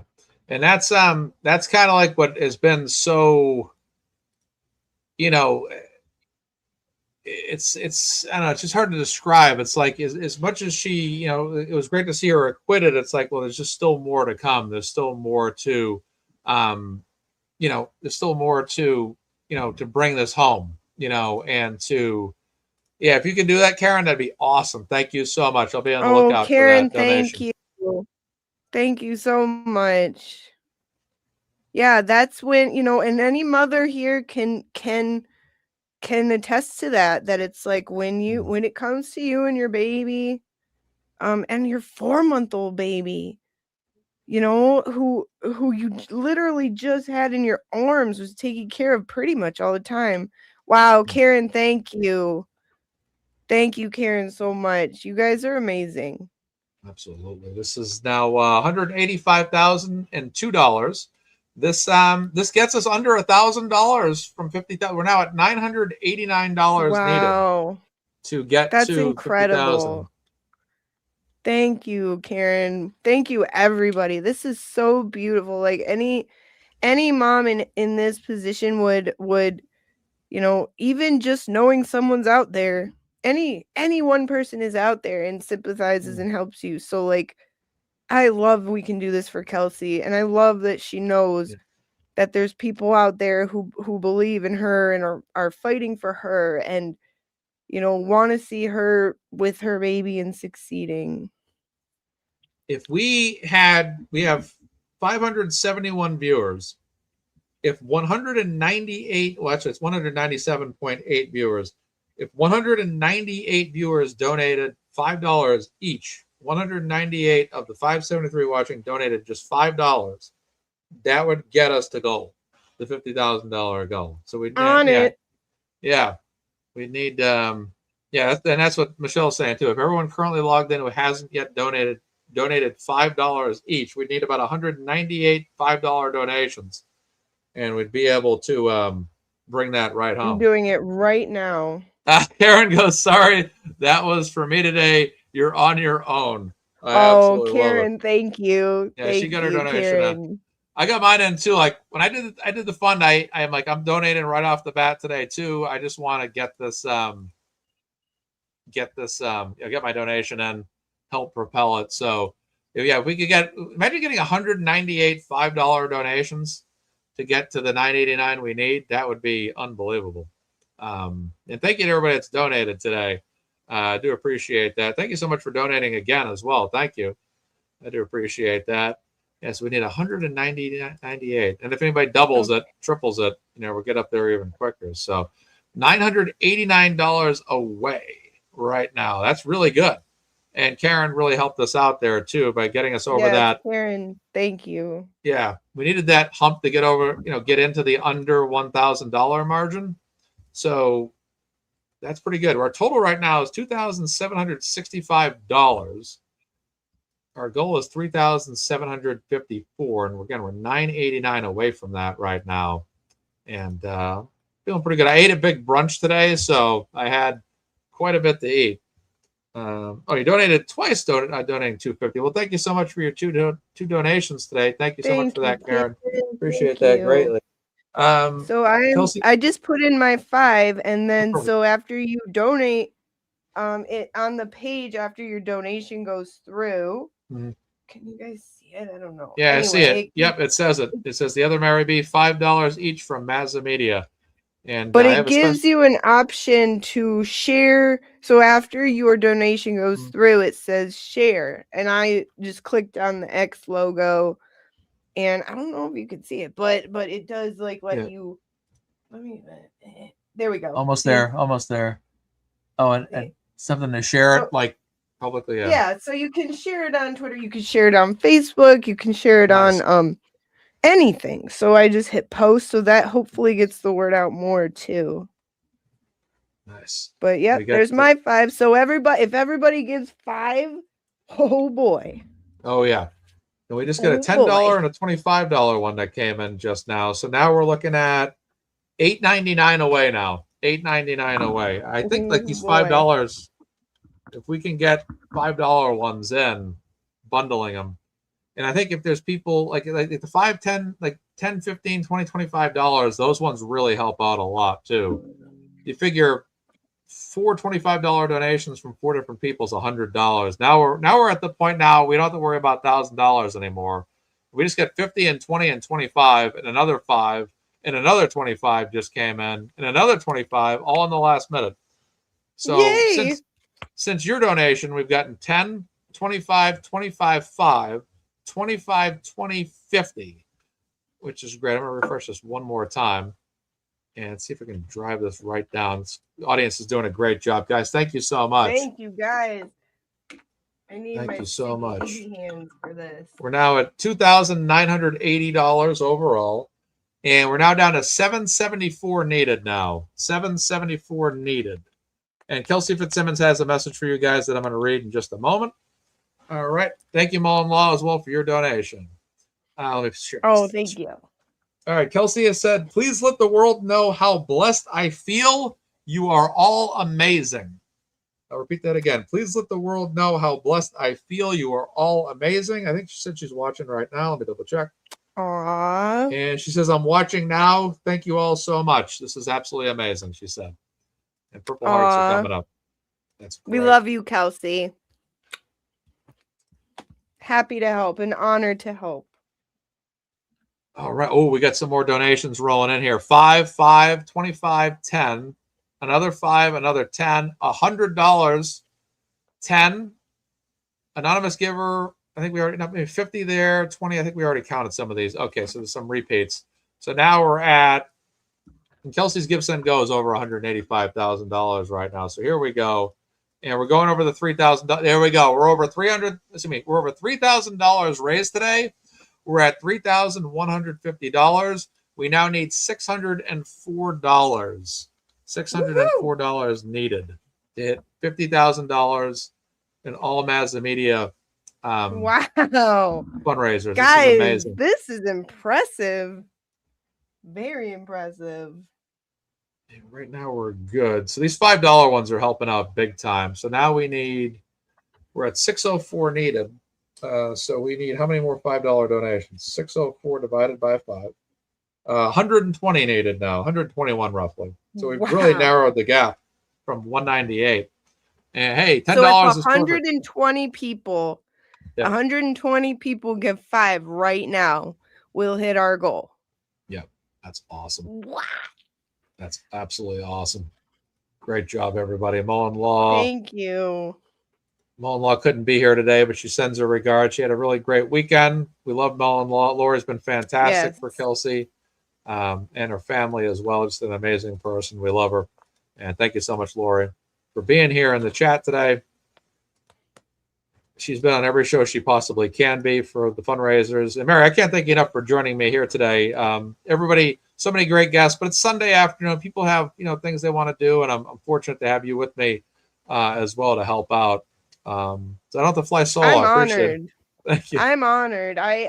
I'm so passionate about this because, like, when I'm a mom, I've been in the position. So any chance to help somebody else in her situation is just like beyond anything I could ever imagine.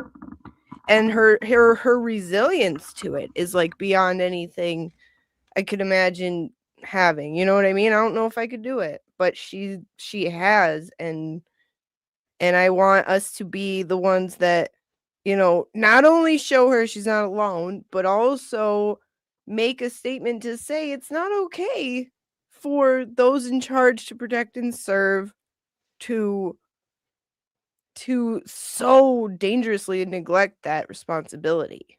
Like, and I hope that's not how you treat your citizens in North Andover. I desperately hope, I hope it was a one-off where you do like have some sort of like gripe with Kelsey and you don't go out and you're not turned loose on the civilians in that way, like otherwise, gosh, I'm afraid for them. And I'm glad you're going to be watching the meeting tomorrow. I bet they have a lot to say. That's what I think. Yeah, I know. I'm looking forward to that so much. I can't wait. I think we got a reduced total here. We are at still at 454 to go. And a lot of $5 donations are rolling in. Some people are actually doubling up or tripling them. Someone gave $35 times 7. So somebody gave 7 times worth $5. Which wow. Yeah. And we get another big donation coming in. 25 and 100, 25, 5s to 35s. I'd like to thank our friend Kelly Reed as well for her donation. Thank you, Kelly. Thank you, Kelly. You're amazing. And we are now down to $304 away now. Oh my gosh. This is so exciting. I think we have this close. Away. This close. Right. And we're 304 away. We have raised $3,450 today. $3,450 today. Ladies and gentlemen, I can't thank you guys enough for your help here Like I Thank really had you. I really had a goal of $50,000 through 15 fundraisers, and I really felt like I could hit this. And I thank you guys so much for helping me work together to help Kelsey. And we're over another $100 down here. Let me get the new calculation in. Let's see. So this is going from 185,687 to 720. Okay, so we're at 264 needed now. 264 needed. Wow, this has been an incredible. The final countdown. Yeah. Like I've been determined. I'm like, I want the 50,000 for Kelsey through this show. I think everybody that's tuned in has done great work for months. And this has been fantastic. So we got anonymous giver with 20, anonymous giver with 20, another one. Lolly from Texas, 25, anonymous giver 100. Just a lot of donations rolling in here.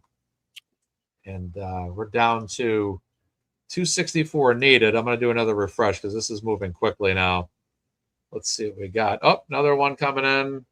782 on the GiveSendGo.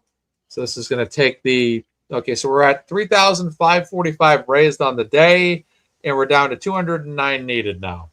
209 needed. Holy moly, guys. So we are almost there. We're going to show you the special screen I got here. So let me show you my fundraiser screen. So this is my doc right here.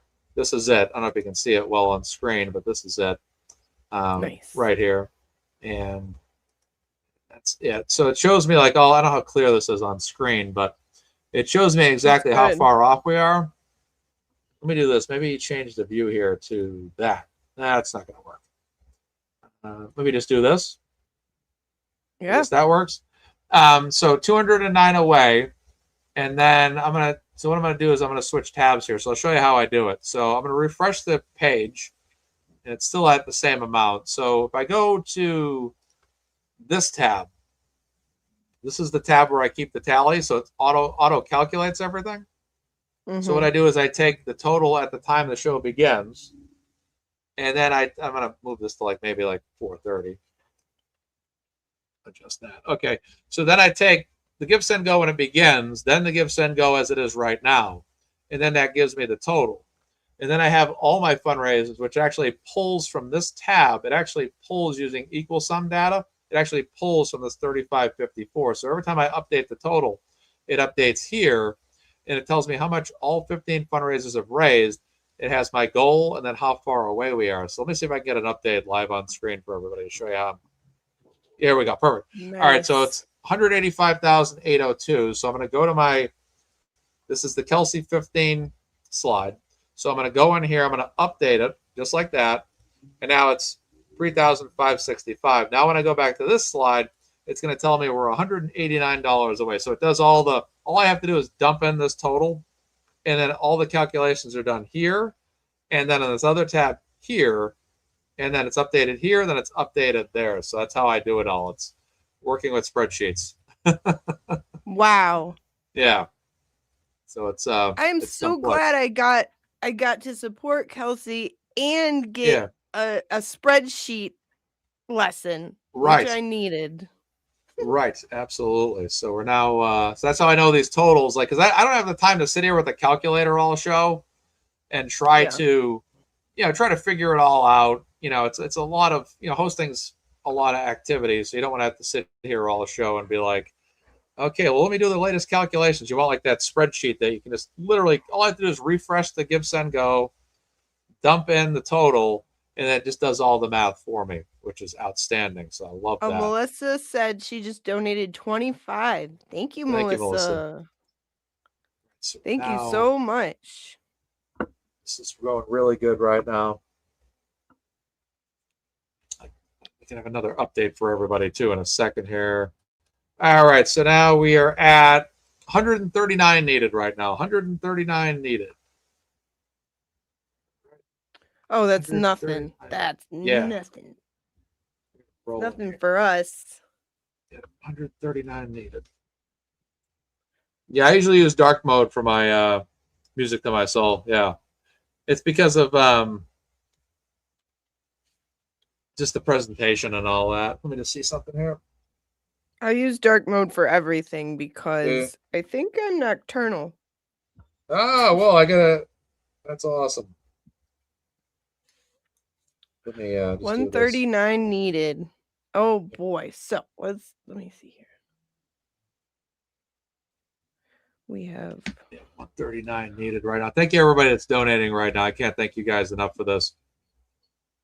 And we're staying holding right now. Melissa with 25, Anna Marie with 25, Rebecca from Arkansas with 20, Emily with 5, Marcy with 50, Anonymous, and then we've read those other ones. Okay, so 50, then another 5, 20, 25, 25 have all come in.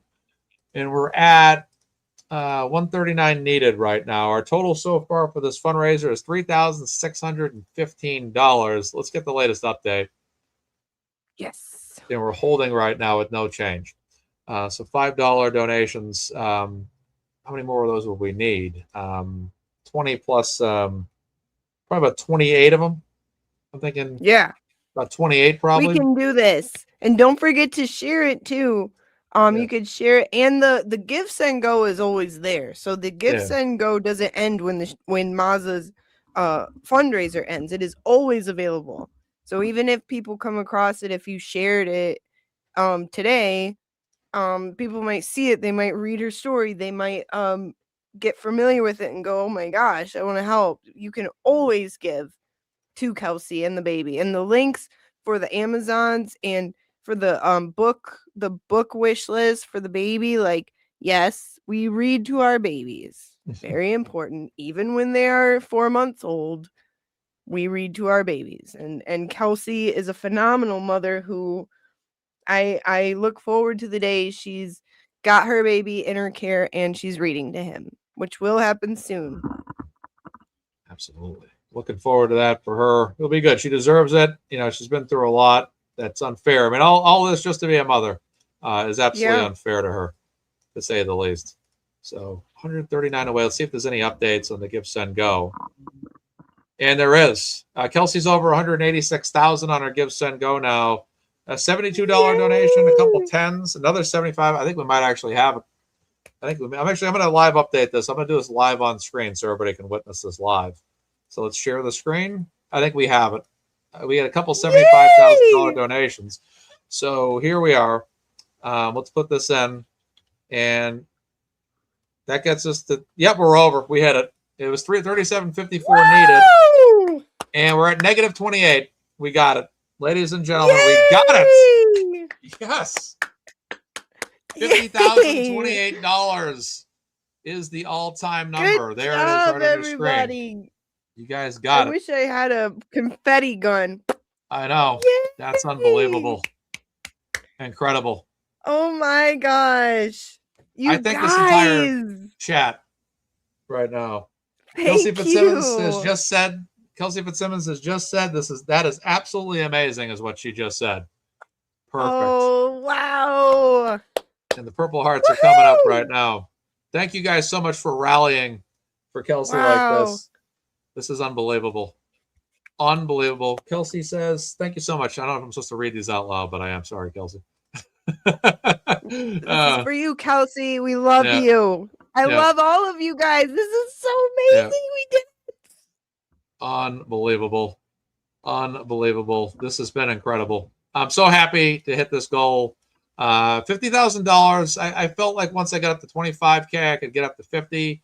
But we could get up to 50. I'm sorry. I felt like that was obtainable for us. We did it. And everybody here, you guys absolutely rallied today to get this done. You guys have absolutely got this done for us. I have a picture of I gotta get this picture. Kelsey sent me a picture of her of Mavi, the latest picture of her dog. So let me show you guys the picture. This will be the I'll message you, Mary. I'm just gonna message to you, Mary, so I can post it. Let's see here. Here it is. Okay. I have to message it off my phone to message it to somebody so I can retrieve it. So I'm gonna message you on X, then I'll open up the image in the chat. So this is what everybody got to see. Everyone's gonna get to see a picture of Mavi today as a reward for the $50,000 goal. God. So we're going to see the latest picture of the dog. It's loading right now. Let me just open this in a new tab. There we go. We And I'm gonna always love puppy pictures. and there you go. There's Mabby. There we go. Mabby says thank you as well. Yep, that's awesome. Beautiful dog. Aw, Beautiful dog. this is Absolutely. wonderful. Yep. And Mabby, that's Ah. that's the $50,000 goal is a picture from Kelsey with the dog Mabby. Beautiful dog. Worth And I it. love the scarf as well. The scarf Yes. is it's just a general design. I don't know if it had like I don't know if it was like a sports because I'm a sports guy. I don't know if it was like a sports cloth there. Mazza sees the world. Mazza sees the world in sports. Exactly. That's a fact. That's an absolute fact. Unbelievable day. This is, ladies and gentlemen, the plan was for 3 hours, but also my plan was for going as far as necessary today. And based on the projections I had, I actually thought it might take me 5 to 6 hours.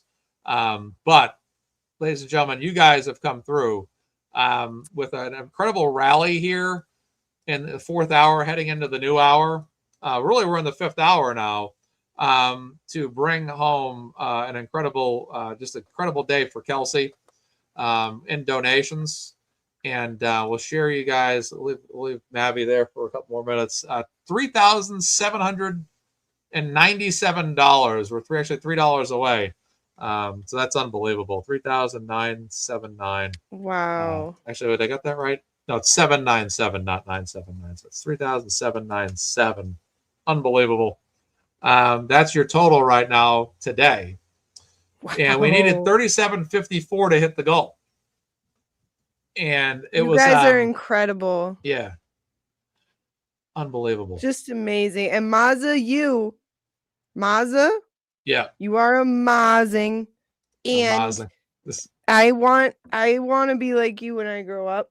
I Thank you. want to have that inner passion to just want what's true and right and just for all people that you have, because without you, we wouldn't all be here. We wouldn't all be rallying against up in the most noble cause. Yeah. It really is. And you see the call, you see someone in need, and you answer it. You are like Batman. Unbelievable. But, It's thank you so like much. Better. I'm a real life Batman without the costume, the Batmobile, the $1 billion. yeah, but better. You're like Yeah. like a better version of Batman, even though Batman is the best. Batman's pretty awesome. Yeah, exactly. That's incredible. We surpassed goal. It took 15 fundraisers to do this, but that's the consistency, the consistency of time that it takes to, get this done. And, it's been an incredible journey to get here. And, obviously the plan is to continue doing them, throw out some more, but I really wanted to get 50,000 by my 15th. Because I don't know. I just think that would be a good number. It is. But, it's a great number. Yeah. Unreal. And I was hoping to get it last time, but because we'd gotten 7,000 on March 15th, but that was about a month later when we did the last one. It came out to 3,713. We actually surpassed the last one. And this has been, let me just share this tab here. Let's make sure this is visible for everybody. Yeah. So we actually, that's 2 consecutive fundraisers over 3,700. And that's really good for post-trial because usually the numbers go up around trial time. And that's a real good number post-trial, especially a month after trial with family court coming up, civil court. The last 2 fundraisers are combined for $7,510, which is an amazing number. That's great. That's really good. It's really happy about everybody. You're Batman, or you're like Batman, only like in a different way. So we're gonna call you Justice Man. Justice Man. That's fun. I had my Justice own Man own name here. Yeah, I like my I love my Excel spreadsheets. We just surpassed 3,800, by the way, today, which is great. Yeah, that's unbelievable. I have so many spreadsheets on this one tab. It's unbelievable. It goes back months of just every Kelsey fundraiser. Wow, look at that. Yeah. Oh, it's just nuts. If you look at the bottom here, it just goes and goes and goes. Every fundraiser I've been on, going back to February 27th, 2025, for goodness sakes. And Wow, look at yeah. you. Oh, yeah. Yeah. And that's the consistency you said. Like, it's not it's tedious, like you said, it can get like difficult, and you might think like, should I be doing this? Am I made for this? But look at you. Like, you're made for this, and you stayed with it, and that's something that a lot of people admire about you, is that you stay consistent and you keep up the fight. Even if you don't immediately see the results you hope to see, you keep going and you keep going, and like that's how we're gonna get anything accomplished, is consistency. Yeah, that's unbelievable. It's so thank you, Mazza. Seriously. No, I appreciate you joining me too, just to participate in this today. We can go till like 4:30 if you want. I actually have to jump off. Okay. I'll be listening, but I have to like go do something. But I was so honored to have a chance to come up and speak on behalf of Kelsey and like contribute any way I can, because it means like so much to me, not just to help her and help contribute to your amazing work, but also like just justice. I love justice. I love my country. I love our rights. I love fighting for them, and everybody deserves them. And Kelsey's a mother, and I sympathize with her, and I don't ever want Kelsey to feel alone. That's why I'm so thankful she has you and all these beautiful people that have come together and to do what we do. This is what we do, and I love it. I love us, and we're gonna win again. Kelsey's gonna win again, and we're gonna celebrate. Absolutely. The other Mary B, ladies and gentlemen, find her on X, find her on YouTube. She has her own show, and she has a microphone that, in my opinion, I like mine, but I like hers better because it lights up, and I need a light up microphone maybe in the future. So, well, actually, Emily sent me this because she is an angel. But this button, it is the mute button, and it's so easy to hit. There's no audible click. So if I just go, you can mute yourself. That's why I keep it up on screen so that people can watch me and make sure I don't hit it, because I have before.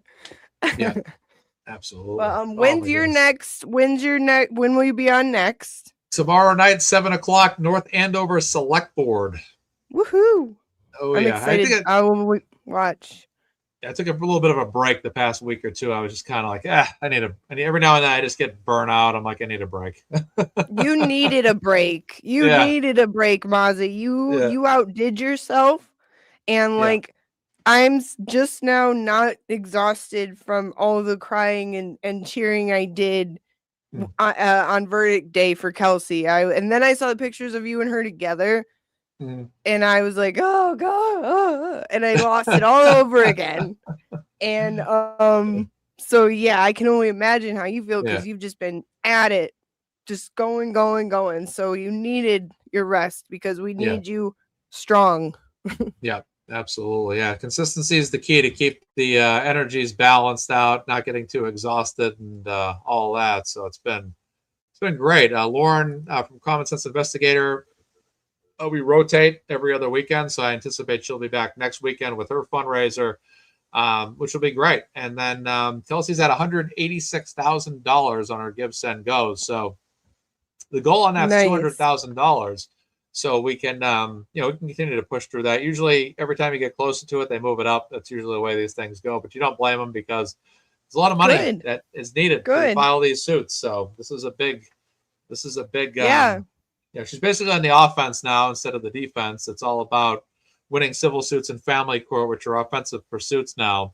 The defensive pursuits are over now once she get acquitted, which is great, and she can, go wherever she wants. She can go to Target, or she can go to the grocery market, or she can go to Barnes and Nobles, or a restaurant, or a movie theater, or Starbucks. Wherever she wants to go, she can go. She can go to a clothing store, wherever. Which she couldn't do when she was under house arrest, which is glad that's all over for her. And everyone was outside. I'm like, when's Kelsey coming out? I'm like, everyone's like, they're getting the ankle monitor up. Thank God. Yes, that was seriously. like, enough of that. Get that ankle monitor off her, and she can just throw it in the river somewhere and say goodbye, and she's earned it. Yeah. Yeah, that was that, and we take that for granted, you know. So if you think of all the things she's going through, and then she can't like, you don't even think about that consciously until you can't do it. Yeah. Like to just leave your house to go do anything at all. Imagine for me, I'd go crazy. Because I don't like being contained. I just sent you a picture I made. I don't know if you've seen that before, but I made that. I hope it came through. I messaged it to you. Yeah. Have you seen that? It's still loaded, still spinning. Oh yes, I saw this one before. Yeah, this is the Noonan one. I'll share it on the screen for everybody to see. I just put Mary B's link in the chat right here. So if we can get some subscribers for her, if you've enjoyed listening to her today, she was extremely helpful. A lot of our guests were here, but they had to leave. It's busy day Sunday, so Mary B was able to join me to make sure I wouldn't go at it alone. I appreciate that. I'm thankful for all my guests as well over here. But give other Mary B a sub on YouTube and on X. I helped build her channel up as well as she's contributed here greatly. Okay, so I'll share this picture you sent to me here. Okay, so it's numbered. So this is it right here. Okay, this one. Oh, I remember this one. Yeah, seeing this one online. That's a funny one. That is hilarious.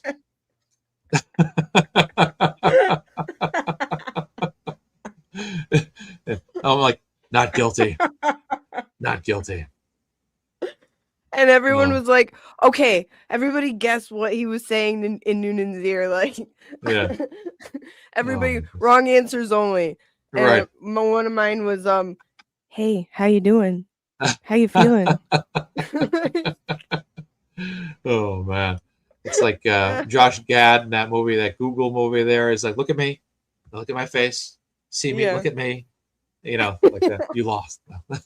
Yeah, exactly. Oh, boy. Exactly. And like, I just picture him being next to you and be like, good God. Like, because you're so tall, and it's like, you look like, and this is the guy that's like fighting for Kelsey. Oh, I better watch out. Oh, boy. Yeah, exactly. Luckily for them, you're a gentle giant. And, right. And don't hurt people, but you look you look like somebody you wouldn't mess with. I wouldn't mess with. Yeah. You know? I get that a lot. Sarah B. Creative, guess what? 6'5", right? 6'5". Oh yeah. 240 pounds roughly. So yeah. I'm 5'2". Yeah. So I would be nice. There maybe. Yeah, exactly.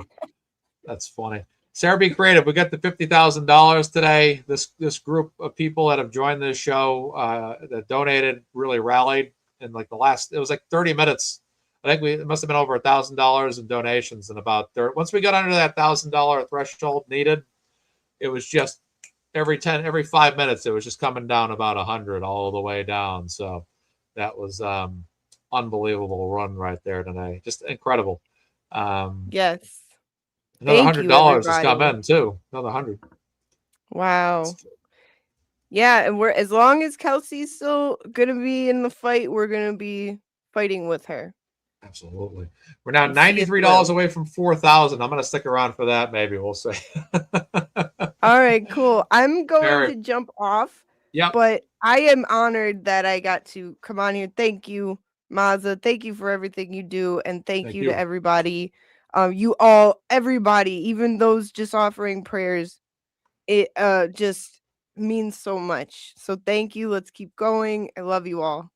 Absolutely. Thank you so much, Mary B, ladies and gentlemen. The other Mary B joining the show today. Take care. Thank you so much. Appreciate your time, and fantastic having her join us. So many guests have joined today's show.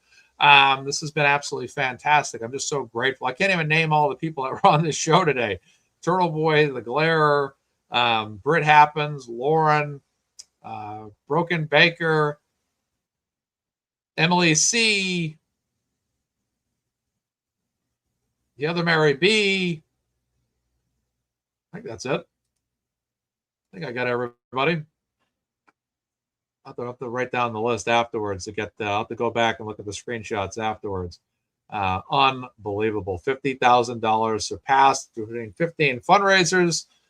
Kelsey sent us the latest picture of her dog. Now let's get some Kelsey news here about this week in just a moment here. So let's see what we got. So on the 28th, that's Tuesday at 10 a.m. in Lawrence Probate Court. It's going to be cross motions and a 209C hearing taking place. And again, that's Tuesday at 10 o'clock in the morning in Lawrence. If you guys are able to attend, be there. I'm not sure. KY Maverick, thank you guys. KY Maverick, thank you. Thank you. KY Maverick was here as well. Thank you guys for the reminder on KY. Sorry, KY. So Tuesday at 10 a.m. in Lawrence, 2 Appleton Street. That will be the next court date there for Kelsey. And then after that, it's going to be, the website's listing July 13th and July 15th. I think there might be some other dates coming up in between that. I'll keep an eye out. But my goodness gracious, what a day this has been. I'm just so happy right now. I don't usually smile too much, obviously, but I'm happy with everything that's happened here today. Every donation from $5 donations, I think the highest one we got was 150 today. Just everybody that donated, thank you so much. A different judge. For that one, I'm not too caught up in the judge matter. But I do think you make a point, like you said, the judge did not sign the original RO. But I think you're right about that, because I disagree with that judge signing, the original judge signing the RO in the first place as well. Yeah, the Bruins, it was a good day to skip the Bruins game, obviously, from what I'm understanding. It's down 6-0. I'm going to enjoy the afternoon, make lunch, dinner, rather. It's going to be stuffed peppers. But yeah, I agree with you. I think it might be a good thing with the new judge. I think that's a great question as well. A new judge will be good. I don't like the fact that original judge signed that RO, because I mean, you look at it, that judge enabled everything that happened afterwards, that original judge. So, what are you going to do? Well, what a day, huh? What a day on this program. Fundraisers are interesting, because when you do a fundraiser, the donations can come in sporadically, or there can be gaps. Like sometimes there might be like a 10-minute gap and you're like, I wonder if there will be another donation on this show. Other times it's like donation. Like, oh my goodness, this is unbelievable. This is going to be incredible. And then it slows down. So fundraisers can be interesting with how the donations come in. Sometimes they come in bulk, sometimes occasionally, sometimes sporadic. But it's been great, guys. Fantastic job. Again, you're helping out Kelsey at a multiple levels here. You're helping her out in civil court to go after her previous town she worked for.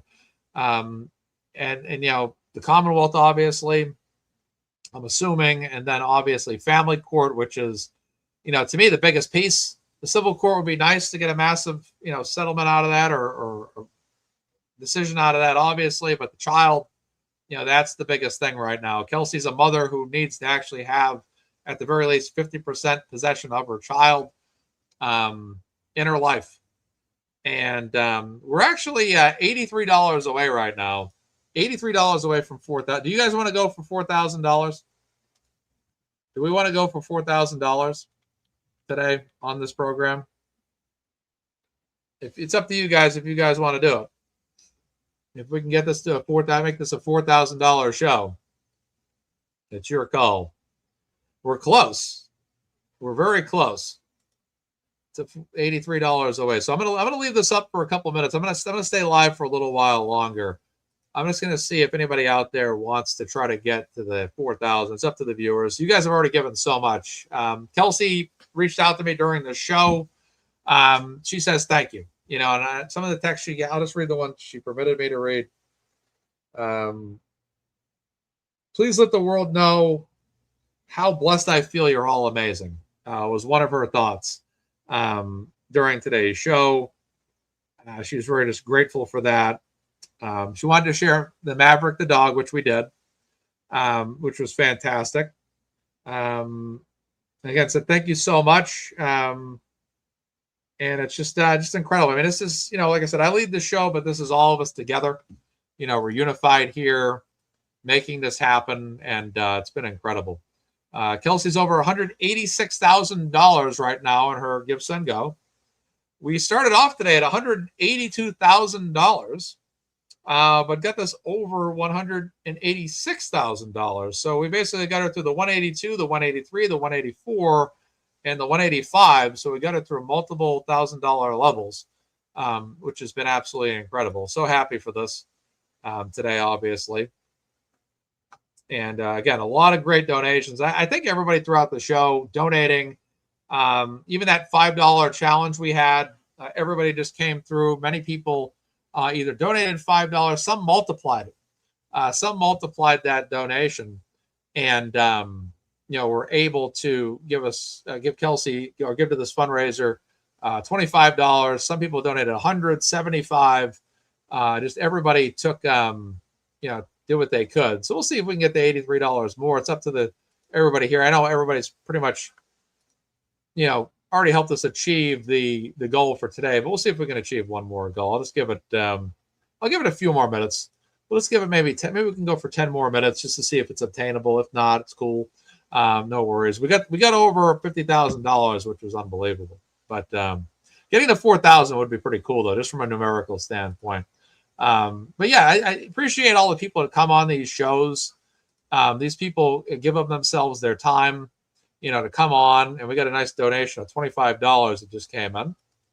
I will add that in. They give up their time to be on these shows, to help out, and it's fantastic.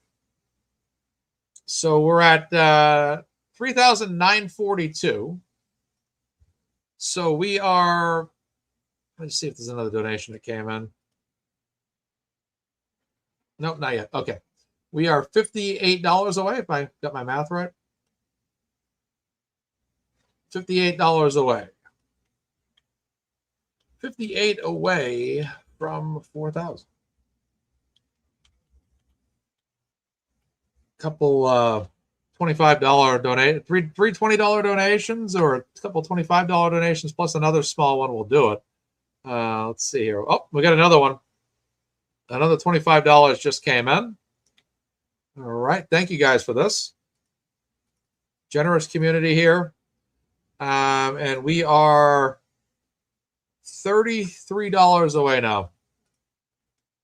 33 away from 4,000. Yeah, we can get this. We're going to stay on the air a little while longer. It's been a 4.5-hour show. But that's been fantastic. Absolutely fantastic. And nothing else new yet. Okay, so we'll hold there for another moment. I'll check it in another minute. But yeah, the guests always give up their time to this show to help out and contribute. And I'm grateful for that. And I'm always thankful. The link isn't showing for me again. I'll get out. I'll put the link in the chat again if anybody needs it. I'll dump it in the chat. And I'll do a refresh on the link. And nothing new yet. Okay, so we got two $25 in the last couple minutes. We've got two $25 donations, a $10 donation. Sarah B. Creative, thank you for your donation as well. Appreciate that. Thank you. And I think too, because it's getting a little bit later in the afternoon, I think that also helped out the later donations. What am I looking the total to be? Let's see. So I need 33. So yeah, you got it right. It would be 186 237. That's exactly correct. That's the exact number right there that it would need to be. We'll just stand by for updates on donations. Nothing new yet. All right, so $33 away still. We'll hold for a couple more minutes. We'll give people some time to do what they can do. I also made a donation of $100 today at the top of the show. Make sure I'm contributing as well. While I host the show, I also like to participate, help out. That's what we're here for, is to donate. So I wanted to knock $100 off today's goal. Like we can knock $100 off that. That'd be great. Today's total so far, have I not been updating? Yes, I have. 3,967 is the current total. 3,967. And we'll just double check the GiveSendGo again. Nothing new. All right, we'll stand by. $33 away. Thank you to everybody that has donated today, shared the GiveSendGo link. One of the things I like to do too now is I like to actually put the GiveSendGo link on X every so often during the show, just to encourage giving during the show, which is great. And nothing new yet. Just refresh the page. It's $33 away. I'll hold up for this. I know everyone, like I said, everyone's already given so much just to get it. I mean, we were at $9.89 remaining. Once we got to that $9.89 remaining, the donation just started to rocket in. It was unbelievable. And it looks like Charlie is reaching out, going to help us get this right now, I think. Let's see, another 10. Oh, another 10 took a moment to come in. All right, we'll double check your number here. And, oh, we're over. Yep, we got $10 from Jordan. Anonymous giver gave $33, and then DNB gave $25. We're over. So our new number is, that was 10, 25, and 33. We're over. We're at $4,035. New total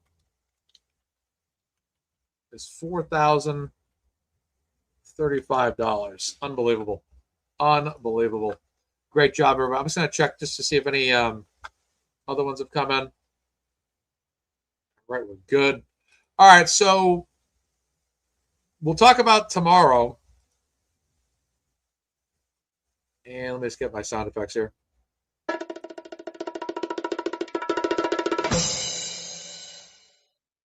There's your drum roll.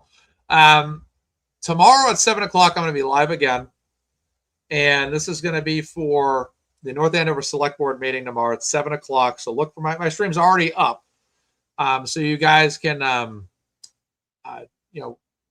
think you hit notify me or something you have to hit. So if you guys want to get a notification, just go to that video, click notify me.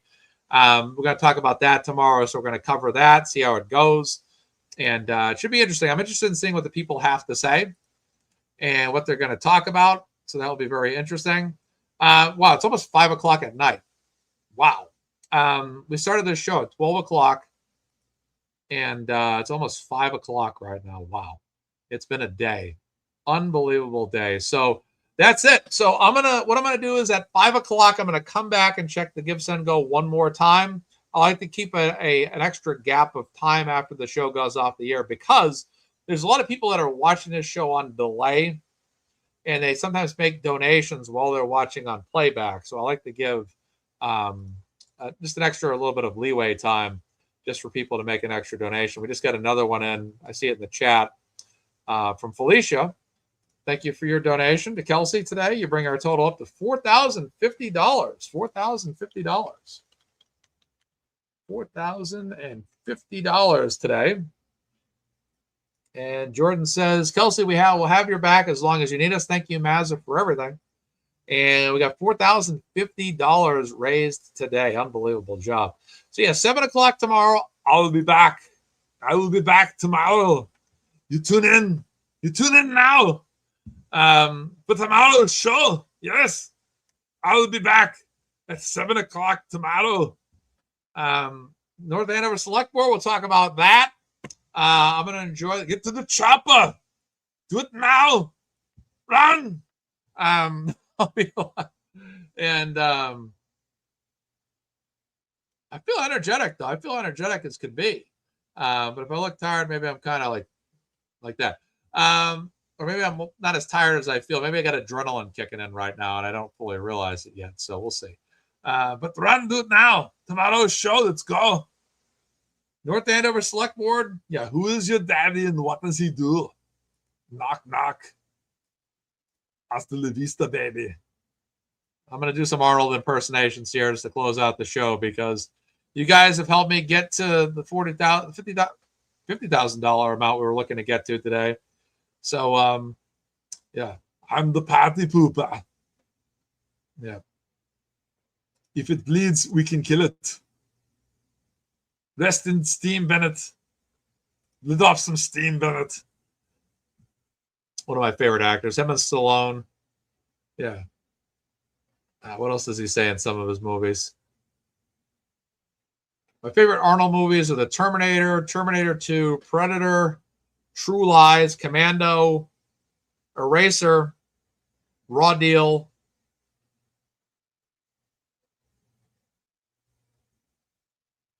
the Expendables movies. Terminator 3 is okay. Terminator 4 is okay. He's not in Terminator 4, that's right. He was CGI in Terminator 4 with Christian Bale. Yeah. What's the matter? The CIA got you pushing too many pencils, Dylan? Dylan! All right, ladies and gentlemen, that's enough out of me. Oh, we got another donation that came in. Let's get this calculated. Michelle came back again. Michelle Perry decided to come back with another donation. We're at $4,085. It's not the Tuma.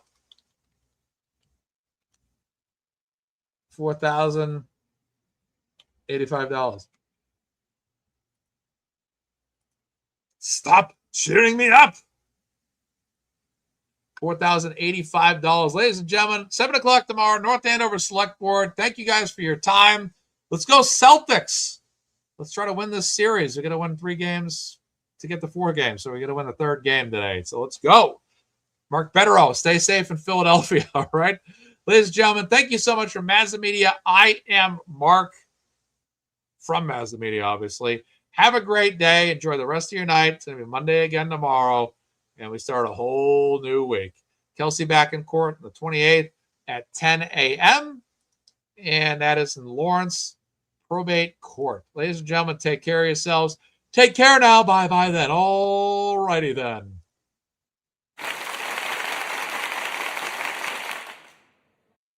That applause didn't last as long as I needed it to.